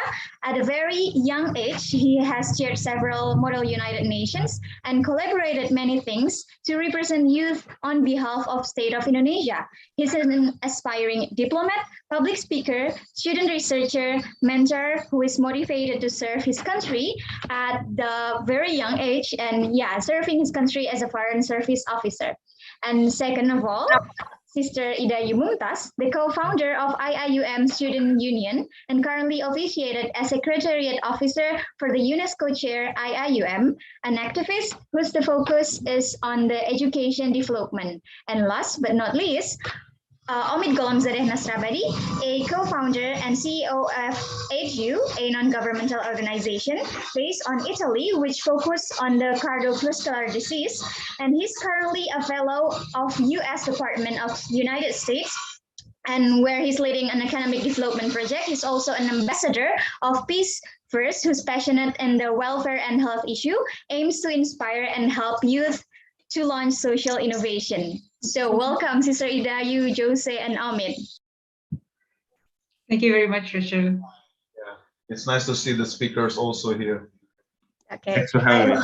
Good morning. Okay, I hope you're doing well, all. I'm sorry for the noisy things. So, under the theme, the role of youth and its impact towards civic movement, I am inviting our first speaker, Mr. Abraham, for having his presentation on youth representation in the higher authority.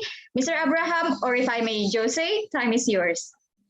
Okay, thank you, Rachel. First of all, I'd like to thank the organizer for inviting me. I was planning to use a presentation slide. I already created the slides this morning, but I have to cancel the usage of my presentation slide because the allocated time is only like 15 to 20 minutes, and if I go with the PPT, I might be going for 45 minutes. And right now I'm in the middle of an event also by the Ministry of Foreign Affairs, something like a youth capacity building program, and I basically leave the event for a while to fill the materials here, and I believe the other speakers can add to me, and it's nice to be here with my fellow Serumpun, in Malaysia. I'm from Indonesia. We are brothers and sometimes we fight over things, especially our netizen, but we do love each other. Nobody can mock Malaysia and Indonesia except from each of them. So Indonesia can fight with Malaysians maybe in the internet and vice versa, but nobody can mock us except from ourselves. So that's why I love Malaysia so much. And and thank you. Sadly, we cannot have this offline. Maybe I can be in Malaysia right now, but for the fourth time, I guess, in Malaysia. But I think I'll be. I believe that this platform, the future platform, will not limit us. So first of all, allow me to introduce myself. My name is Sino Samuel Jose. I'm the Vice President of Agrata Institute Indonesia. And I'm currently an intern in the Ministry of Foreign Affairs of the Republic of Indonesia. I am not a student representative of the ministry, but I'm an intern there. But I am pretty much involved in the political processes conducted by the ministry because it's a great opportunity actually, because COVID-19 is a blessing in disguise, where previously before COVID, interns might not be exposed to high caliber jobs, but with COVID, actually, us the interns are more exposed to actual jobs that are very challenging and also very important. And I assist the ministry in the Directorate General of Multilateral Cooperation. I assist specifically on health cooperation, socio-cultural issues like migration, and then human rights and the others. And then I assist also on the tourism sections here. So it's pretty much jack of all trade, just like my major. I'm an IR student, final year IR student from Jakarta. Okay, so actually the topic that was given to me is how can a youth representation can be significant in the higher authority. So first of all, of course, I would like to begin why youth does matter. So actually, because I am an IR student, I would like to bring the perspective from the international relations, where even the United Nations Security Council implements a resolution. There are several resolutions entitled the Youth, Peace, and Security. So youths are the significant catalyst for peace and security. And therefore, I believe that our presence in here are pretty much recognized. However, the issue right now is how can we, as a youth, build our credibility in order for the government to listen to us and listen to our concerns? Because, sometimes when the youth demonstrate about something towards the government, for example, or whenever youths are trying to contribute something to the national processes, sometimes we are being undermined.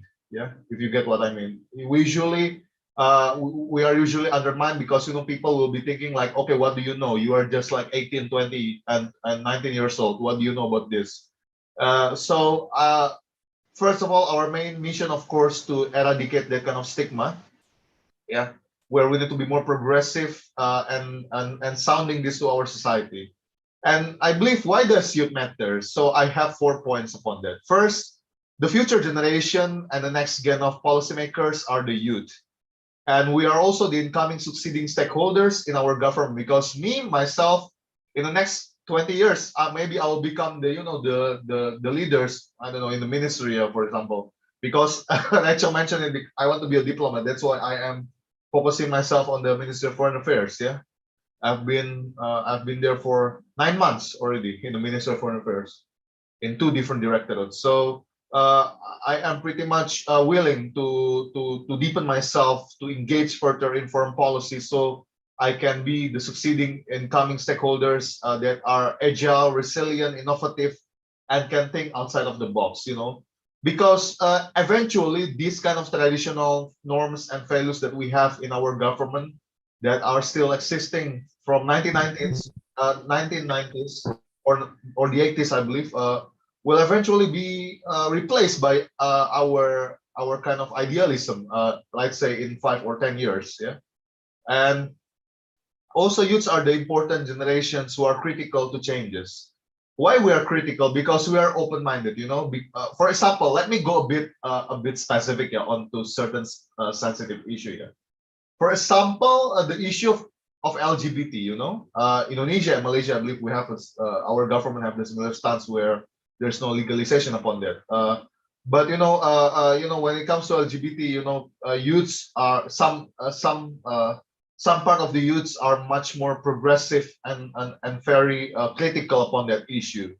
And that's why right now we are seeing a lot of gender advocacy and also non-binary campaigns, those kind of things, fueled by the youths. So I can say from here, I'm not going to criticize or comments to the stance. No, I will not be discussing upon that. But I'm just saying that we have the capacity to do critical changes, and also to deplete the traditions and other customs that has been passed from previous generations that we can consider irrelevant to our current state of globalization, and also the open-minded thinking that we are trying to embrace right now nowadays. And then OECD has coined the term that the youths are important for their participation in public policy, and also in political processes. This brings me to the next point, actually, where therefore, how can our voice be listened by the governments? Because as one of the leader in the Agrata Institute, I believe that in order for us to be listened, we have to have enough credential, and we need to also acquire sufficient modality to move forward. So therefore, how to do that? Of course, increasing youth capacity is a must. This is important to substantiate our engagement, to be significant and more credible, to be concerned by the higher authorities. So when they are looking at us, they can listen to our voice. They can see that we are very serious. We have enough, we have enough significance that can be proposed into new sort of innovative ideas and other solutions that are maybe new to the people. And we can the second point is governments need solutions that are easily mapped and also feasible to be implemented. And then I believe that our thinking, youth thinking, is pretty much capable to do that, because we have the capability somehow to, because most of us right now, most of our generations are still on their academic age, yeah, I can say, yeah, undergraduates, postgraduates, that's why we have a more modern and also capable thinking of mapping new solutions. And sometimes these are also related with the term of youth as a sandwich generation, because we as a youth not sometimes, yeah, but recently, this sandwich generation term is being coined to show that we as a youth not only carrying the burden of taking care of ourselves, but also to our parents, our family, and perhaps our children, yeah, if you are marrying young enough, this sandwich generation term are pretty much, are pretty much intertwined with our responsibilities in this 21st century, especially in the 2020s and beyond. And second, the next point, the second main point is youths are more agile in creating platforms to fulfill the civil needs that cannot be fulfilled by the governments. For example, my platform in here, Agrata Institute, I'm the vice president there. Our platform has been invited to several important consultations from the government. Recently, if I'm not mistaken, August or July this year, we were invited to speak in this forum to consult regarding Indonesia's nationally determined contribution and SDGs achievement before it's being reported to the UN. And I do see that they are inviting several youth leaders and also organizations. And during the forum, I think our arguments are much more fruitful than those happening within the government consultation itself. Because if I compare my own experience in MOFA, for example, talking about certain issues, for example, ASEAN Outlook on Indo-Pacific, and when we're discussing about ASEAN Outlook on Indo-Pacific in governmental forum, it's kind of limited, of course, because we have to be diplomatic and there are other countries representative, and our wordings are much more carefully crafted in order to not conveying different meanings that we don't want to the others to understand. And then when I go to the youth forum, everything was very frank, very fruitful, not stiff. Yeah, that's why I do believe that I think our way of thinking and our way of signifying our ideas are pretty much more coherent rather than those who are in the government. But of course, I will not deny that actually governments are still important. Of course, I will not be discrediting that notion, because governments are the key policymakers, and we cannot have youth-friendly we cannot have the needed youth-friendly legislations and regulations without government's intention, of course. That's why we should have a constructive engagement rather than a destructive one. The problem is most of the youth movements, those people who are protesting, for example, the youths, sometimes they don't know the substance. They just protest because they follow the bandwagon. That's the thing. That's the number one most important thing for me to be concerned, because previously when Indonesia adopt, for example, the omnibus bill on job creation, there are a lot of youths who are not pretty much who are not aware regarding why we need that kind of why we need that kind of bills and regulations. They are just protesting because they only read from the title, okay, omnibus law on job creation, that's all, job creation, and then they protest about job creation, but they do not read the whole 1,200 pages of the bills. So that's why building our capacity are important. And lastly, I believe I have 3 minutes left or 4 minutes left, if I'm not mistaken, according to my on timer. So I want to share my experience for this third point, because I believe I'll be looking forward for the question and answer session. So I'll just be elaborating the strategic ideas upon. So when I was in the Ministry of Trade, so before I was in MOFA, before I am assigned to MOFA, I was an intern in the Ministry of Trade, and back then I was participating in a lot of trade consultations and those kind of things, related to agreements, RCEP and ASEAN facilitation, those kind of policy related technicalities. And there, I have somehow the chief of section trusts me to do several things that I believe should not be done by interns. But they asked me to do so, Well, what I want to say, my point is, when you're having enough capability, when you have a convincing delivery that you can do that and you are capable to do things outside of your, things outside of the mainstream actions, people will value it as something that is pretty much precious. And I believe that is something that we can leverage upon, Sam also like my job in the foreign ministry, I've been involved in many jobs, including sensitive tasks and also confidential meetings and also multilateral, consultations. They trust me those kind of things because they can see that, okay, Jose is pretty much capable, and Jose is pretty much, aware of what he's doing. He know what he's going to do and what he should do, and this is his passion. That's why people trust me with that kind of job. Of course, I have the obligation also to be respectful to the confidentiality and the others, other kind of things. I think those of you who are the Perdana Fellow or youths who are working with the government, I think can understand this. And from there, I can easily insert my ideas, so the people in the higher authorities can pay attention to it. For example, in regards of the Indo-Pacific outlook, for example, from my job, I was formulating a policy brief, a 10 pages of policy brief, and that policy brief is further being disseminated. To the Minister of Foreign Affairs. Of course, after the senior diplomat incorporate my policy brief with their own substance, of course. From here, you can see, you have the opportunity to do so. If I can do that in OFA, then you can do that also in your own kind of job.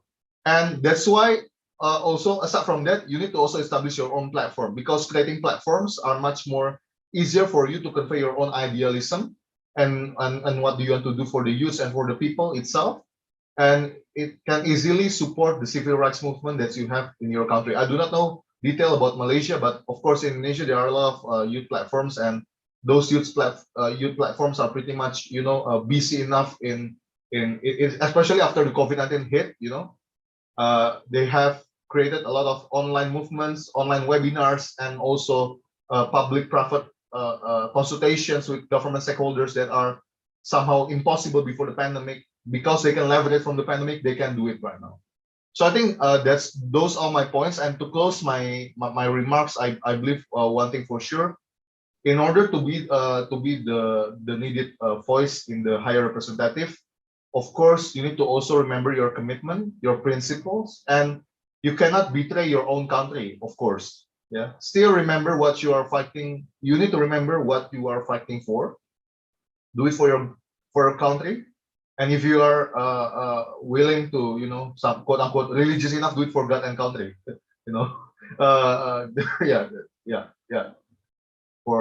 you guys to be to understand it easier. So I use that term. So do it for God and country.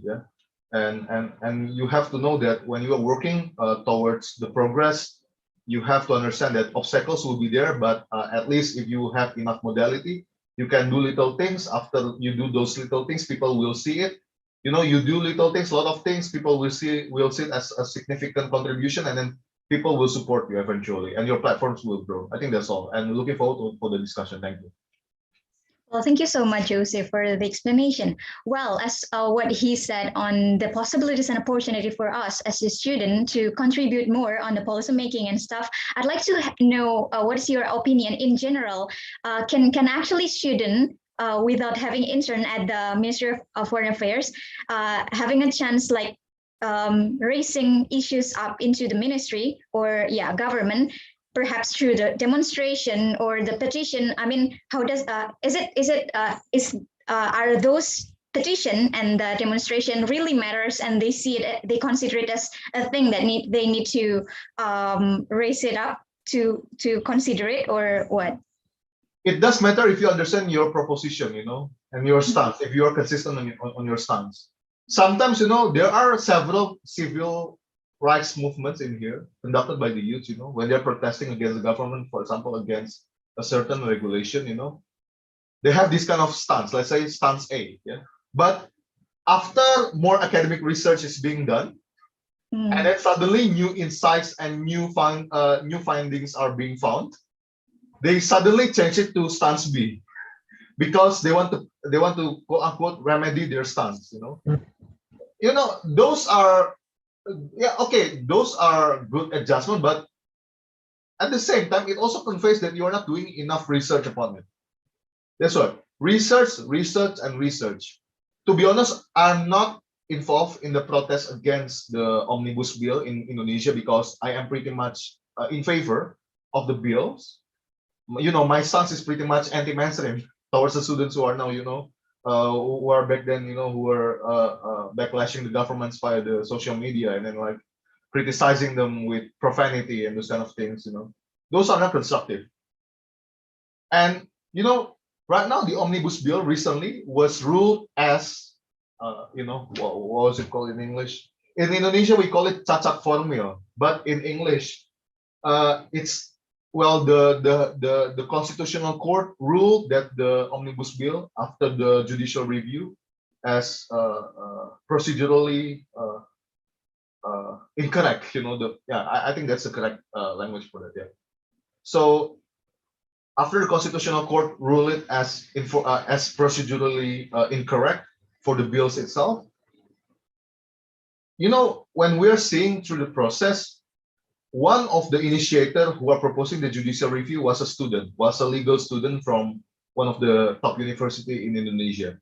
This student is not an active person, I believe, in regards of their like social media advocacy, but the student have enough brain to formulate a legal analysis that was sent to the Constitutional Court, and then the Constitutional Court begins the judicial review process and found it evident that the omnibus bill was procedurally incorrect.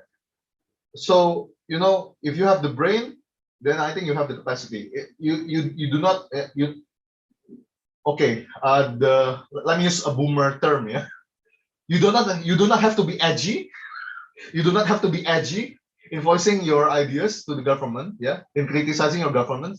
But if you have the brains, it's enough sometimes. You just have to find the correct platform where to send your analysis. That's it. Yeah. And that is what's significant, and that is what we need, not just merely joining the bandwagon without knowing nothing, For example, I'm not going to criticize the recently the previous Prime Minister of Malaysia for his leadership style, because I don't know about his leadership. I'm Indonesian. I didn't pay attention to him a lot. But people in Malaysia, they know better. So to put it in a sense, when you are criticizing something about foreign policy, if you're NIR students, use your voice. Yeah. If you are not NIR students, you better shut up first. Quote unquote, shut up first. Let the people who are more relevant to it do the job. And after that, after you discover the whole picture, then you can do your own ideas that are pretty much coherent with the criticism thrown by the IR students towards a certain foreign policy that you are commenting upon. That's an example, if you guys understand me. Yeah. So let the people who are much more relevant to it do the work first, do the advocacy first. After that, we can follow. And that's why awareness from your own self is important. That's all. Thank you. So you're saying that policy research base is still winning in Indonesia rather than the political movement. It's still significant. To be honest, I see many protests in here. Sometimes all of them result in nothing.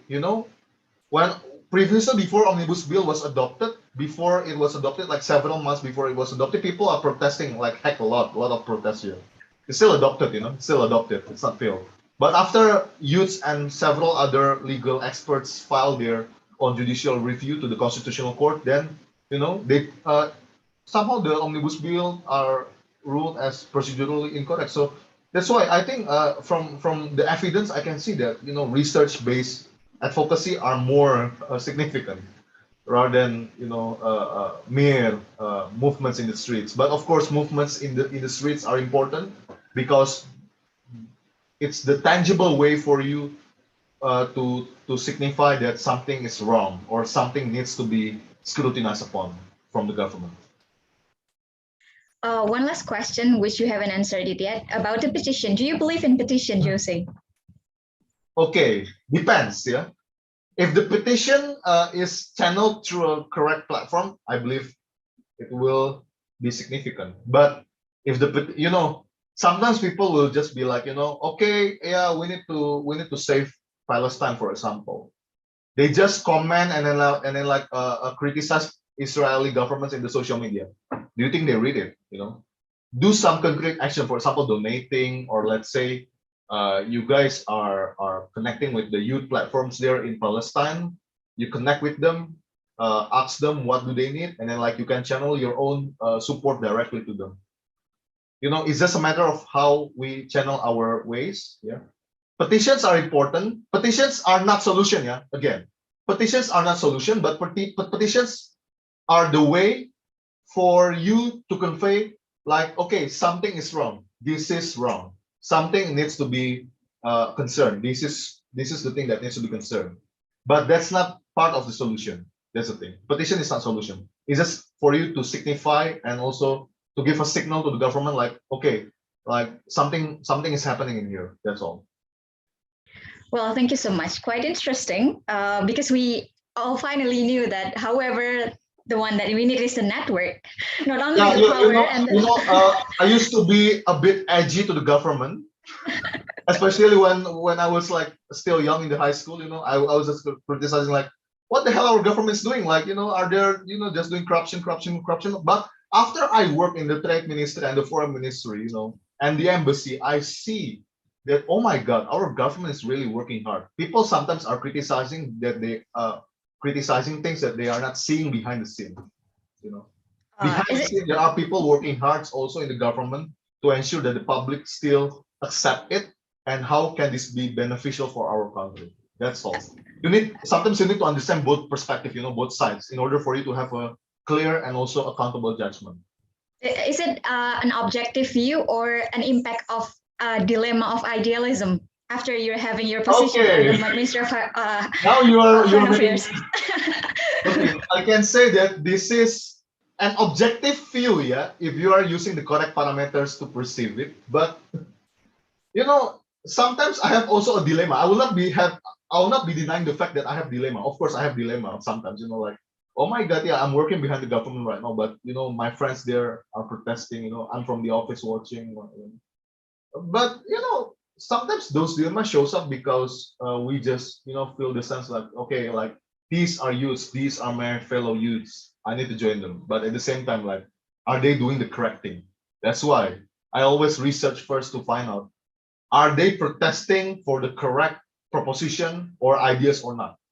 That's the thing. Yeah, the dilemma or not, I think, yeah, nobody will, nobody can evade dilemma, yeah, for in that context. But I believe as long as you have the solid red lines, where to compromise and where to stand on your ideas firmly, it still can be managed thoroughly.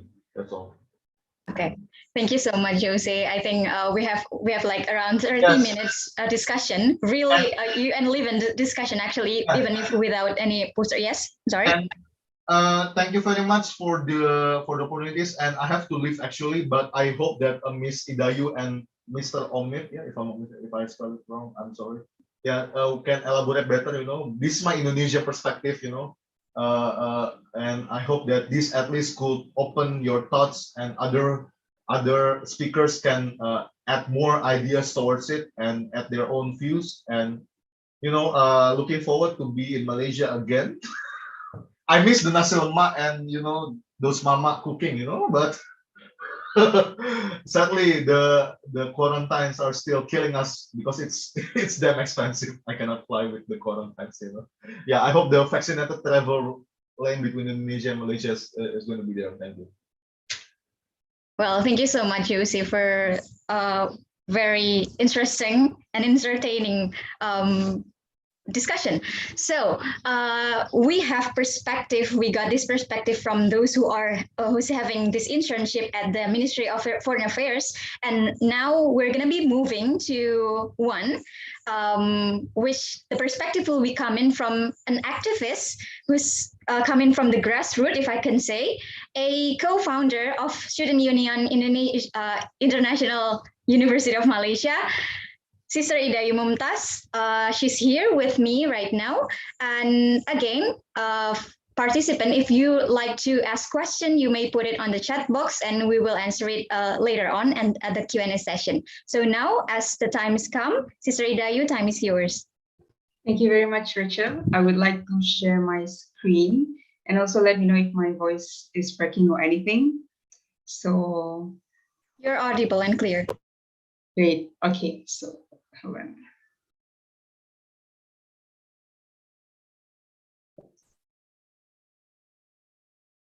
All right, I believe you can see my screen now. So this is the topic that's given to me, youth activism in higher education institutions, or alternatively, people call it higher learning institutions. So before we go any further, it's very important for me to make clear the questions that I'm going to address in the next 20 minutes. So what is my background in youth activism? Perhaps some of you also have just heard me for the first time. And it would provide context in terms of what I share of my experiences about what we must about the ecosystem, why does it matter, as well as the systems, issues, and solutions that we face here in Malaysia or in our campus, as well as the suggested future of youth activism in higher education institutions. You can call me Dayu, and as a student, I was involved in the student representative bodies for 2 years. And if you can see here, you can observe that in those 2 years from 2019 to 2020, we have a transition from having the Student Representative Council system to the Students' Union system. While in Indonesia, it's very common for students to unionize and even mobilize themselves to the streets, as well as going to the more diplomatic approaches. But for the case of Malaysia, it is being resurrected. So I'm currently also serving as an officer at my alma mater itself, and working for the UNESCO chair really opens up my eyes to the role of education and how youth can further our activism in this area, especially in quality education, SDG number 4. Ladies and gentlemen, what must we know about the higher education ecosystem? When we talk about youth activism in the ecosystem, it's not only about the students, but we must understand that we are in relation with other entities. So it is a whole ecosystem. The way we learn biology or science at school, when we have a whole ecosystem like a chain, we are impacting one another, and it's a very dynamic relationship. It's a very dynamic politics. We have the policymakers and academic as well as administrative staff. And this is a very important point, that not only we have those who are on campus, but looking into the future, we have to consider the local community surrounding our campus, as well as those who are the members of our society at large. And for the case of Malaysia, very importantly, we have the national education philosophy, and it is a strong case of what kind of graduates we want to produce, what kind of youth. And we want to produce, there are a number of things in the NEP, but 2 important things I want to highlight this evening is that first, the intention to produce balanced, holistic, and integrated human beings, as well as graduates and citizens and human beings who can further develop the well-being of ourselves, our community, and our nation. And Malaysia, late in 2014, adopted the Sustainable Development Goals. We want to commit to it as a nation. And SDG number 4, which is quality education, among all other goals, are directly related to youth. Because we often say that without education, we cannot go far. And it's not only about access, but also all the other complex matters that affect our education, like our economy, our environment. For example, now we also need devices, but at the same time, when floods are hitting our students in their areas, they cannot even go to school. So what are the proactive actions we're taking to address climate change? You see all this interrelation.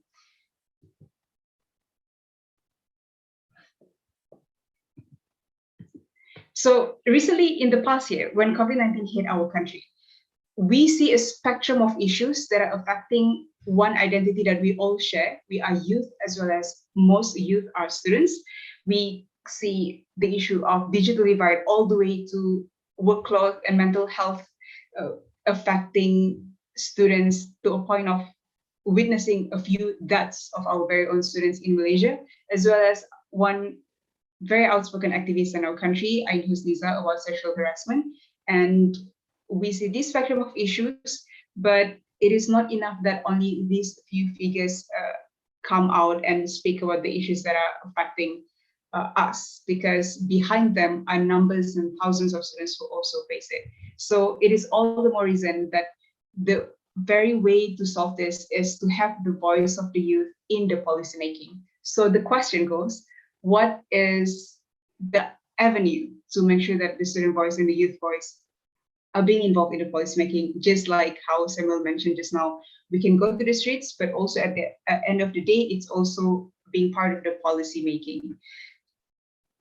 Why does youth activism matter? In other case, youth, most of us are students, and students have power that we shouldn't underestimate. Where does the power come from? First, the quantity of large population in Malaysia. We have over 1.2 million students.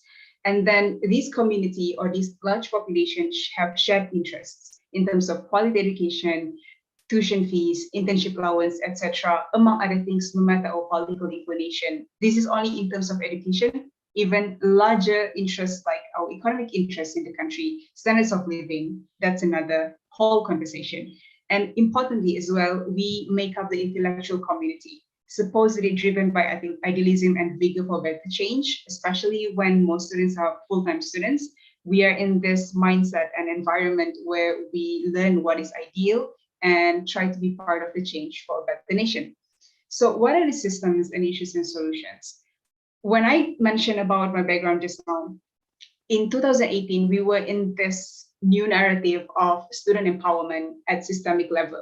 What it means is that we want to empower the system through which the voice of student can be channeled so that student voice can be represented in a more fair manner by giving students the autonomy to legitimately, what it means that by law, we can be involved in the process of policy making. So why is it so important to be part of the policy making? That is how one of the ways that we make students as co-drivers to make the policy making more meaningful. Because again, the issues are being faced by the students. They need inputs from the students as well as the views of the students, the grassroots. And there are 4 ways to empower our students' unions in Malaysia, because it's completely new. Even now, we have 20 public universities, but there are only 3 students' unions, 3 universities with what we call students' unions. And even I can say that on campus itself, looking at the voter turnout, the ideology of student-unism still needs to be further empowered and strengthened. So it stands on 4 attributes, at least. There are more, but first is that the solidarity, students being united, as well as to be registered as an autonomous union so that they can have the freedom to really voice out the truth and get answers. And then to have the diplomatic relationship with the university in terms of the strategic planning, to outsource the resources and strengths that respective parties have to improve student presentation experiences and surveys, as well as to benefit the community at large, and have the participation in policymaking.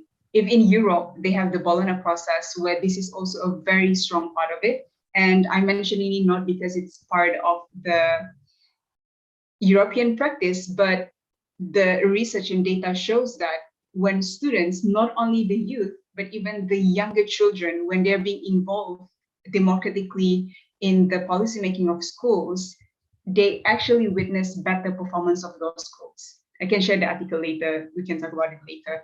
And also we have a student parliament that needs to be further empowered with the unionization of youth as students, because this is the very platform that we want to bring together all the student clubs and societies of different interests and different strengths to talk about and come together to address the issues that we face respectively. Because sometimes perhaps only one community face it. Perhaps the students with special or disabilities face certain issues, but we need the support of the rest of the ecosystem of students to make a stronger case of it. And again, what are the issues with the current system or the previous system with SRC? We still have SRCs though, it's still the mainstream system, is that the source of power of the student body is that it is not independent from the university. So yeah, many things can happen when you are subordinate to the particular entity that you want to check and balance, i.e. the administration of the university, as well as the autonomy in terms of managing student activities and finances. And student finances, the student fees is a very controversial issue in terms of is it being spent the way the students want it? And also in terms of election, of course, I think years back, it's more it was more of a hot topic when the election of the students are being interfered by unwanted entities. So ideally, that's why we want more unionism among the students, also synonymously the youth. So there are other aspects of a student union, but however, I'm no longer a student, and these are stories of my experiences in the past, which I want to share to our fellow brothers and sisters here. And to add in what I've observed so far in my work at the Secretariat of UNESCO Chair, is that we can add values further. So it's not enough to only give power to this youth through the system. I say it's important, but it's not enough. There is something more, a better, also crucial ingredient that we have to add in the recipe to make it a more wholesome youth activism in higher education institutions. In this year, 2021, there are at least 2 reports being released by UNESCO in terms of the futures of higher education. The first one is this report entitled Thinking Higher and Beyond, Perspectives on the Futures of Higher Education to 2050. The 2 main questions that drive the whole process of that engagement as well as their reporting. First of all, how would you like higher education to be in 2050? As well as how could higher education contribute to better futures for all in 2050? I happen to work for the UNESCO Chair in Future Studies, and I can tell you that Future Studies is not only imagining what the future can be, but it is a whole academic scholarly field of a set of skills and knowledge of how we can think about the future, at the same time reduce our bias and increase our probability of making sure that our strategic planning are in touch with the stakeholders that will be affected, as well as to foresee what kind of crisis that might come so that we will be more prepared and we can recover better and prepare better for whatever that might come in the future. And I believe that youth activists, and this is also a call for myself and the rest of the youth, that with this in the light of this report in our conversation, that it's just a very recent report. So what are the roles of us youth in terms of contributing to the futures of higher education? And we have to ask ourselves at least these 2 questions in formulating the strategies of our youth movement or youth bodies or youth activities.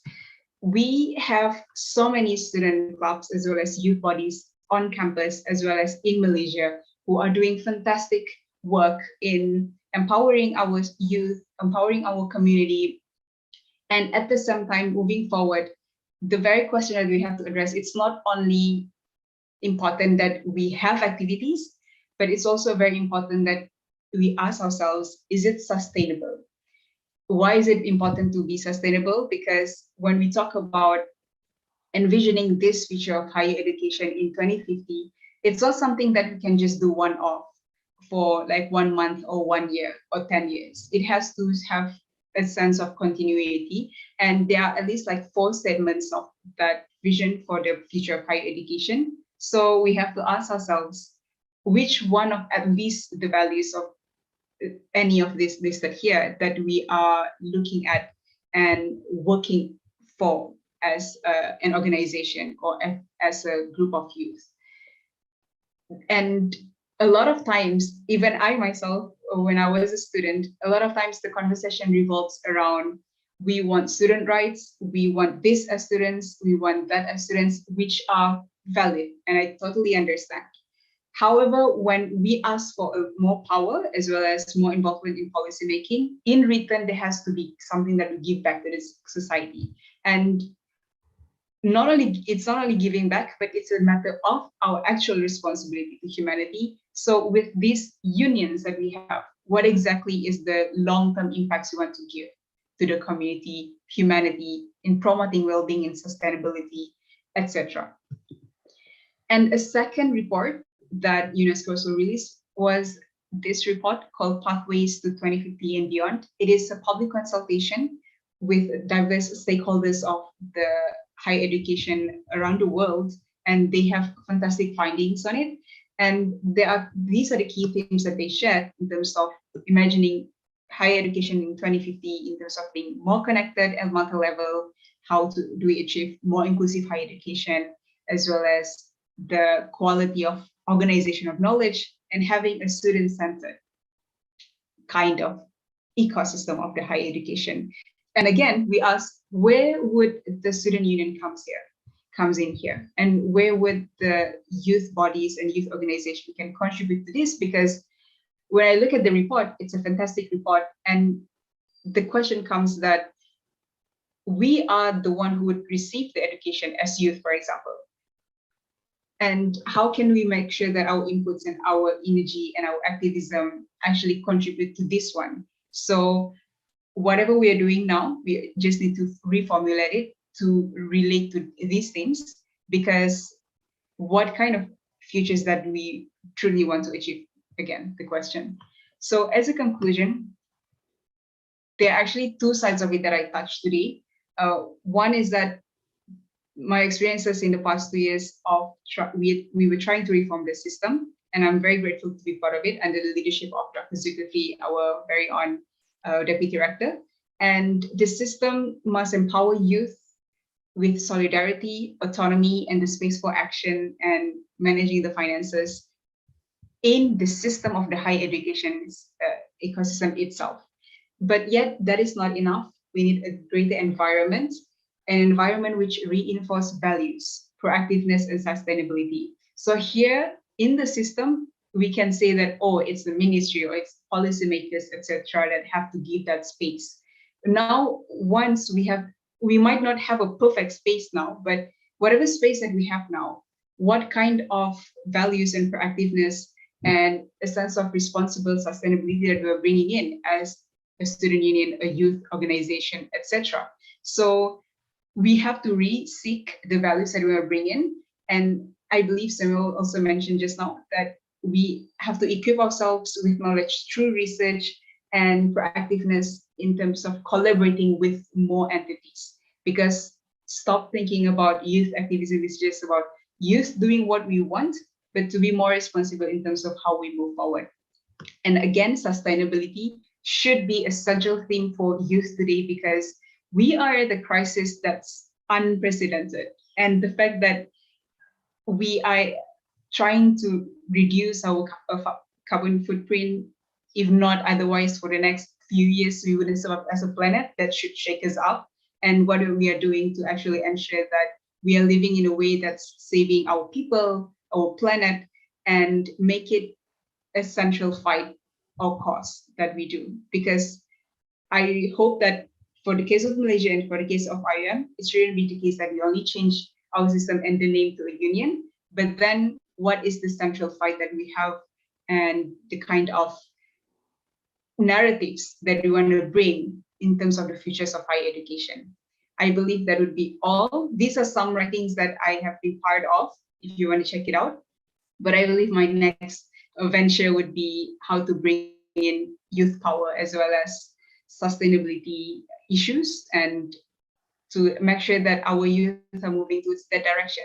So thank you very much for listening to my presentation. You can reach me at my email, and I will pass back to you, Rachel. Thank you. Thank you so much, Sister Hidayah, for having us, and thank you so much for all of the things that you shared. Having that, the fact that you are more into empowering students to do more and participate more, while if Jose is still here, I'd like to mention what he said before, that he said that the most powerful engagement and most powerful solution to engage with the stakeholder and make the policy making at the national level is to have a network. While if we do some sort of like only petition and some sort of like movement from the student, it will not really impactful. So do you believe that I mean, this movement from the student really works, or it will be just stopped at the bureaucracy? Because somehow, yeah, bureaucracy is the one which stopping us or make it just stuck at and we cannot finalize it. Yeah, great question, Rachel. Bureaucracy is there now that I'm part of the administration, actually. And then, yes, I do see actually the bureaucracy has pros and cons, and actually the larger an institution gets, the more important and crucial it is that we have a bureaucracy, because it's sort of like a structure that protects the institution and give people more clarity in terms of who do what in terms of the departments, etc. The bureaucracy in the country at large in terms of the issues, the bureaucracy is there, but at the same time, it is again back to the students and our youth, like how far do we want to push it? Because when we see, and I'm really proud to see Undi 18 as well, for the case of Malaysia, that they push for the lowering of voting age to 18 years old. And it's not an easy feat since I believe in early 2011 until now. And then they successfully just got automatic registration for our 18 years olds in the country. And the journey is definitely not a linear one. They bend through all the bureaucratic processes of it and anything that comes in the way. So I believe that from what they have done is that it's very important when we believe in any cause, pick up that cause, try to formulate the strategies and just keep on going. And then this is also what I learned from my mentor is that, yes, so that's a challenge. Bureaucracy could be one of the challenges, and change that we want to see wouldn't be easy. So what do we do to that challenge? It's part of the journey. There is no such thing as change and there won't be a challenge or resistance. I believe it's more resistance from some authority rather than the bureaucracy. Yeah. I'm sorry, your voice is not really clear because I heard somebody's opening the microphone. Host, can you help me to mute this? Okay. Well, thank you so much. So you're saying that bureaucracy is one of the problem, but I think that's a significant one because it's kind of stopping some people who are fighting a lot for these policy making, but then because of the bureaucracy, they're just stepping back because there's nothing to do anymore because the one they need to pass is this bureaucracy. And this is really interesting too, because some of students who are actually have engaged with this kind of surveys and doing a lot of effort on making the issue matter, again, they are stopped because of this bureaucracy. They are just a student association, but they need to go to another association first to be seen by the authority. And after that, it's not coming to the authority because of the other party is not disseminating this information. It always be happening, and it actually sucks. So, in your opinion, Sister Idayu, what is the best solution on addressing this thing, the policy stuff? I'm sorry, the bureaucracy stuff. I also have to admit that yes, when we are not in that position of power, a lot of things cannot happen. And openly speaking, when we see the changes of government, suddenly one particular agenda would just stop because some parties might have the political will to do something, some might not be interested to do the change, etc. And this is why I believe that our Higher Education Act in Malaysia should be more tolerating or should be more progressive in terms of giving autonomy to higher education institutions as well as student unions. We don't have that yet here because at the end of the day, if we don't have the source of power to do it, yes, sometimes it takes decades of fighting for a particular issue, nothing would happen. That's why people would opt to create NGOs and perhaps just serve a small amount of small size of community instead of making it a national transformation. So that's why we need that act, number one. And then second, since we don't have that act yet, that gives more power in terms of being part of the policy making, the sense of being a pressure group as a youth group or a student organization is the way. There is no shortcut except to be that force of resistance, as well as to be a lot strategic about it. Anything we can learn about UD18, because they are such a success story here in Malaysia, and it's a very hot news. Currently, this one is going to be that automatic registration, is that they're very persistent. That's a word that we have to just put there when it comes to activism, being persistent about it, as well as they are very intelligent about it. They work with lawyers and other social activists to move forward. And their sense of collaborations with other parties who can deliver it is just fantastic. So we can learn a lot from them in terms of not only being persistent and going to the streets. It's not about going to the streets every month or anything like that, but they have this intelligent part of it, of their scholarly efforts as well as networking effort. Okay, interesting answer. One last question, perhaps. As you are coming from the you're coming as from student, and now you're an administrator, means that you're leveling yourself up, but you have this what could I say, the POV of the student, and now you are not a student anymore. Are those who are not in a level of student seeing this concerned matter as they were student back then? And this is from your POV. Of what? In any issues, like if you were saying is student union IIUM, means that when you are coming as student union IIUM, you see things matter and stuff matter, but now you're coming as administrator, you must be seeing that perhaps differently, or perhaps you can have another answer on this. I'm really curious, honestly. That's a really incredible question, because do we stop having our idealism when we cease becoming a student?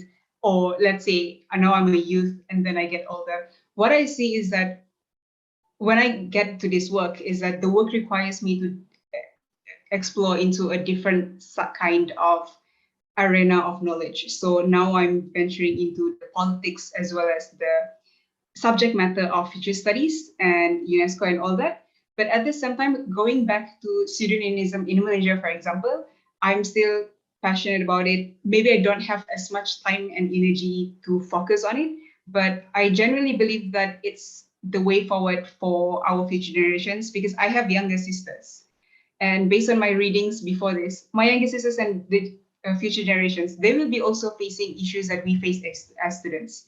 And if we don't keep on talking and pushing for this systemic change, it's just going to be a whole vicious cycle of them also experiencing the frustrations we might face as students. So I'm counting on the current leadership of our Students' Union. We are all counting on our current leadership of Students' Union. And even in the future general election, we should go for any coalition that would put students at the forefront. Because one of the concepts just now is that having a student-centered learning as the future of higher education in 2050.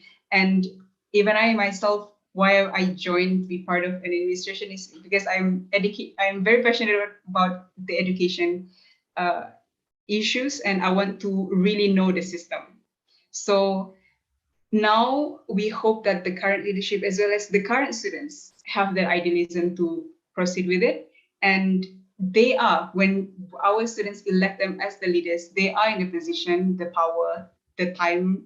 They also supposedly have the energy allocated to keep that fight forward. And if there is any way that I myself or the university can support that, definitely reach out to the leaders of our university as well as people like myself, because now we have Tan Sri Zulkifli as well as Dr. Zulkifli, people who are progressive about it. Yeah. This is really interesting, because if I take this one conclusion from what Josie also said, that once we are getting older, we will find this dilemma of ideology, however, and the thing that we are fighting for is changing too. And yeah, we need to prepare ourselves from aging and from changing our idealism when we see the reality. Anyway, thank you so much, Sister Idayu, for giving us your POV as the higher institution. And so now, as we are having this perspective from the Southeast Asia, it's Indonesia and then Malaysia, let us go broaden. We'll go international. I'm calling Mr. Omid Golamzadeh Nasrabadi. He's a co-founder of 8U for his part on youth possibilities in maintaining civic movement. Mr. Omid, you there? Yes, can you hear me well? Yes, Good day, yes, everyone. clear. And good morning from Poland, freezing Poland. And good day for you. Thanks. What time is there?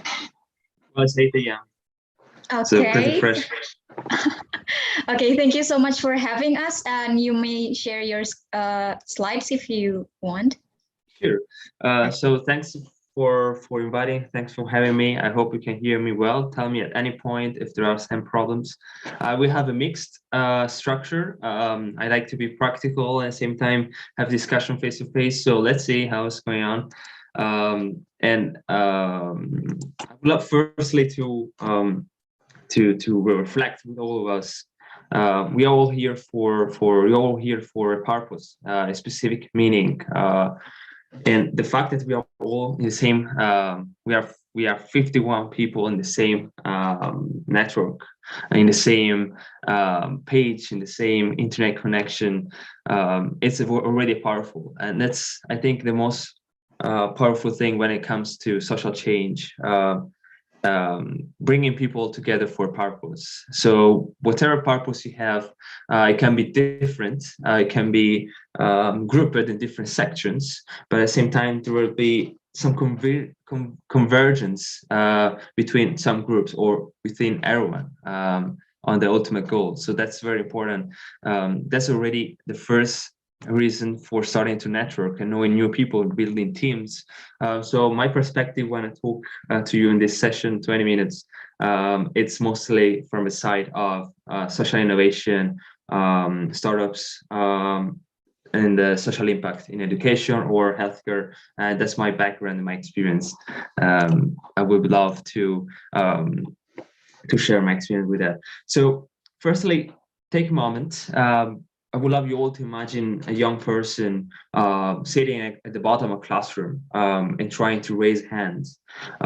She's trying to wave at the bottom, but the teacher or nobody's noticing this hand. Maybe you're a bit shy also, but you want to tell something very unique, tell something that is out of the topic maybe, but there is no time, or there is no interest, or there is no, you didn't notice as a teacher or as an educator in the room or as a peer. Now, that hand might be look like a thing that is out of place, a thing that is disrupting some flow of education that is preset, that is organized since many years. Probably it's not out of place, but the system might be outdated. And that's the first thing that I was talking about, what I will talk about. That is actually an obstacle. I will talk about in the reverse way. There are tons of people, can be any one of you, can be me. It was me when I was in high school, was trying to raise hand in bottom of classroom to propose a science fair in my school to try to at least add one extracurricular activity. We didn't have any. We don't have yet. Our education system and curriculum is still based in the curriculum of 1955 in Italy. So it's pretty old. It's outdated. So the first obstacle young people are facing is that we have to face an outdated system that is not ready to welcome innovation most of the times. So that's where and the way you're behaving after this hand raised, the way you want to pursue and continue to raise your hands and speak up, it's already building a personal change. So one thing is to lead social change. One way to lead social change is to lead your personal change, your personal beliefs, and this is strictly connected to purpose.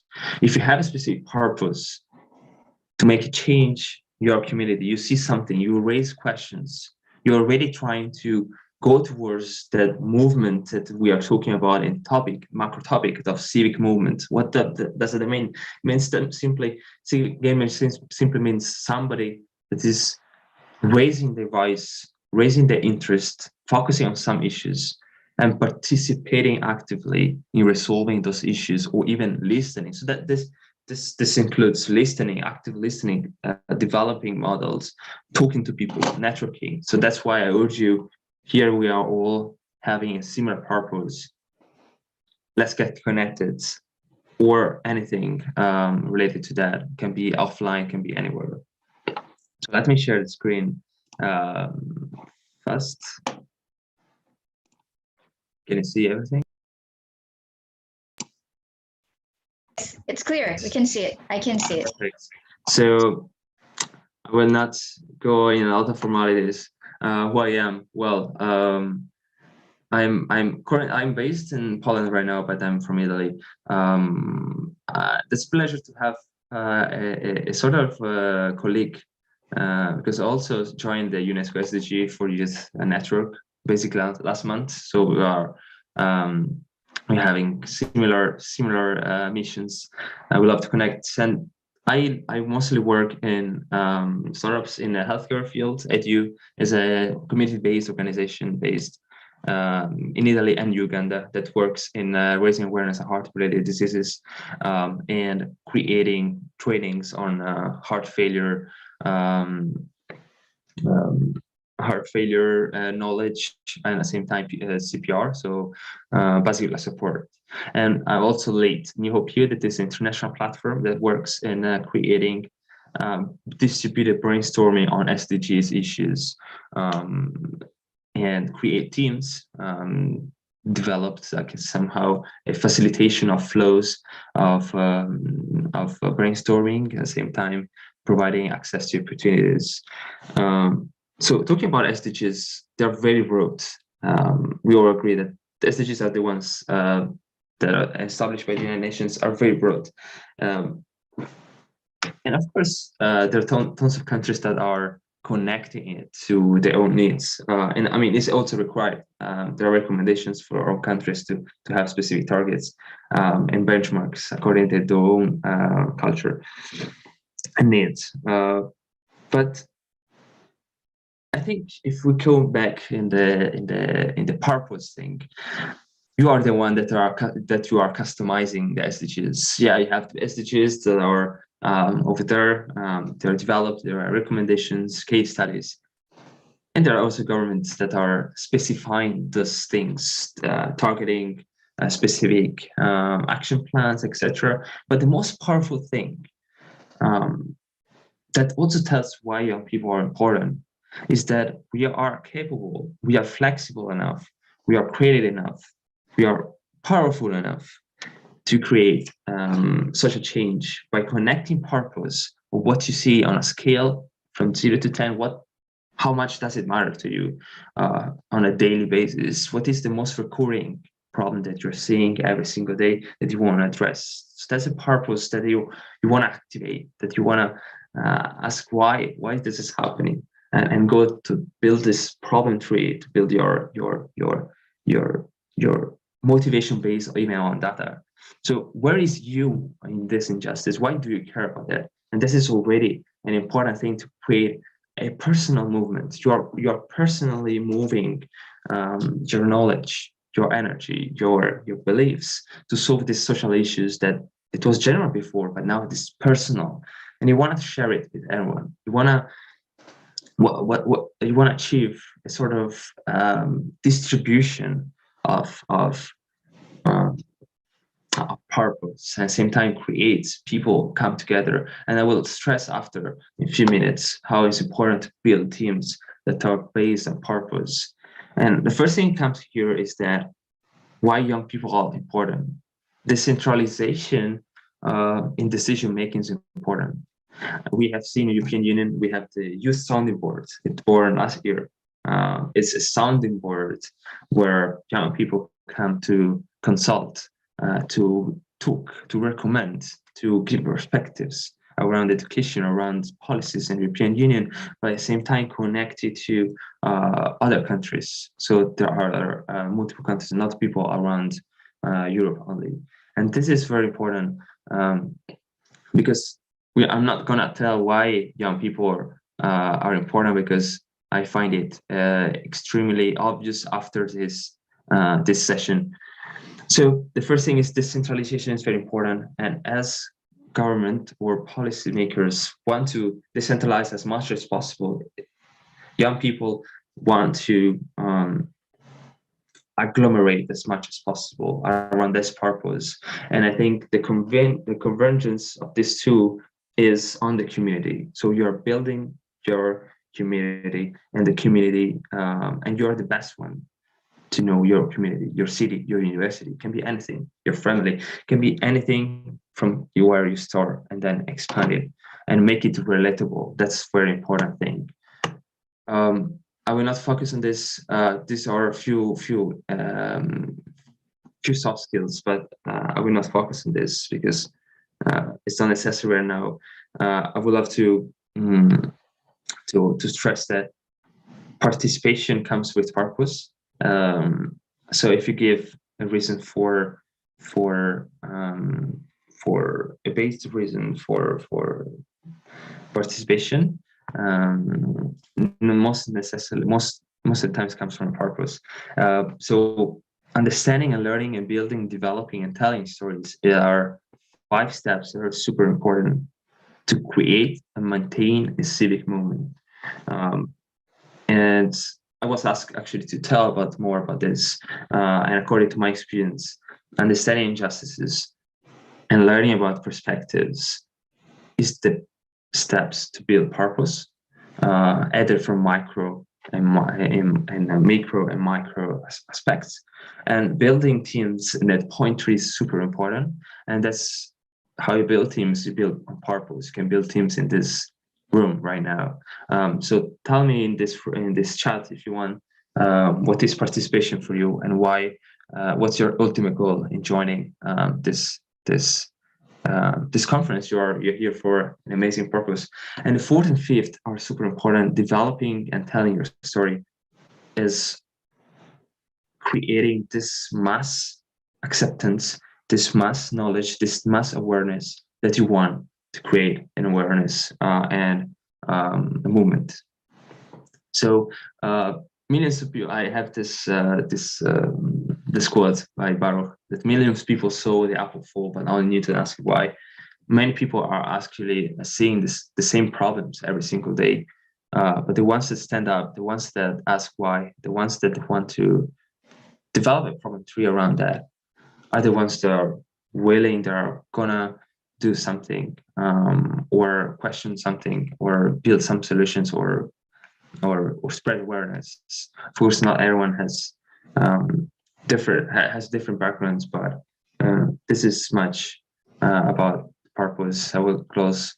I will continue now with another topic, that is, what's the difference between Newton, that was in 1700, and right now in 2021, is informatization. So it's a term coined by a few experts in organizational development. It's that I'm here sitting in a room, in a flat in Poland, and I'm still delivering a session around these topics. So decentralization, as sounding board in the European Union, is working with young people from around the world. I'm here to share knowledge from another continent. So the decentralization that we were talking about before is extremely related to informatization, because right now we're not focusing only on what's going on in our city or our community, but we can get inspiration from others. So I don't know if people wrote in the chat what is participation for them, but to focus on this word and this topic that we were discussing before, I think that the main the main reason to create an active engagement is communication. So if people speak up and communicate and apply active listening, not only with as a policymaker that is listening to people, but also between peers, it is listening to different perspectives. And if we take leverage of the distributed communities, of digital communities, we can extremely add value to your proposition, to your purpose, because we are having the same issues or similar issues around the world, and similar SDGs, but the approach to solve this is totally different, because we have totally different needs, totally different cultural constraints, and policies constraints, and things like that. So if we are students and we are supposed to be beneficiaries of an education system, why are we not participating in developing our own curriculum or in giving some thoughts on this? So as a social innovator, we always have beneficiaries with whom we talk, with whom we co-create. So where is the co-creation in your own community? Is it expected? Is it allowed to co-create an education curriculum or give perspectives on that? It can be, of course. There are some sort of plans and programs in Italy also that are doing that. But youth participation is super important because in this case, we are the first beneficiaries, but also we are the first, let's say, players in the future. So I think anything that is related to the future, either related to skills, knowledge, or growth, or digital skills, is on our interests. So the participation is needed. It's needed to create inclusive communities. So what I think that is the most important thing is partnerships when you want to build movements.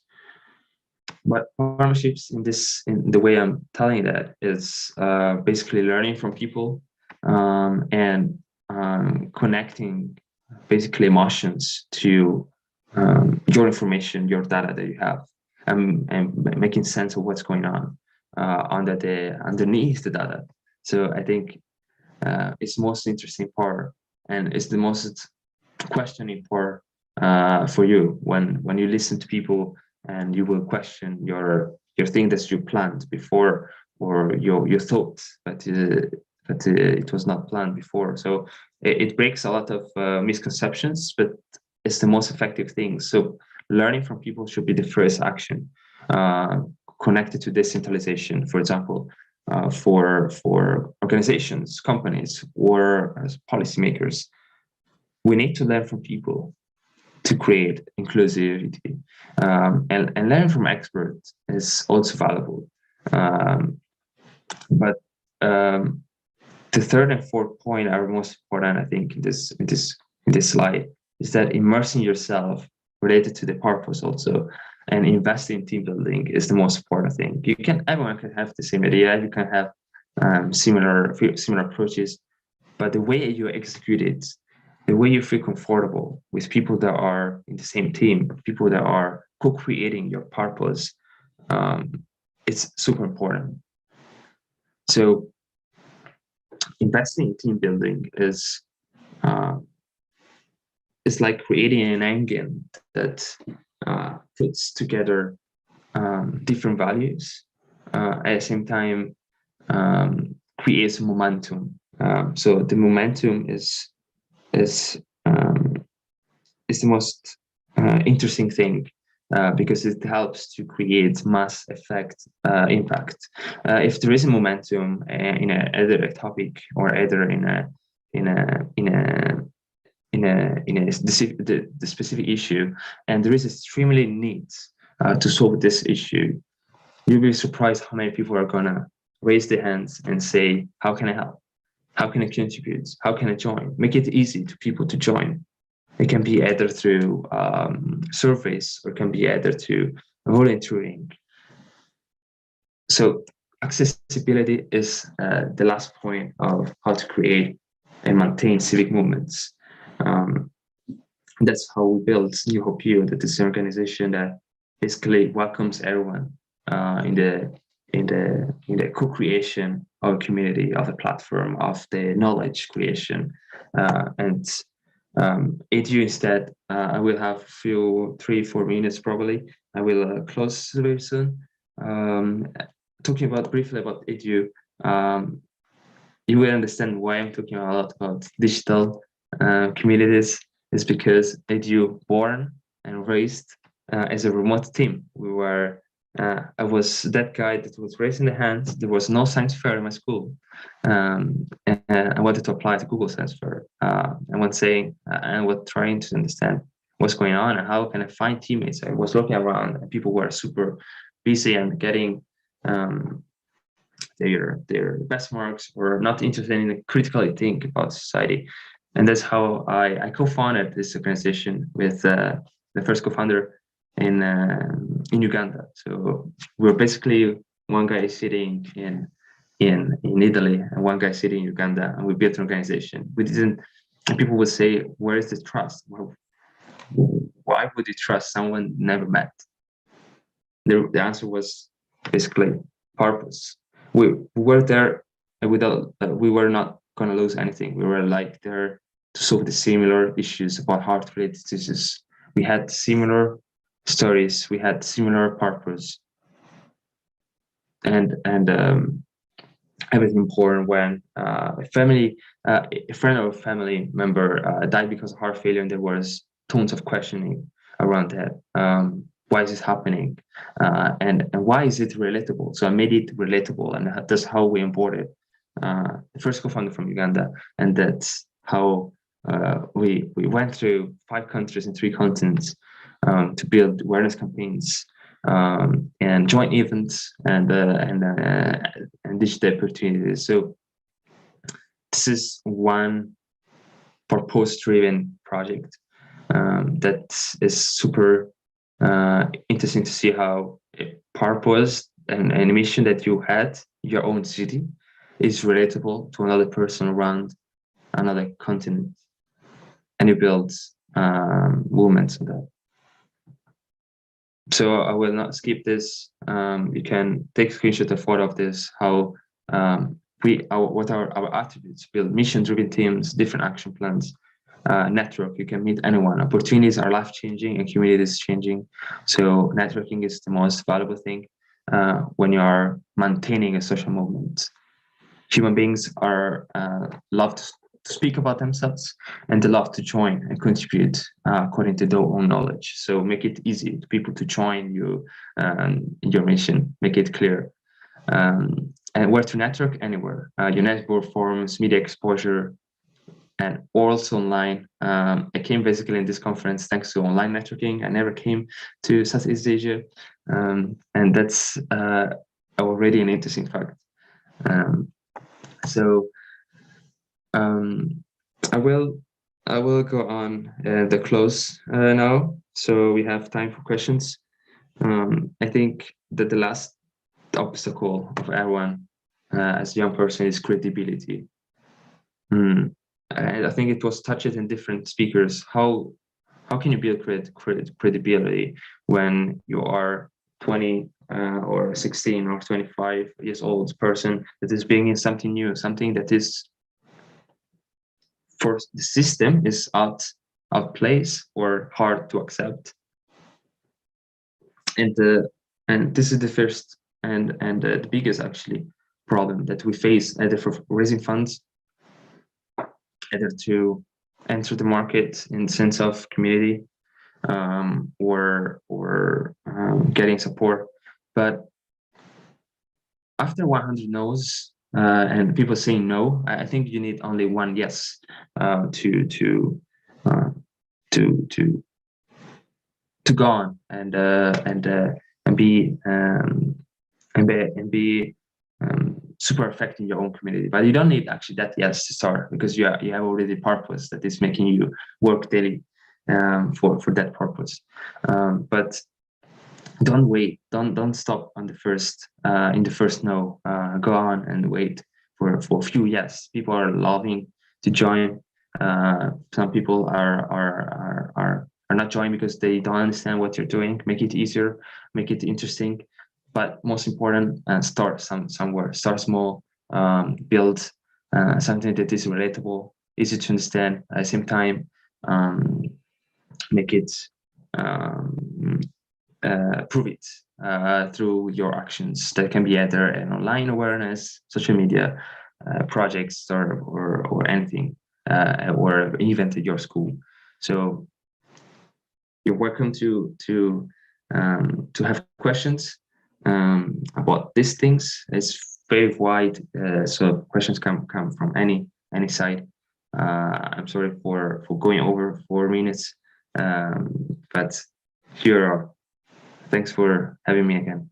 That's totally fine. Thank you so much for having us, and thank you so much for sharing this HU too, because this is really interesting. Because once I heard this this story, when you say that you're having this Uganda person without knowing him at all, and then you just engage because you have the same purpose, it's really interesting. Because nowadays, even if that we are connected through the internet, I think to find trust between people is still hard. So my question is, what's the biggest obstacle that you find on creating this HU, Omid? Yeah, so thanks for the question.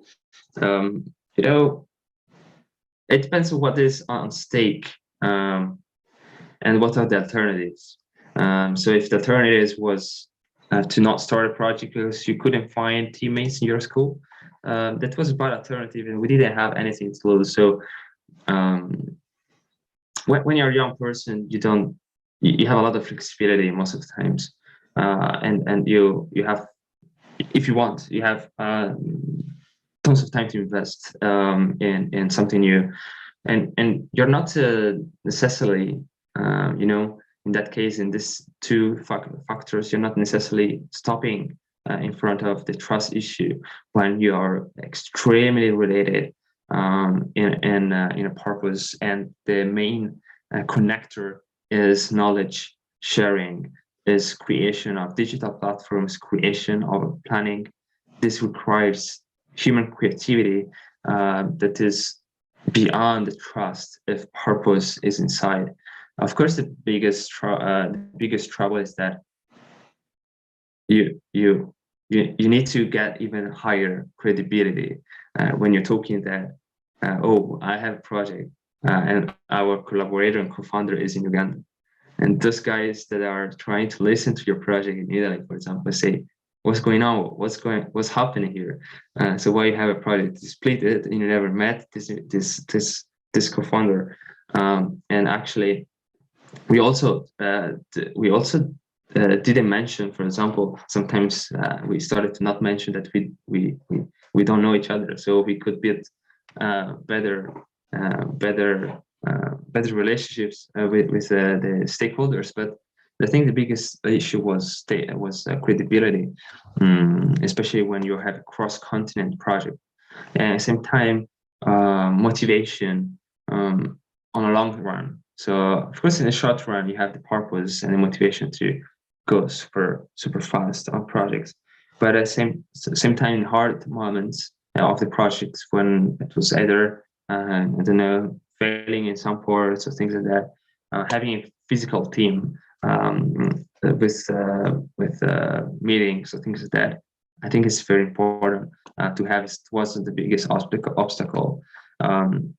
And also the last obstacle was that we're trying to have one mission that is okay, it's perfect, but we also try to have one value proposition, but it's not possible if you have totally different countries, totally different needs. So we're trying to provide the same value proposition of hardware, of heart rate hardware that was tracking your heart rates on a continuous basis and transmitting it to the doctors. And that system didn't work at all in both countries. It was more working in rural areas in Uganda, for example. But we still had value propositions, so that we had cut the possibilities in Italy, for example, and at the same time we were, of course, going faster in a country specific. But at the same time, if you look full picture, when you go to pitch, when you go to explain to stakeholders about your projects, you are failing to have a unique picture of your own project. So that's how we shifted. We took 4 months, 5 months to shift and provide a unique value proposition. This is also thanks to other mentors, incubators, and projects makers that supported us with funding or mentorship. So I think shifts are interesting, shifts are needed most of the times because of different assumptions, because of different cultural settings. So that was the first and very big obstacle. The second, sorry. It's really interesting. It's really interesting. And one thing that I noticed from this ADU is it is focusing on this cardiovascular disease. So how the ideas comes up. I mean, it's something unusual for young people like us to see a specific disease and making that as a big campaign and creating a civic movement and even creating this NGO. How was it? In my experience, I have seen that the strongest movement also born related to a specific issue, super specific issue, because they are more specific and more relatable sometimes.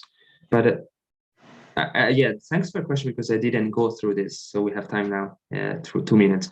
So it was on the same days of the first story. That's why I shared the first story. It was basically my own. That is super relatable. It's I think it comes when you critically think about what you have seen your own society. That society, what it means society, it means basically your friends there, your family, things like that. So my best friend's father died because of heart failure, and we were like 17 years old, and I was very close to him, and I was like indirectly impacted, and I was starting to question. He was very, very young. I was trying to question what's going on, why this is happening, and why an ambulance, for example, is taking 1 hour to go to a place to another place, why this person had risk factors, and why this is also not seen in other people, because I started to research about topics. So the first thing that I did, and I urge you, that someone will need to do, is research about a topic. And you have very specific topic, but you have a keyword, because heart failure, you can also start with Googling that. But of course I went beyond that, not just Googling a keyword. It was mostly about interviewing and understanding how these issues are relatable to my family, for example, or to my friends. So making issues from coming from small one to relatable one helps you to understand in reality how huge the heart disease problem is. We have, unfortunately, a heart failure every 3 seconds. So that's a very relatable and very huge problem around the world.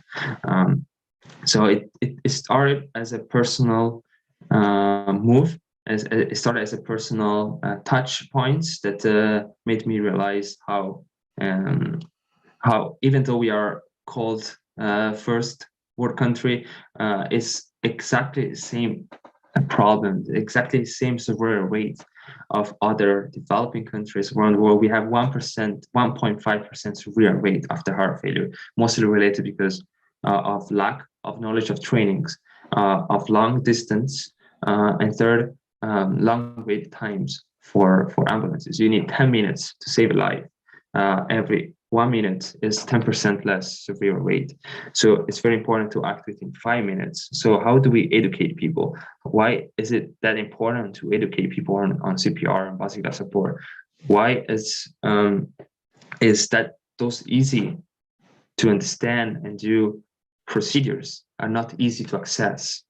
So these are all questions that also I answer not myself, but interviewing doctors, interviewing cardiologists, interviewing basic life support trainers.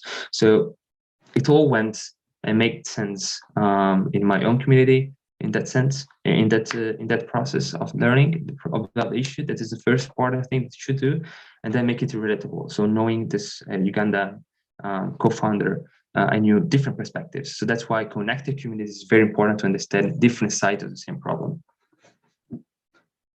Thank you, Ahmad. This is really interesting because after having the other two speakers, one thing that I can conclude is that however, when we want to start something, we need to do this research. We need to understand about the specific idea that we want to understand too.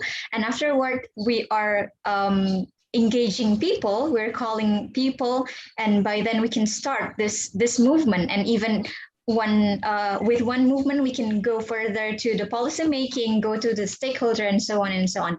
Thank you so much, Omid, for the time. I think it give us the last question from me, but still I will open this Q&A session to all participants. So a lot of participants, if you like to ask question, you may open your camera or open your microphone and raise your hand, and I will choose you and you may ask the question. And while waiting for those who are asking question through Zoom meeting, there are this question coming from the YouTube channel. The question is from Nicole, and she's asking how effective the execution of policy to all. Currently and maybe in the future, every policy is presented on papers were perfect, but not as per se happen.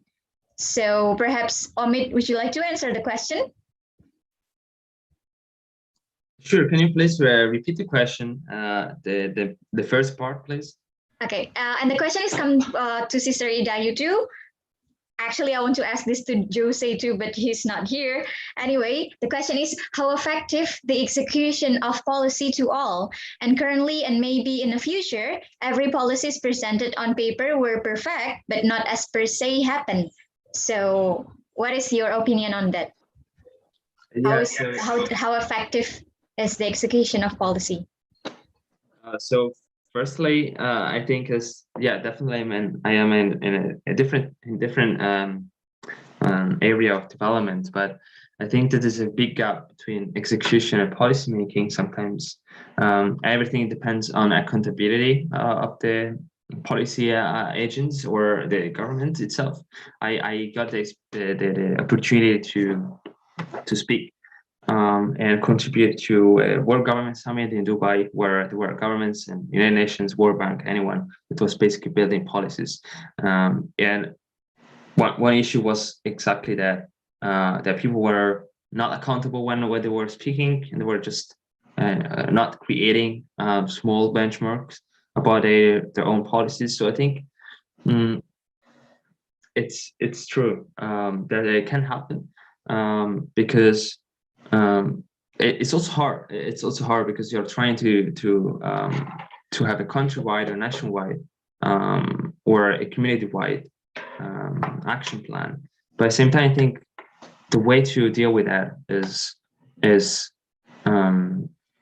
being closer as possible to communities and create benchmarks to track your contribution to that. So a lot of policies are missing out. They're rational, their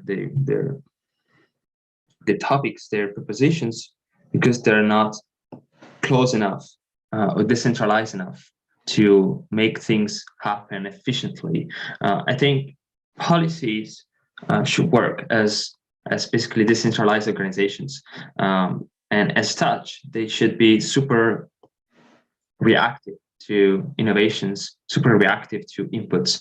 So if there is a sounding place, a place where people can talk, people can report, can be accountable to do those systems, I think you can achieve some sort of this policy. So as governments also didn't follow specific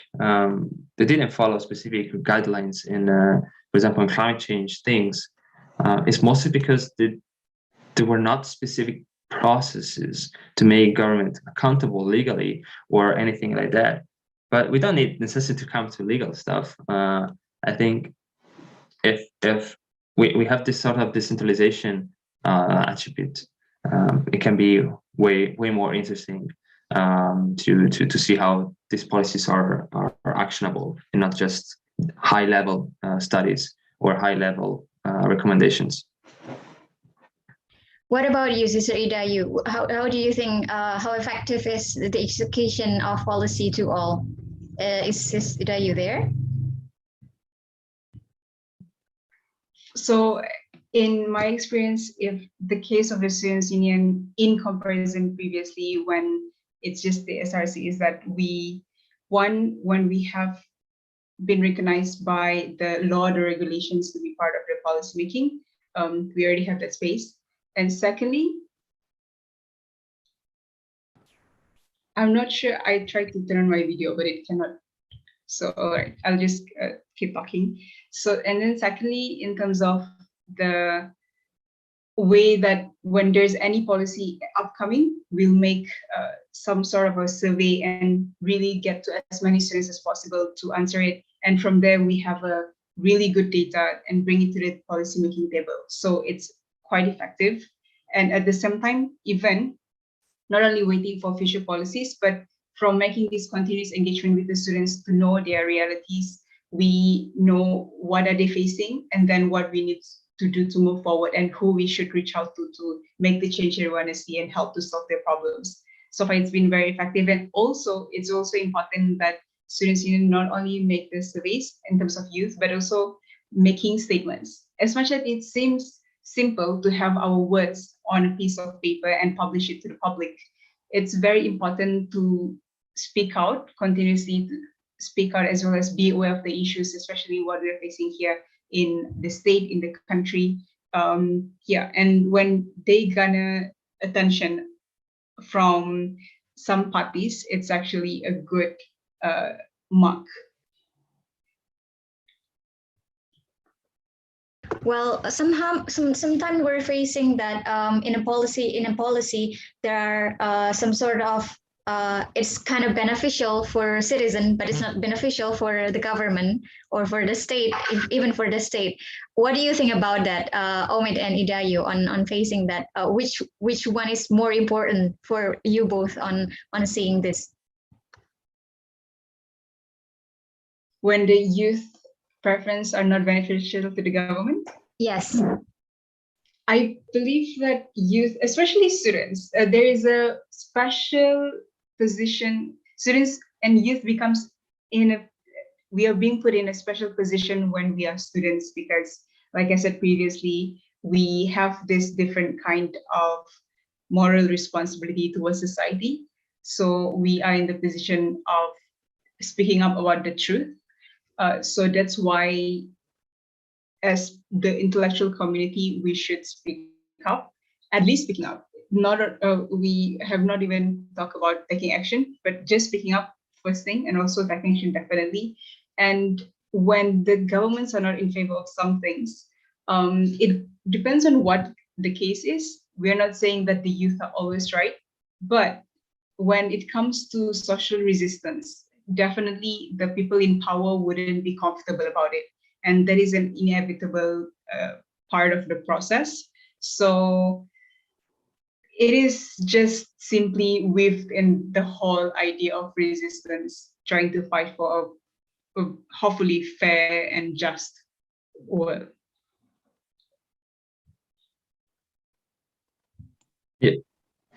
Yeah, in my case, I think you said a lot of important points. I think if you're not serving, or at least trying to listen to people's needs, you're probably missing out on future development opportunities. Because as a country, I mean, you want to have a productive and economic development in your country. I think putting young people especially first, and on the table of listening, or at least trying to give, if you don't want to accommodate their own perspectives, at least giving some clear perspectives on long term about their own decisions. So if you're not agreeing or you're not accommodating different needs, you can try to give your own perspective based on clear data, on clear information, and on clear accountability, noting that you included already young people in the discussion of that policy. So of course, as you already told, also we already told, young people are not always right. They are sometimes acting with biases or other things. But if there are many young people around and where they agree on something, I think a bias factor is already gone, because there is already a need, a strong need about something. So if they make it extremely relatable, accountable, and relatable to many people, I don't think there is any other chance for irrational government to avoid responding, at least commenting on that. It's very hard sometimes to accept some changes, because especially in Italy, because of a bureaucracy that we want to do something about that, but we can't basically within 5 years because of this and that. So this is also another factor. Thank you so much, Omid. One question here for Omid. How it goes for the funding for the NGO in the Europe? Yeah, sure. How it goes with funding? You mean how it went? How it works? How it works? It's a 2 hours answer, but I think to make it short, is probably the last thing they want to look for. I have this special perspective because most of our funding came because of proofs that we made change. So if you make sure that you are serving the needs of certain community segments, and making sure that you network enough to have a network that speaks about you, and a network that can provide you opportunities, funding can come from different sources. And the first source that is actually the easiest success is basically through open public competition, or private incubators, or an organization that's supporting with grants, mini grants, or accelerator funds. That was our first inflow of funding that supported us for many months. So I think this is the first step on creating value for funding. So create value first, put people first, act first, and then you will see how much funding is coming around. And then fundraising is about creativity, how creative you are to make people accountable to your issue and related to your issue to donate or support you financially. So it depends also on your business model, how funding works. Business model mostly non-profit. So we don't generate specific revenues, but it doesn't mean that non-profits are not generating revenues at all. But we mostly reinvest everything. So if you have that model, what you want to look for is basically brands and emotions around audience, people that want and really cares about that. So make sure that you identify your stakeholders. Stakeholders are anyone that's willing to support you in kind, so with physical things or knowledge, or also financially. If you have other business revenues, business models, of course, the funding comes from your value proposition and the value that people are willing to pay. So it's very different. So it's basically kind of same with the third world countries like mine. I mean, for the Southeast Asians, I mean, we're doing the funding with our creativity, doing the funding stuff and so on. So it's undeniable that even the first world country are still fighting for having this kind of fund for the NGOs.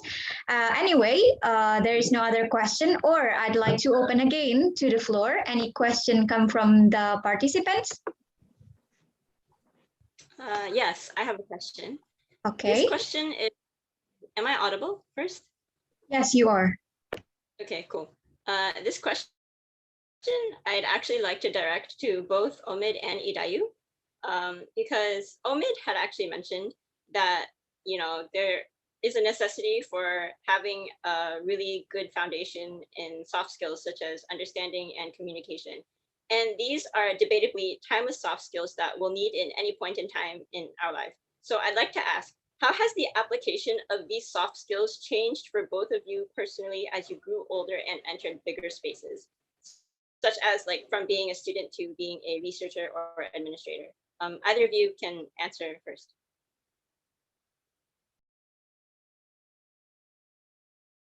Sister Ida, you may answer first. Yes.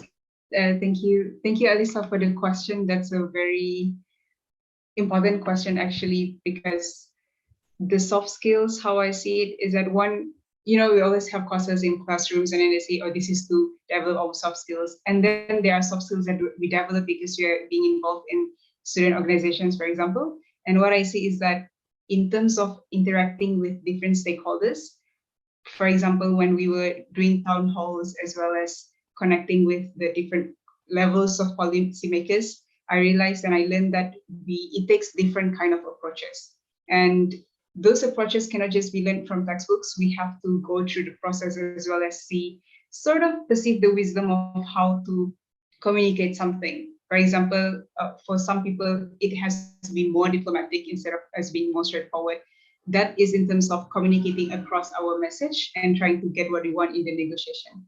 And then secondly, in terms of connecting with, for example, like my work currently and how I see it before this is that when we want to network with people from diverse backgrounds, when we are comfortable with, for example, listening to people, trying to get what they want and trying to understand that is also another kind of soft skills. It's not just the negotiation, but also to have that openness, knowing that people come from diverse backgrounds, and we have to not only know how to speak with them in terms of the language, etc., but also asking ourselves what are the information about this particular party that we have to know before we move forward for our next agenda. So those are the part of it. And it's quite different from the academic world where we, let's say, writing article reviews or making an academic research. But it's that soft skill, I believe that I'm really thankful, and I really encourage all the other students to do it, that the years of being part of an organization, it's a time for us to challenge ourselves to speak with people we quote unquote are not comfortable with speaking, and try to see if we can get across any message that are foreign or not very popular among them. If we can convince any group of people to accept a new idea or to consider a particular idea, that would be a great indication that our soft skills sort of develop. Yeah. I hope that answered the questions. Yeah. Thank you, Alisa. On your side, Omid? Sure. Thanks, Hidayo, for your perspectives. Thanks for the question. I think there are two sides. The human side, that is the most fundamental. With empathy, with communication, with soft skills that I will call also life skills, you create better connections. You create more meaningful engagement with people, with communities. And if you want to continue on that side, you will understand that, especially in social entrepreneurship, social innovation, you are dealing with people. We're dealing with people's needs. So if you're talking about empathy or communication or understanding, it's extremely needed. And it's something that put in practice is mostly related to active listening and learning how to talk with people, and learning how to listen to people. And that's how I tried, of course, to learn how to do that, not being, not creating comfortable environments. I think how not to create uncomfortable environments, things like that. So definitely the first year, I was mostly working on doing things, but at the same time trying to understand what is the better way to deal with things. And in this way, you could deal better with your beneficiaries, with your understanding of the issue.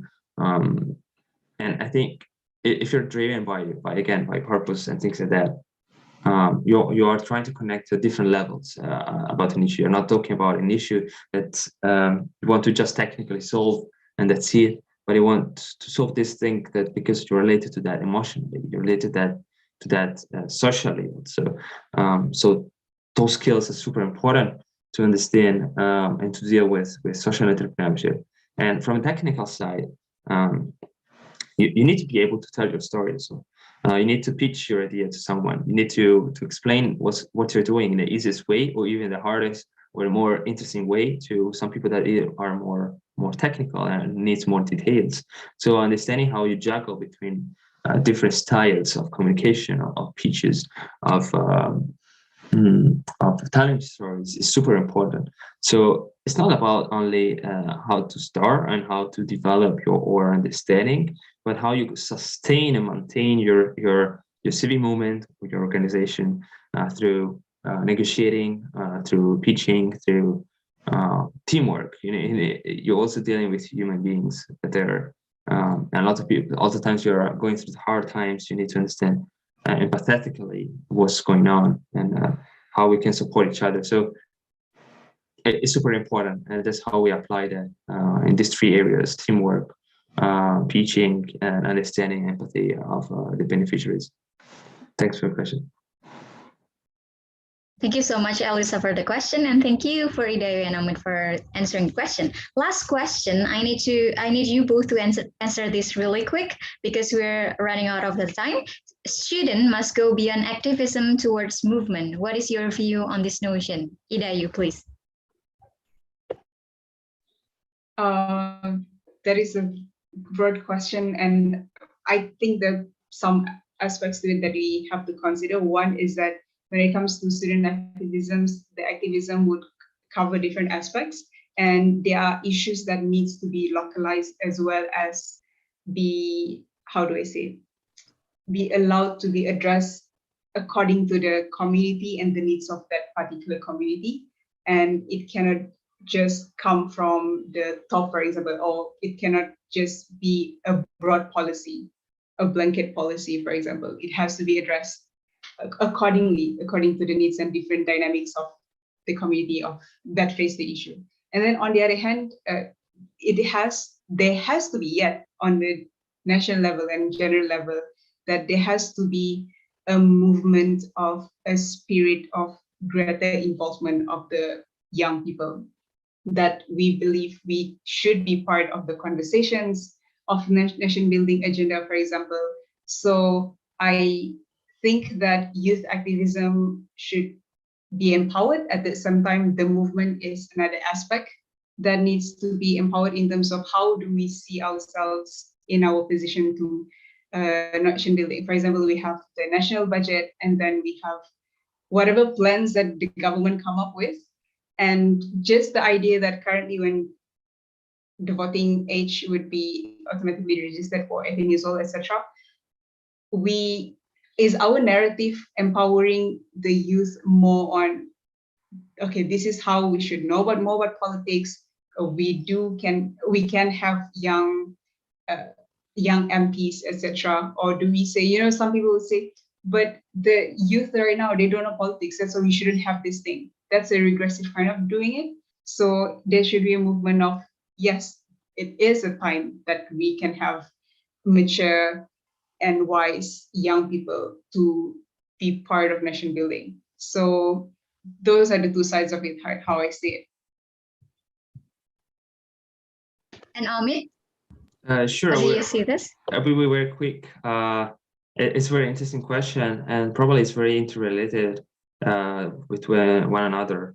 I think both are super interesting, super powerful. I think historically, activists have used data, literature, flyers since many centuries ago to spread awareness about something and in some sort bring more people on board of this sport that actually I would call movement. So I think activism itself, it's powerful, mostly together with movement. So I don't have a specific vision on that, but if you have the possibility to build, to make this what you're actually advocating for relatable or as much as organized as possible,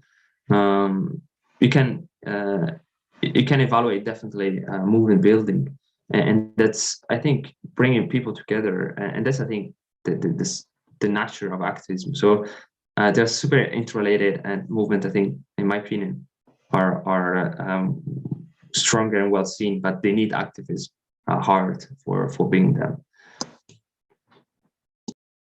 Thank you so much for the answer. So yeah, filtering what is neat and still go beyond is okay, but not beyond the beyond. Anyway, thank you so much, Idayu and Omid, for having us. Thank you so much for sharing so many knowledges for us. And so having this session end with the last question from Dr. Zulkifli, thank you so much. I'd like to conclude that these three panelists have given us this idea that research-based ideas are compulsory, and then we go to speak, we go to move and engage with people, connect with people, and by then we can unify this power and go for the civic movement, for the youth empowerment. I think that's all from me. Thank you so much, Idayu and Omid, as well as Jos, and he has left. And now we're gonna go to the next session, which is youth presidential debate. And by the end of the session, I'd like to give this stage to the next moderator, my friend Alyssa. Times is yours. And again, thank you so much, Idayu and Omid. Thank you, Rachel, organizer, for having us.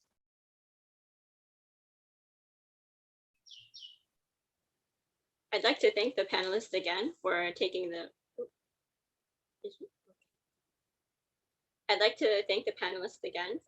time to give us their thoughts and experiences about what it's like trying to establish themselves in a field that is highly competitive again, because not only are we competing against so many other issues that the youth is currently trying to overcome, but also issues that the older generations, such as the administrators and current governing bodies, are also trying to overcome.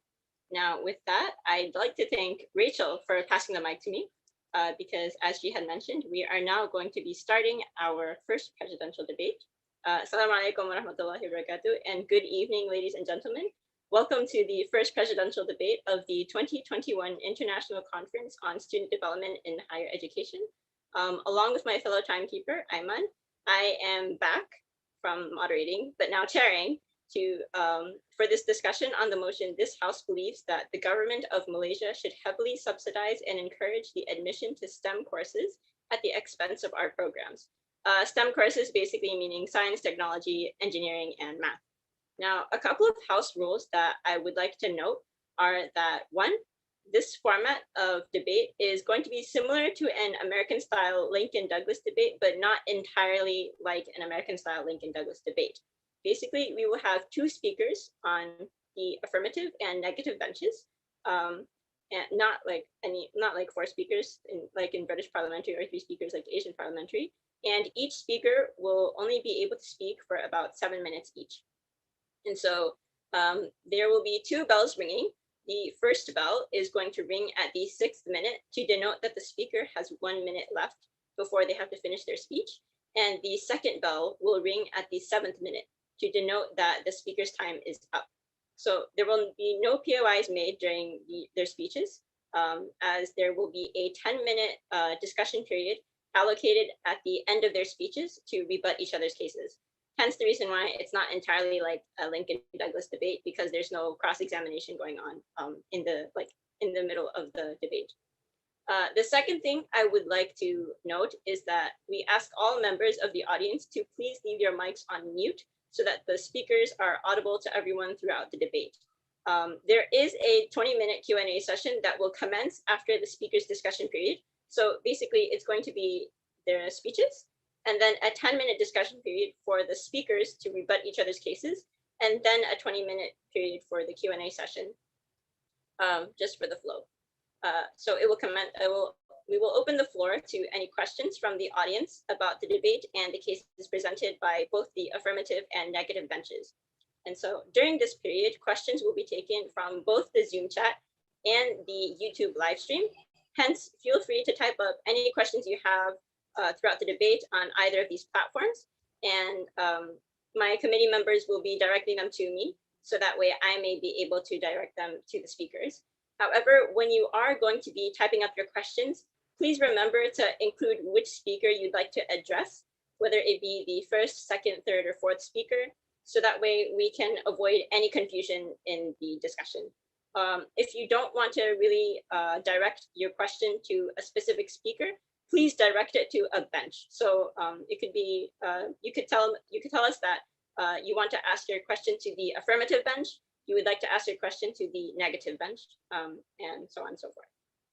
So now to introduce the speakers of this session, on the affirmative side, we have Danesh Ram Agarwal from Malaysia, from University Malaya. He is a final year law student with extensive experience in debating and has participated in various international tournaments. We also have, alongside, also on affirmative, Teo N. Chi of Singapore from the National University of Singapore. She was a competitive debater during her undergraduate studies, making it to the World Universities Debating Championships octofinals and the Asian British Parliamentary Finals in 2020, so just last year. Prior to and while in university, she has also coached numerous high school debate teams and taught at a Center for At-Risk Youth. After graduation, she had worked in public service for about a year before moving on to her current position as a research assistant at the National University of Singapore. And so now onto the negative bench, we have Maika Zarina from the Philippines from Ateneo de Manila University.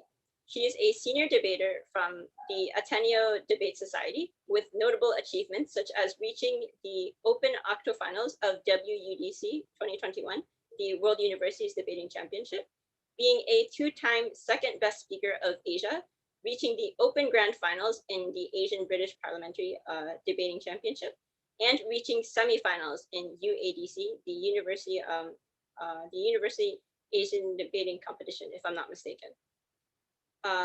Also on the negative bench, we have Ahmad Tusif Jami of Bangladesh from Independent University, Bangladesh. Some of his recent most notable achievements include placing as champion and as first best speaker in IUBDC, or Independent University Bangladesh Debating Championship, National Intervarsity 2021, placing as second best English as a foreign language speaker in the in WSDC Mexico 2020, and placing as a quarterfinalist in WSDC Vancouver and WSDC Vancouver and WSDC China 2020 and ASODT 2020. So we got a lot of achievements going on here. It's like they all have very admirable CVs, I can tell. Without further ado, I'd now like to call upon the first speaker of the affirmative bench to begin the debate.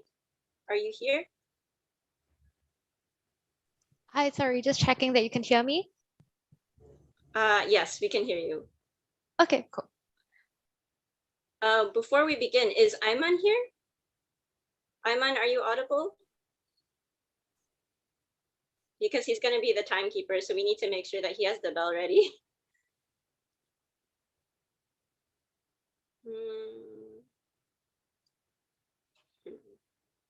Yes, ready. Ayman, okay, cool. The bell at the 6th minute and 7th minute, yeah? Yeah, sure. Alrighty. All right, and he, whenever you're ready.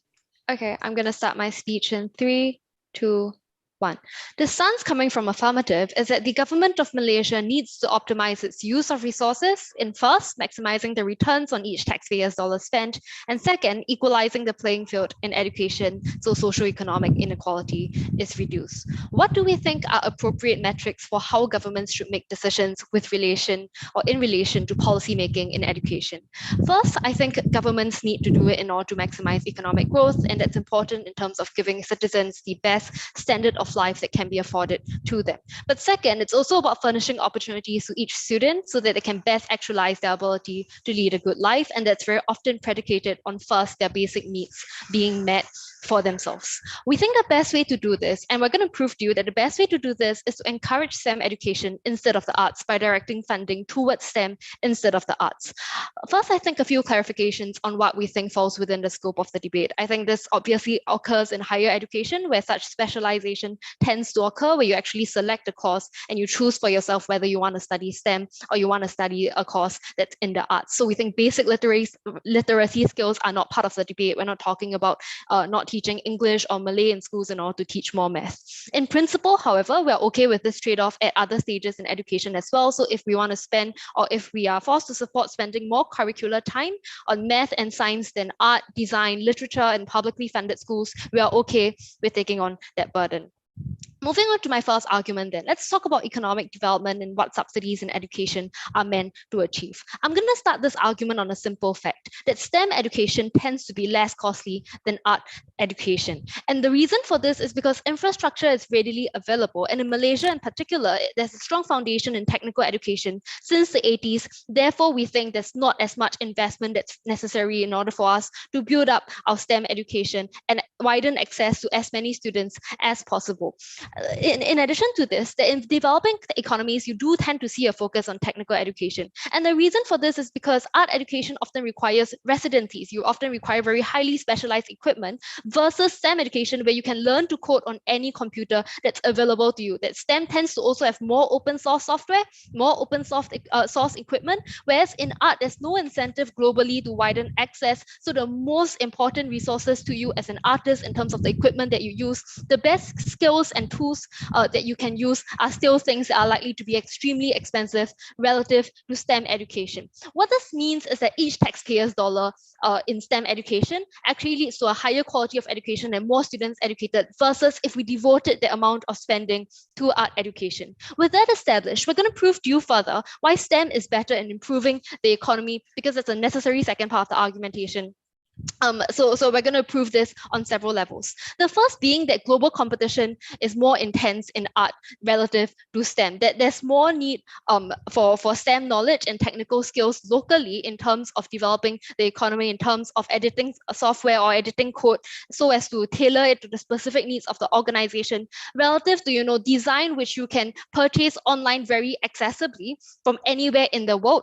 Therefore, we think that locally it's much more easy to build your industries and to build your economy based on having local skilled labor in STEM education and who are well equipped in STEM. The second thing is that globally, there's also less focus on art and design as an industry. So you're unlikely to be able to amass the talent in order to feed that global demand, because the global demand for that tends to be very low in the very first place, because people care more about fulfilling their basic needs in terms of, the goods that they purchase, or in terms of the manufacturing industries and those needs that are met relative to like purchasing literature or purchasing things, purchasing art that tends to be very costly. What all of this means is that you're better able to grow your economy to meeting the global need in terms of STEM and in terms of technical expertise and technical skills relative to trying to sell art and design that's produced locally. The third thing is that in growing Malaysia's economy, what's important is also to divert jobs away from neighbors, especially with the era of e-commerce. That is especially important for Southeast Asian nations to step up their game in terms of the STEM education, in terms of getting the technical expertise, such that firms will want to locate their headquarters in Southeast Asia in Malaysia. That's what we think the Malaysian government needs to focus on in terms of attracting industries. And the way to do this is to growing your technical expertise such that you have a local workforce that's ready and able to take on jobs in banking, for example, to take on jobs in software and in terms of coding and becoming software engineers, such that you're able to attract companies to locate their services and to locate their headquarters in Malaysia relative to in Singapore or in Indonesia, which also have burgeoning technical expertise and burgeoning technical expertise. Insofar as the government cares about development and meeting its 2050 development goal in terms of becoming a developed economy, the best way to do this is to invest in STEM relative to arts education. But second, let's talk about individual students, because this is a motion about funding and where funding should go. And as far as students would be attracted by subsidies, it tends to imply, or it tends to insinuate that they often are very unable or ill-equipped to fund their own education. The reason why we need to prioritize STEM for these students in particular is because those students often can't afford the massive infusions of resources that will make them successful in the art world, and the art world and the art industry tends to require students to pay for things afterwards, like pay for networking sessions in order to build connections. A lot of successful artists are successful not because they went to school in the arts, but because they have rich parents or they have rich connections that are able to market them and brand them and sell their art. We compare this to STEM education, whereas it's more objectively assessed, where there are more employment opportunities because STEM is often seen as a barometer of intelligence. There's standardization in terms of your marks in STEM. There's an objective comparison, whereas art is more personally subjective, and it's less easy to market yourself as an established artist or as a talented artist when you don't have the connections, because nobody is going to care and appreciate the art that you produce. STEM often also has quantitative metrics, such as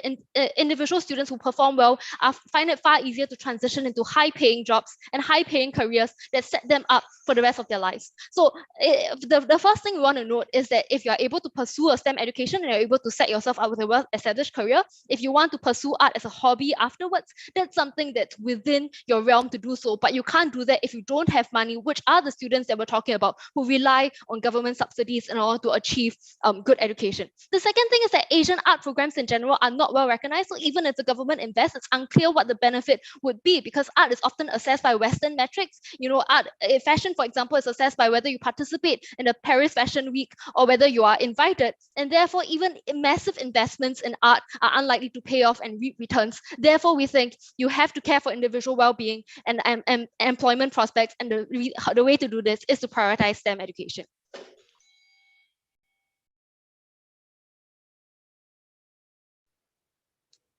I'd like to thank Kyo NT for her wonderful speech. It was very insightful.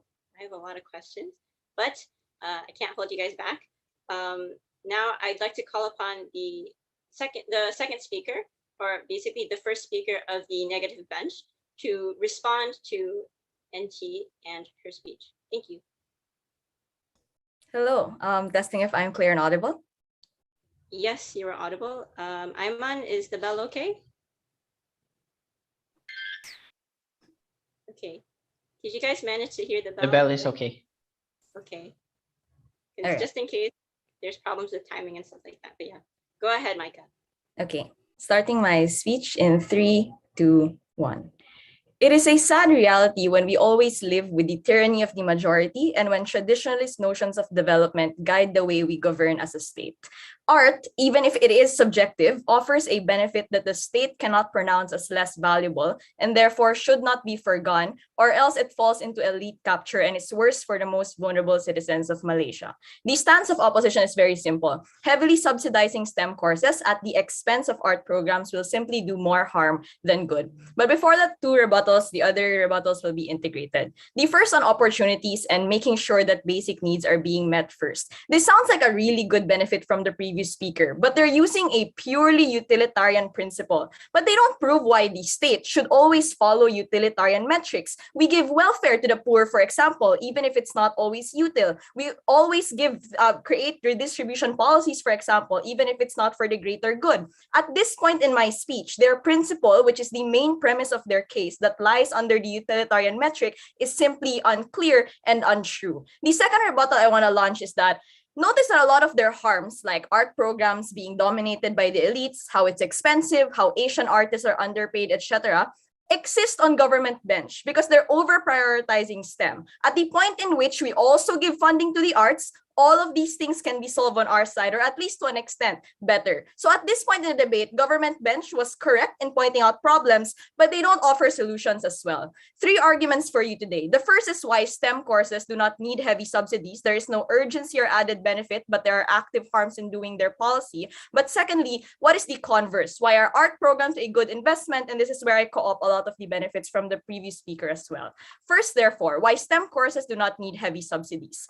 If it is true that market forces will prioritize STEM fields, then it's more likely that private entities are going to subsidize it regardless of government bench's policy. This looks like private schools that focus on technology and sciences that are already built and have already proliferated among Malaysia. Multinational companies as well create their own scholarships, and market forces of supply and demand also ensure that tuition fees for STEM courses aren't too high, or else they won't have a productive workforce in the future. Or even the rise of online learning. There are so many accessible certifications online that allow interested students to opt into STEM fields and start a career there. The conclusion of all these structural reasons is that an influx of state subsidy, therefore, is likely to just be a marginal benefit from government bench, and is not worth the expense of art programs, especially when the previous speaker said that the infrastructure necessary for STEM is already widely available anyway. But given that there is a marginal benefit, the policy is likely to create active harms like underemployment and unemployment. An influx of advertising and subsidy from the government in an already proliferating field is likely to create harms. What are these harms? First, on unemployment. Even if Malaysia will heavily subsidize STEM fields, and this is the best case of government bench, it's unlikely that they will be a global leader, since there are already other countries who are advantaged or who started these kinds of programs first. So it's very likely that the government's capacity and actualization of these subsidies will just be following the technological trends that are already existing. Why does this lead to unemployment and underemployment? A lot of these STEM courses are very vulnerable to automation because of how fast technology is developing and how fast the West is developing it as well. Moreover, government bench is reliant on these same multinational companies for employment. These are the very same companies that have the capacity and the incentive to automate their workforce. A lot of these candidates are very replaceable. There is no unique contribution from a data analyst that comes from a first world country and the data analyst that comes from a third world country, which means that graduates of STEM field are also subject to replacement, if not automation. Given that Malaysia is unlikely going to be a global leader on STEM advancements, a lot of these students will be unemployed in the future because of the influx of government subsidy and advertising. Again, this doesn't exist in opposition because we are not actively subsidizing this industry. So a lot of these students in the future are likely to take jobs that aren't related to their courses, which is bad for the economy because they aren't specialized there. They do not study for these courses, but they are in these kinds of roles. But also just bad for the students themselves, who are likely going to be very unhappy in these kinds of positions. So at this point in the debate, I have proven that the subsidies from government bench will not create an active benefit, but will create active harms. What is the converse, therefore? Why are these art programs a good investment? Why are they actually very useful for the economy? And this is where I co-opt the benefits from the previous speaker. On both sides of the house, there will still be Malaysians who would demand for these art programs, even if they are small in number, right? But if these get less funding on government bench, the following harms occur.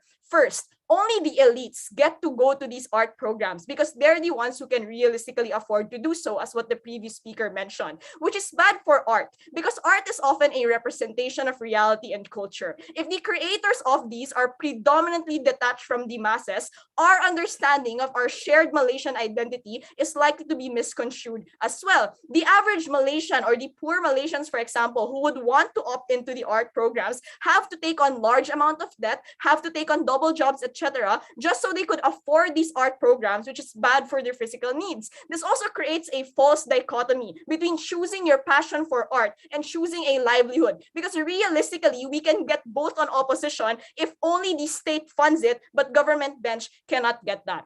But I would just like to prove that it can actually become a good livelihood with proper funding. If parents can see that they don't need to pay very high tuition fees, then they would be more willing to send their children into art programs. If students and people themselves can see that the state is subsidizing these kinds of programs, then there would be more external investment to it due to the perception that the state is supporting the industry.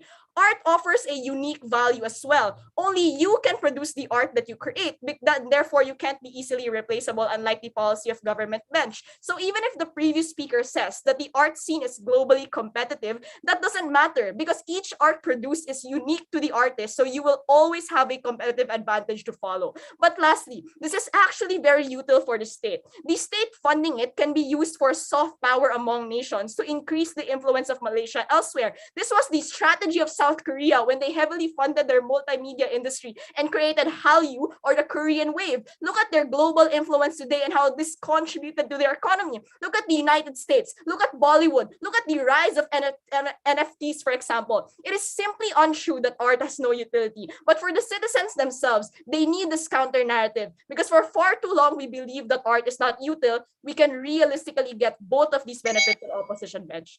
Proud to oppose.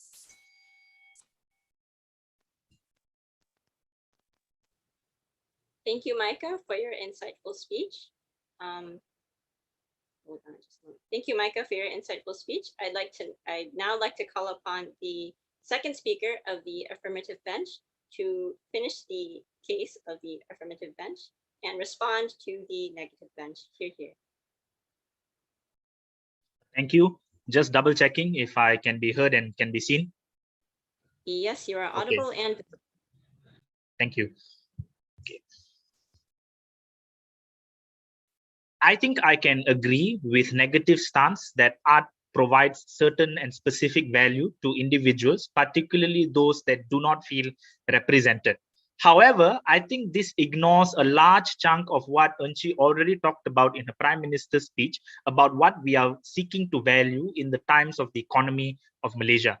The first thing I want to respond to is Malaysia's status as a global leader, because I think negative uses the analysis that Malaysia is not a global leader within the tech industry in order to provide significant changes. So whatever subsidy that we can provide to students from these courses will not result in us becoming competitive globally, and this will force us to become, this will make us subjected to harms like automation, and regardless of how much money we spend, we are not going to be able to fix this problem.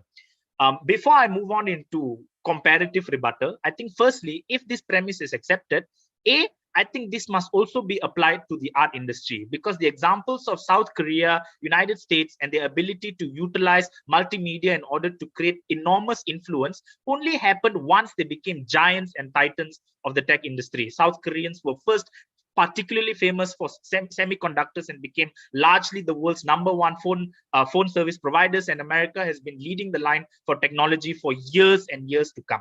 But even if you don't buy that analysis, I think it's also important to recognize that the unique perspective that first negative was talking about is one that is not appreciated by a large chunk of the global population. Maybe it is coincidence that many people like K-pop, but I think the fact that Batik, or the fact that the fact that our language is significantly different from what everyone speaks in means that even if we were to heavily subsidize art, the metric of fame will largely be restricted to individuals within our country itself.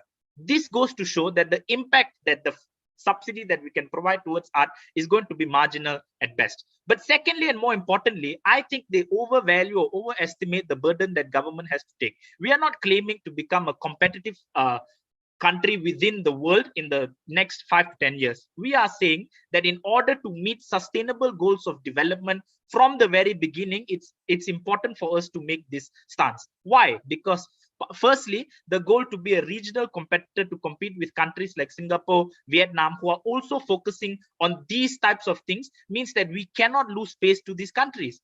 Even if it means we have to forego things like art, we are completely okay with it, because at this stage of development, art is not something that is as a priority to everyone else.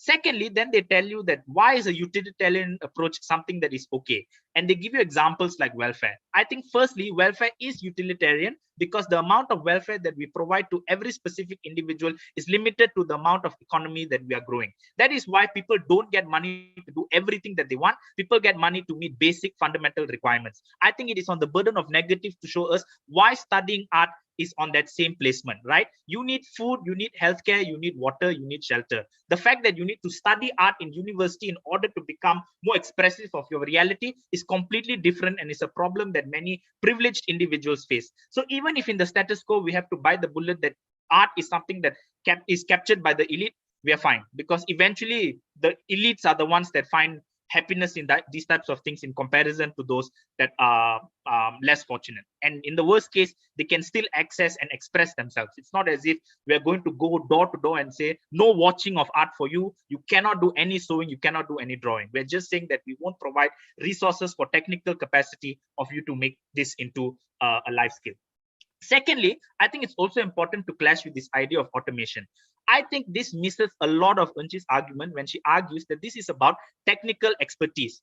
I think the fact that automation is a big problem that is facing, firstly, developed economies is one still limited to those that are menial labor. That means what you do is that you're on manufacturing lines. That means what you do is something that is repetitive and something that everyone can do and is something that can be programmable into computer systems. However, the things that we are talking about are not those things. These are individuals that are learning 4 to 5 years of knowledge to understand how to apply mathematics, science, and fundamental principles into creating new technologies and sustaining these new technologies to remain competitive. In that essence, that is why engineers, doctors, and large sectors of the most improved STEM fields are still not subject to the risk of automation. But even in the worst case, and they are, this is a problem that is currently being faced by countries like America, UK, and large parts of developed Europe.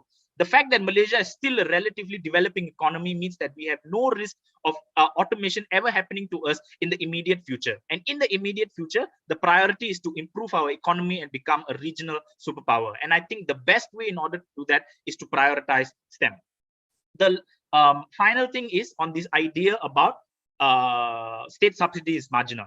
I think I can agree to some extent that regardless what the government does, it will not be as impactful as actors that are subject to the capitalist market structures. However, I think it's also important to recognize that Malaysia is in a unique position. We are the only country that provides affirmative action to the majority race, which means all the analysis that Eunchi talked about, how this will improve access for individuals that are largely from the minority or from the underprivileged individuals still stands, because the market capture argument that negative is talking about does not apply to them. The examples they give you, like private schools, multinational scholarships, are all scholarships that are not accessible to individuals of the poor.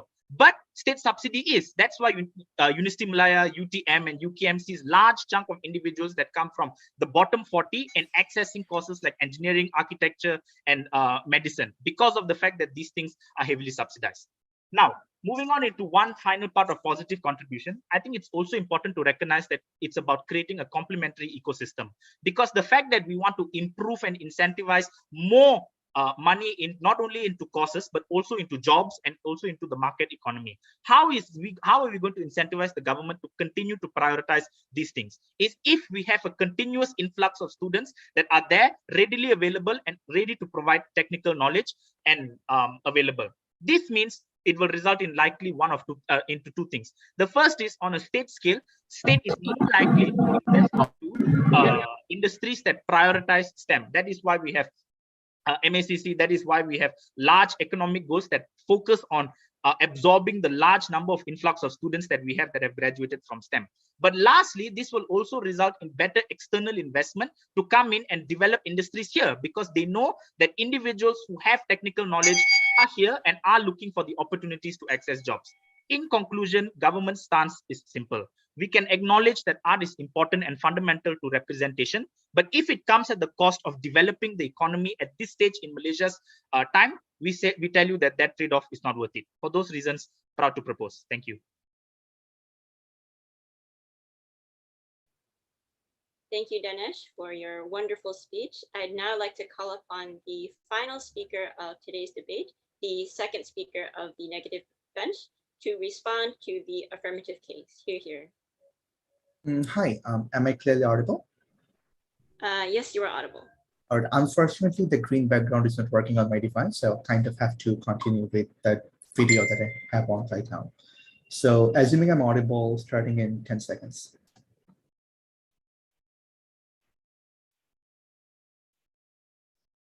Starting my speech in 3, 2, 1.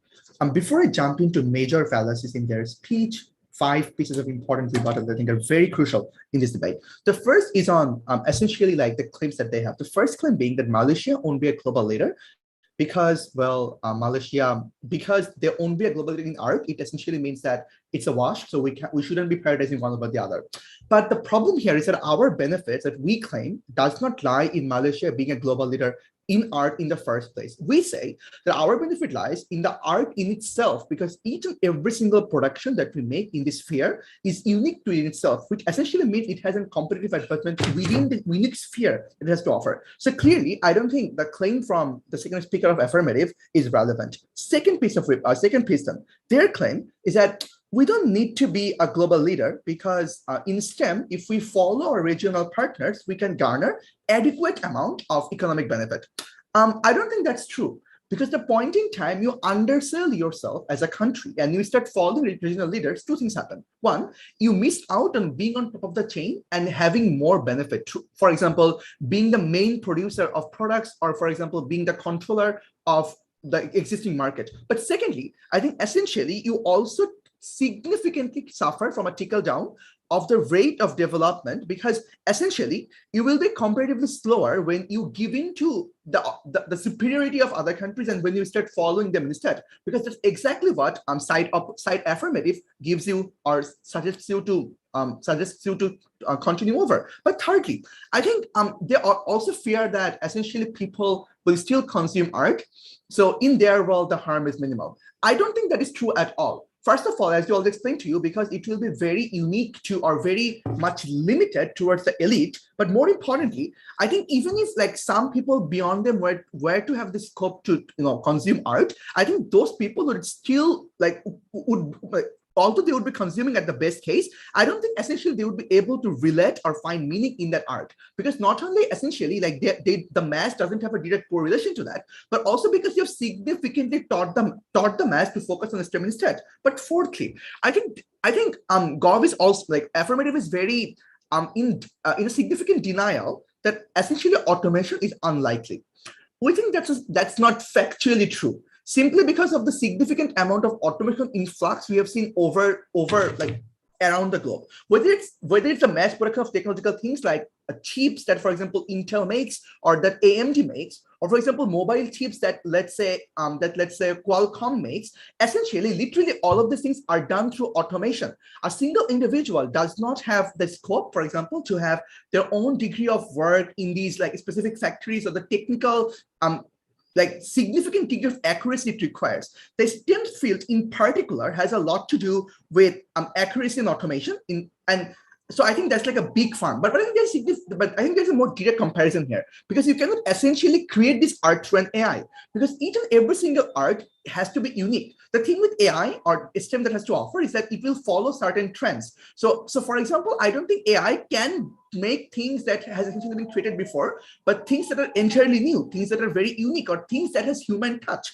I don't think this degree of automation is, there are things that automation can replace essentially. That's a unique advantage we have. But the last piece of contention here is on whether we should really go for a complementary ecosystem by creating a surplus of students, as affirmative suggested to do so. We think we shouldn't, because first of all, we don't know who will absorb the large influx of students here. But secondly, because literally the alternative then is a large companies from the US that they themselves claim to be automating, in which case it means essentially you will be left unemployed. So really, that's not a benefit as they claim it to be. All of this 5 pieces of rebuttal really tells you one thing: the benefits that they claim will happen doesn't really happen. But in contrast to direct comparison benefit, we have unique benefits because not only our product is very unique in itself, but also because we cannot be replaced art in itself because of automation, which is likely taking over the world, and that's a given fact. With all that being said, let's look into one major flaw in opposition in affirmative's case. Affirmative wants a world of economic development.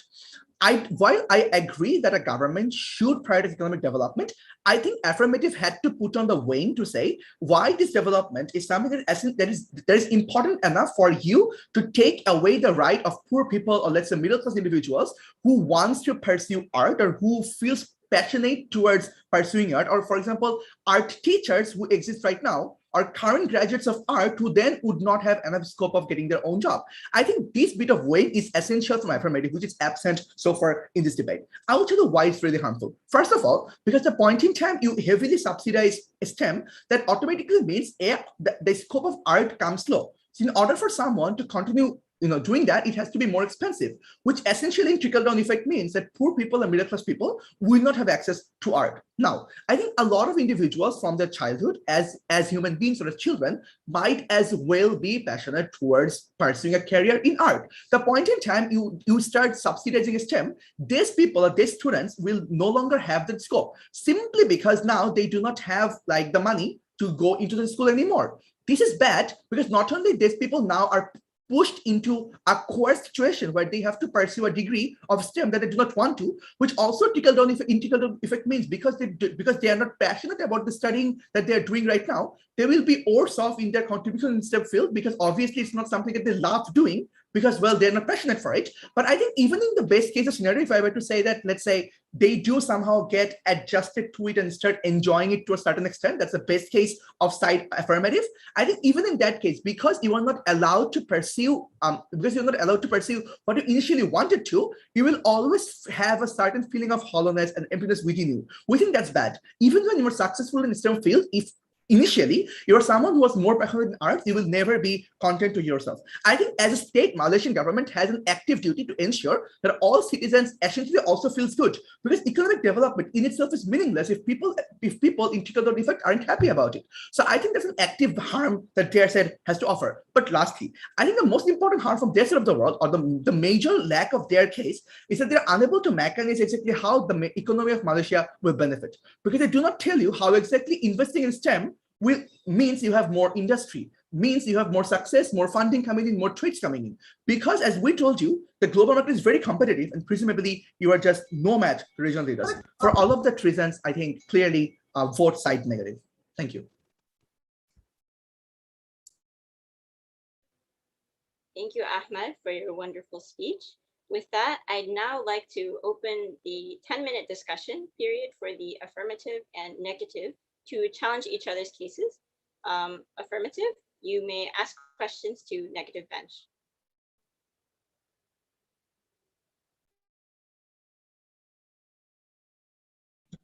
I think the first question for us is, I think we are slightly confused with the benefit of irreplaceable unique art, because I think in the competitive advantage for most individuals and the problems that they are facing in the Malaysian economy today, the fact that whether they have access to irreplaceable unique art isn't as big of a problem as compared to getting stable jobs with opportunities of progression. So yeah, that is the first question from us. I can respond to the question unless Jami wants to respond. Okay, so my response to the question is, I think the premise of the concern lies in the false dichotomy that we identified earlier, that art equals less funding. But in fact, I think in status quo recently, the Malaysian government funded its art institution, I think, or one of the departments in the state that governs art. And I think it was quite a big sum of money. So it is, I think, untrue that if you go into art programs, it will automatically mean you don't have employment. I think that's more true in government bench, where you forego the funding for art programs to favor STEM courses. So basically the response is, if they have urgent needs, it doesn't mean that they can't get it through art programs and through selling their own art forms as well.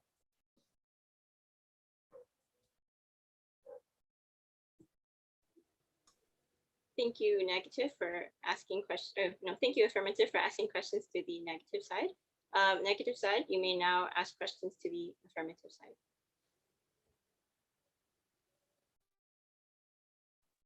I have a question if you don't have a question. All right. So my question is, if Malaysia can have a relatively healthy balance of both STEM and art funding, since they recently funded the latter, what is the added benefit of actively funding STEM courses if the goal of that is external investment from the West, which are the very same companies that you said in the DPM speech are likely to automate and replace STEM graduates anyway? I think what I was meaning to say was that the risk of automation is unlikely, given the fact that you can't automate technical experts, especially in countries like Malaysia, because the cost would be too high. But secondly, to answer the first part of the question, I think like what Enchi was talking about, the fact that the resources that we have is finite means that we are not as capable to balance these two things. Even with the example of recently funding our art program, it doesn't compare to the amount of money we spend on labs, the space, our new space station, and funding into all these other things. So I think what we were trying to do is just to extend it further and deprioritize art as a whole. I think that's where that difference can really make a bigger difference. Yeah. Okay. So as it turns out, we're actually a little bit ahead of schedule. Before I continue on to the 20-minute Q&A session, are there any questions that either of the benches would like to bring up before we finish the ending discussion? Right. So I think the question that I have is, how exactly do individuals pursue an art career after they finish, or pursue making art after they finish their art education, if they are, as with, I think, been able to agree on in this debate, if they do not have the resources in the absence of the government providing them with subsidies, because the art industry, given the structure of the industry in terms of you need to be able to have an agent to represent you in a lot of cases. In order to market your art, you need to have connections who want to buy your art. How are individuals supposed to pursue all of that even after they complete their degree? Is it okay if I go ahead and answer this, Micah? All right. So I think there is a misassumption to say that essentially someone who is an art graduate will end up having no connection.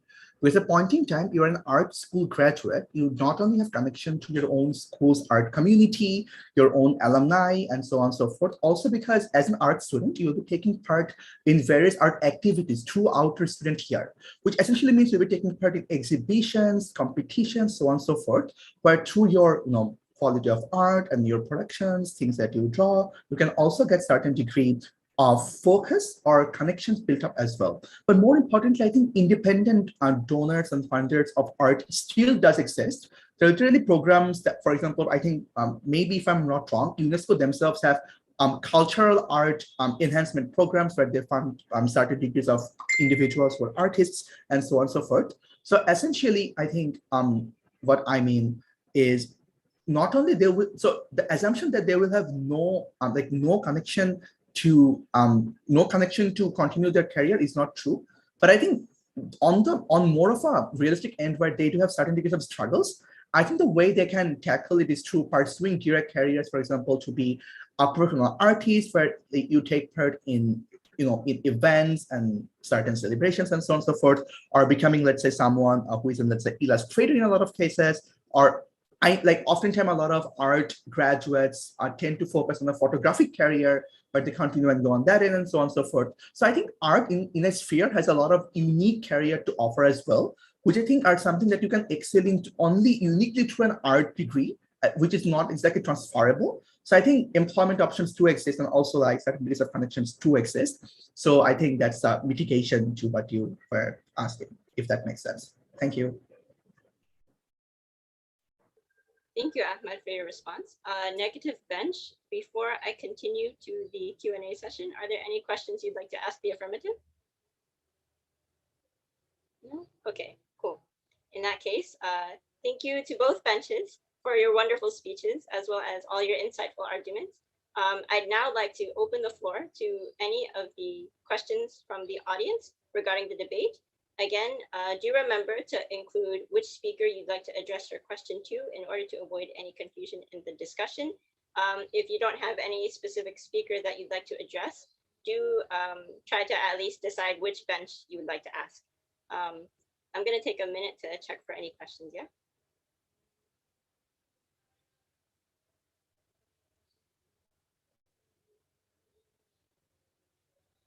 Okie dokie.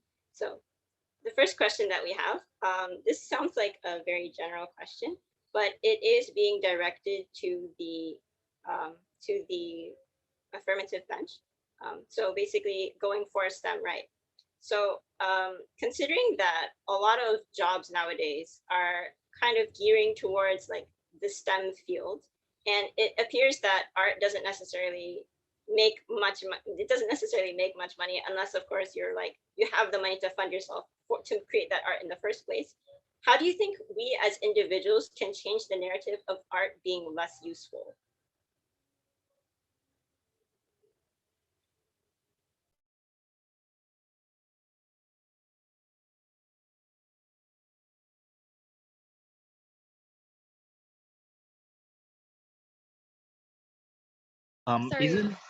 Isn't that question more suitable for negative, since they are in support of making art more subsidized?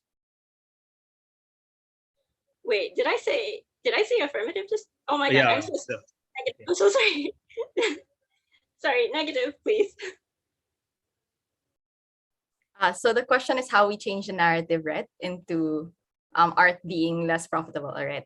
So I think the first one is simply not foregoing its funding. So I think in both our speeches in opposition, we agree that it's not the leading industry now, but it doesn't mean that we have to forego it, because once we defund it, for example, or fund something else at the expense of it, then that's where a lot of the harms from affirmative happen as well. So elites, for example, dominating art fields, that is also a big barrier of entry for people to go into art, because if they see that only the rich and powerful can enter into these industries, then that's also like a perception barrier. So they themselves will self-police and not be willing to enter the art industry because it's perceived as very elite. So making it accessible is the first step into changing the perception.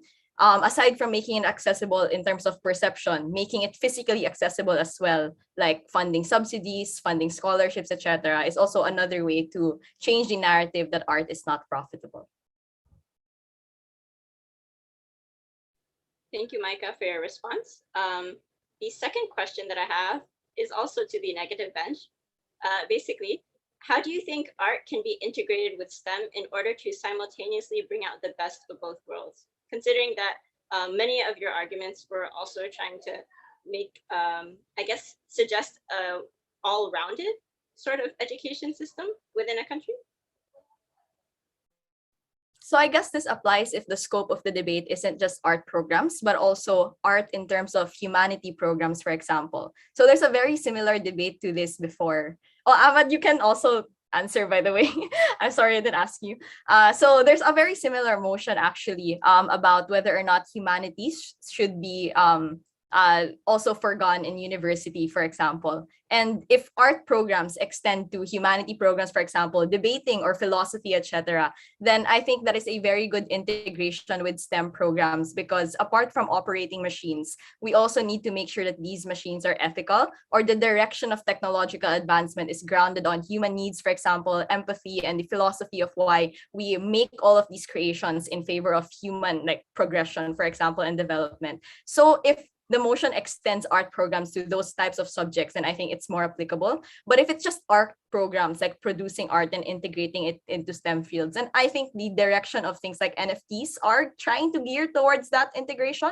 So being able to expand your art and your influence through technology, through the like globalization, is a way to integrate art, such that art that we see now is not very Western centric, as what Affirmative mentioned earlier, but a lot of the Asian art as well will be recognized if we integrate it into the internet or globalization and making it known more globally. Ahmad, would you like to expand upon that? Because I noticed that Micah seems to be answering a lot of the questions as well. I think essentially like I think a more balanced system would be one. where you have option to equally choose between both. So I think a student or a parent should have like a fair scope to choose in what field their children or the children themselves should go into. Because I think the problem with affirmatives world is that essentially art studies becomes more expensive because you are aggressively funding STEM, which means they're cutting down funding on art. So that essentially means a world where you don't have the option to equally choose between the both, which one you want to pursue, because arts in that world is more expensive. So essentially we want to propose a world where it's at least like not uniquely extra added amount of expense on art, but one where you have status quo, where there's a balance of the amount of expense that you have to give, because there's a balance of government funding for both the sphere. I think that's what our world looks like, because then the students and the parents themselves have a direct option to choose from. So yeah, I think that's the only bit that I wanted to add from Micah. Rest, she got it covered very well. Thank you, Ahmed. I have one question for affirmative. This time I am entirely sure that it's affirmative. The question is regarding the use of technology, like especially because the government is subsidizing like this education and giving money to like students in order to be educated in the STEM fields, they're most likely going to be expecting something back in return from these students that they are subsidizing. So the question is, do you think that the government in their like pursuit of subsidizing the STEM fields will try and find uses or like find ways to exploit the students that are going into these STEM fields, like such as, you know, creating weapons, because technology can be used in so many ways, right? And considering all these different countries at war, yeah, it's a very questionable discussion.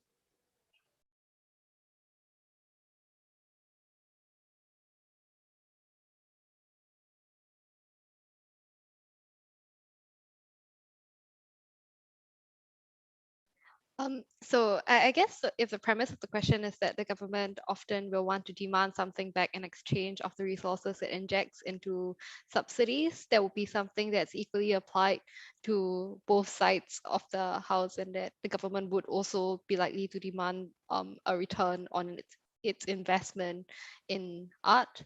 But the other thing is that I don't think educational subsidies tend to come with those conditions attached if the subsidies are directed at the general educational population. So if it's about grants that make university fees cheaper, but what the government has an incentive to do here, I think it would largely be for the sake of economic development and having more people be hired in STEM and being able to attract companies to grow the economy relative to more nefarious uses of talent. Dinesh, would you like to expand upon that? I think the potential of harm is there for both fields. I think the premise of the fact that STEM, the potential harm of STEM is weapons of mass destructions, are similarly applicable to the potential of narratives, because that's what art is. Going back all the way to the 1940s and even the 1960s and 1980s, narratives and art have been used perniciously by individuals who are evil to cause strife, dissidence, and division. So if the problem is the potential harm of subsidizing a field, then the potential is there for both. I think it's the duty of the government and society as a whole to ensure that this potential is never activated. Thank you. Okay, so I have another question for affirmative.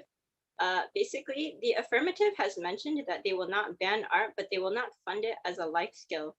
So their question is, what would the government do for those who have no interest or talent in STEM, but are instead good at art? So I guess it's how would you compensate people who are more geared towards art than STEM? Dinesh, do you mind if I? Okay. So I think in this case, given that STEM education very often focuses on a lot of things that can be essentially that you can apply rote memorization to, so you can you can keep practicing at math in order to get better at it, and in order to be better able to take the tests, and therefore outcompete your peers. So it is in that way less demanding of talent as subjectively assessed than STEM, than art.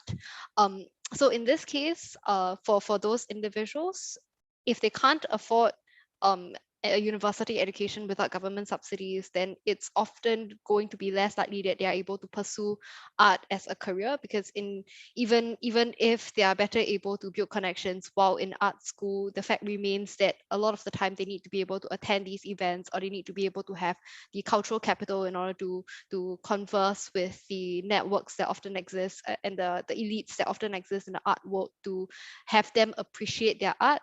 So it's still better for them to go through STEM education, be able to secure a steady income before they can leverage that into a separate art career, which we're not saying is impossible, but the fact is that the basic needs that they have need to be met first before they can go on to pursue all of these other things. Dinesh, would you like to expand upon that? Okay, got you. So for the next question, this is geared towards the negative side. The negative had mentioned that funding STEM would create unemployment because of automation and so on and so forth. How would you create jobs through funding arts?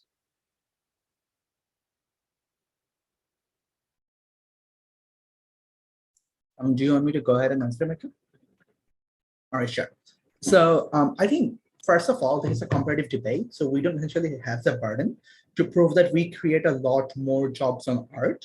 If we can simply prove that the amount of aggressive funding that you add on STEM does not lead to a proportionate amount of jobs being created, I think that's an unique harm. And that is enough for us to have an edge on this debate. But more on how exactly we can create some degree of art jobs as well. So I think this has a lot to do with understanding the sphere of arts in itself, because I think arts in itself, more often than not, is a very diverse field. Whether it's whether you become a professional painter, whether you become someone who is a mentor later on down the line, whether you become someone who, let's say, joins movements and does paintings, becomes a professional on that end, and so on and so forth. But also, I think arts, if we also include the field of humanities here, which I think to an extent can be relevant, I think that things like a lot of English literature and a lot of things also come into discussion. So I think then research on the specific and studying the history, identifying meaning, doing critical expression, writing papers on it, and so on and so forth are also things that can be done. I think the way we can create more jobs is twofold. One, by giving government subsidy to an extent where while people in themselves also feel an active interest to pursue this. But two, I think through proper marketing, where individuals are more interested in consuming these products, right? Because I think as one question also included, that there's an active narrative that art in itself is perhaps not as valuable. I think it's important that we create the counter narrative by actively celebrating art, or by through let's say, in schools, for example, we can have programs of arts where children compete against each other, where you give them prizes to give them incentive structures for them to pursue this or make them feel good. Also, for example, this can extend to universities as well. Even this can extend to within institutions and so on and so forth. So I think basically we need to give a lot of unique incentive structure that can have unique degrees of scope for people to feel more interested and for them to have more scope to join in. So I think that can be one way in which we can pursue this. Micah, do you have something to add here? All right, so that's about it. Thank you for your response. I got another question for affirmative. Basically, how would you respond to the claim that STEM is dehumanizing the education, making students less concerned about humanitarian issues?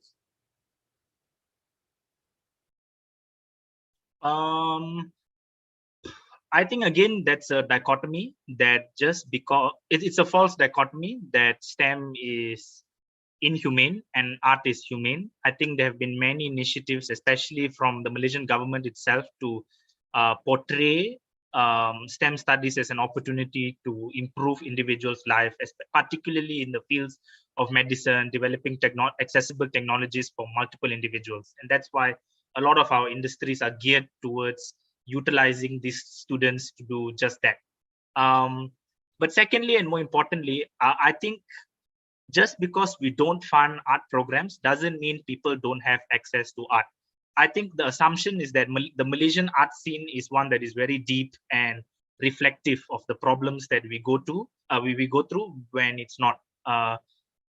Perhaps it is like what Micah said, it's because we don't fund art in status quo, but it's also because there are many other avenues for people to appreciate the human side of things without having it to be funded. Watch a Netflix movie, I guess, watch a documentary, read about Mahatma Gandhi. There are so many ways that you can expand your humanity without having to go through 4 years of learning how to paint a picture. But yeah.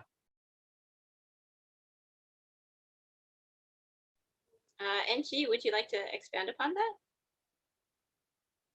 All right. Okay, I got one more question for negative. A lot of questions here. The job market is very much influenced by the Industrial Revolution 4.0. How do we make arts programs more competitive?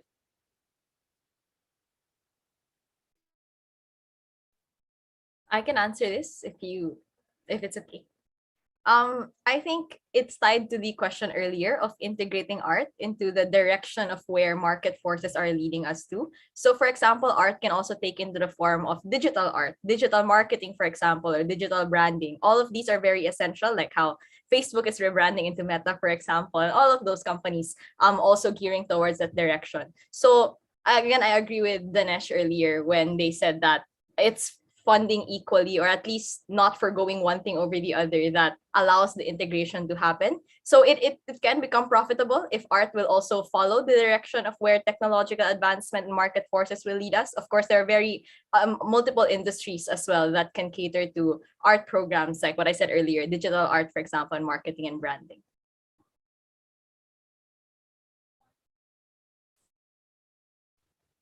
Thank you, Micah. Ahmed, would you like to expand upon that?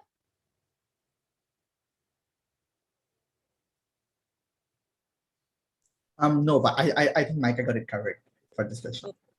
Got you.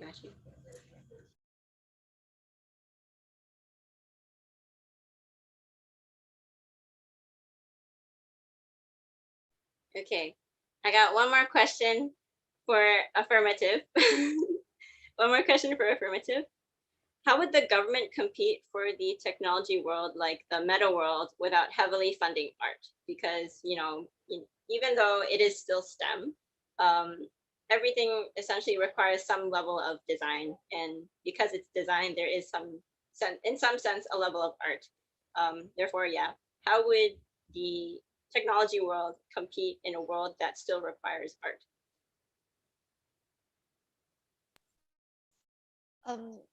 I think maybe I'll just jump in here first and quickly respond to this.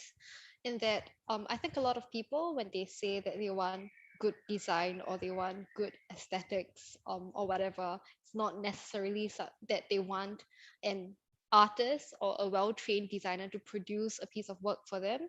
If you look at how a lot of people choose to purchase art or consume art, very often they just want something that looks good, and it's not necessary to have 4 years of art education, to do that, because you often see a lot of amateur art productions on, I don't know, TikTok or Instagram that still sell.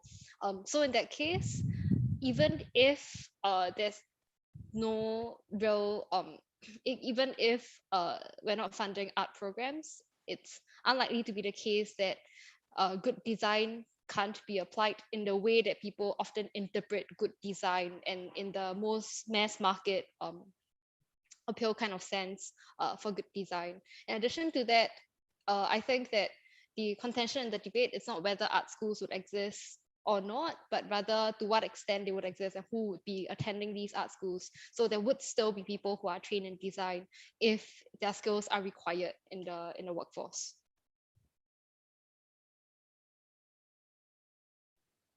Dinesh, would you like to expand upon that? I just have one last thing to say. Worst case, we can get artists from Singapore, so no problem. That's true. Considering globalization, you can always import other workers, export workers too. So that way there's a balance between the two, between arts and STEM within any country. It doesn't look like we have any other questions. So with that, I'd like to thank all of you. I'd like to thank all the speakers for your arguments on the issue, as well as the audience for your questions and expanding the discussion beyond what had been mentioned in their speeches. We hope that you guys had learned a lot about what it means to subsidize education and the expense that it would take to adequately provide it, because as you can see, there's definitely a lot of issues that we have to balance between when it comes to trying to decide whether or not it is more beneficial to either take up STEM or arts. With that, I'd now like to thank all of you overall for joining us for the first day of the International Conference on Student Development in Higher Education 2021. We truly appreciate you guys coming out with us today, and we look forward to seeing all of you guys again tomorrow, 8:30 p.m. for another debate session and the closing ceremony of this conference. Again, do not forget to fill out the attendance form as posted in the chat box before we close. And last but not least, do take care, stay safe, and rest well in the comfort of your homes. Do not catch the Omicron variant. There are way too many variants now, and we don't need this disease to spread any longer. So yeah, or wherever you happen to be residing in this moment. Right. Thank you.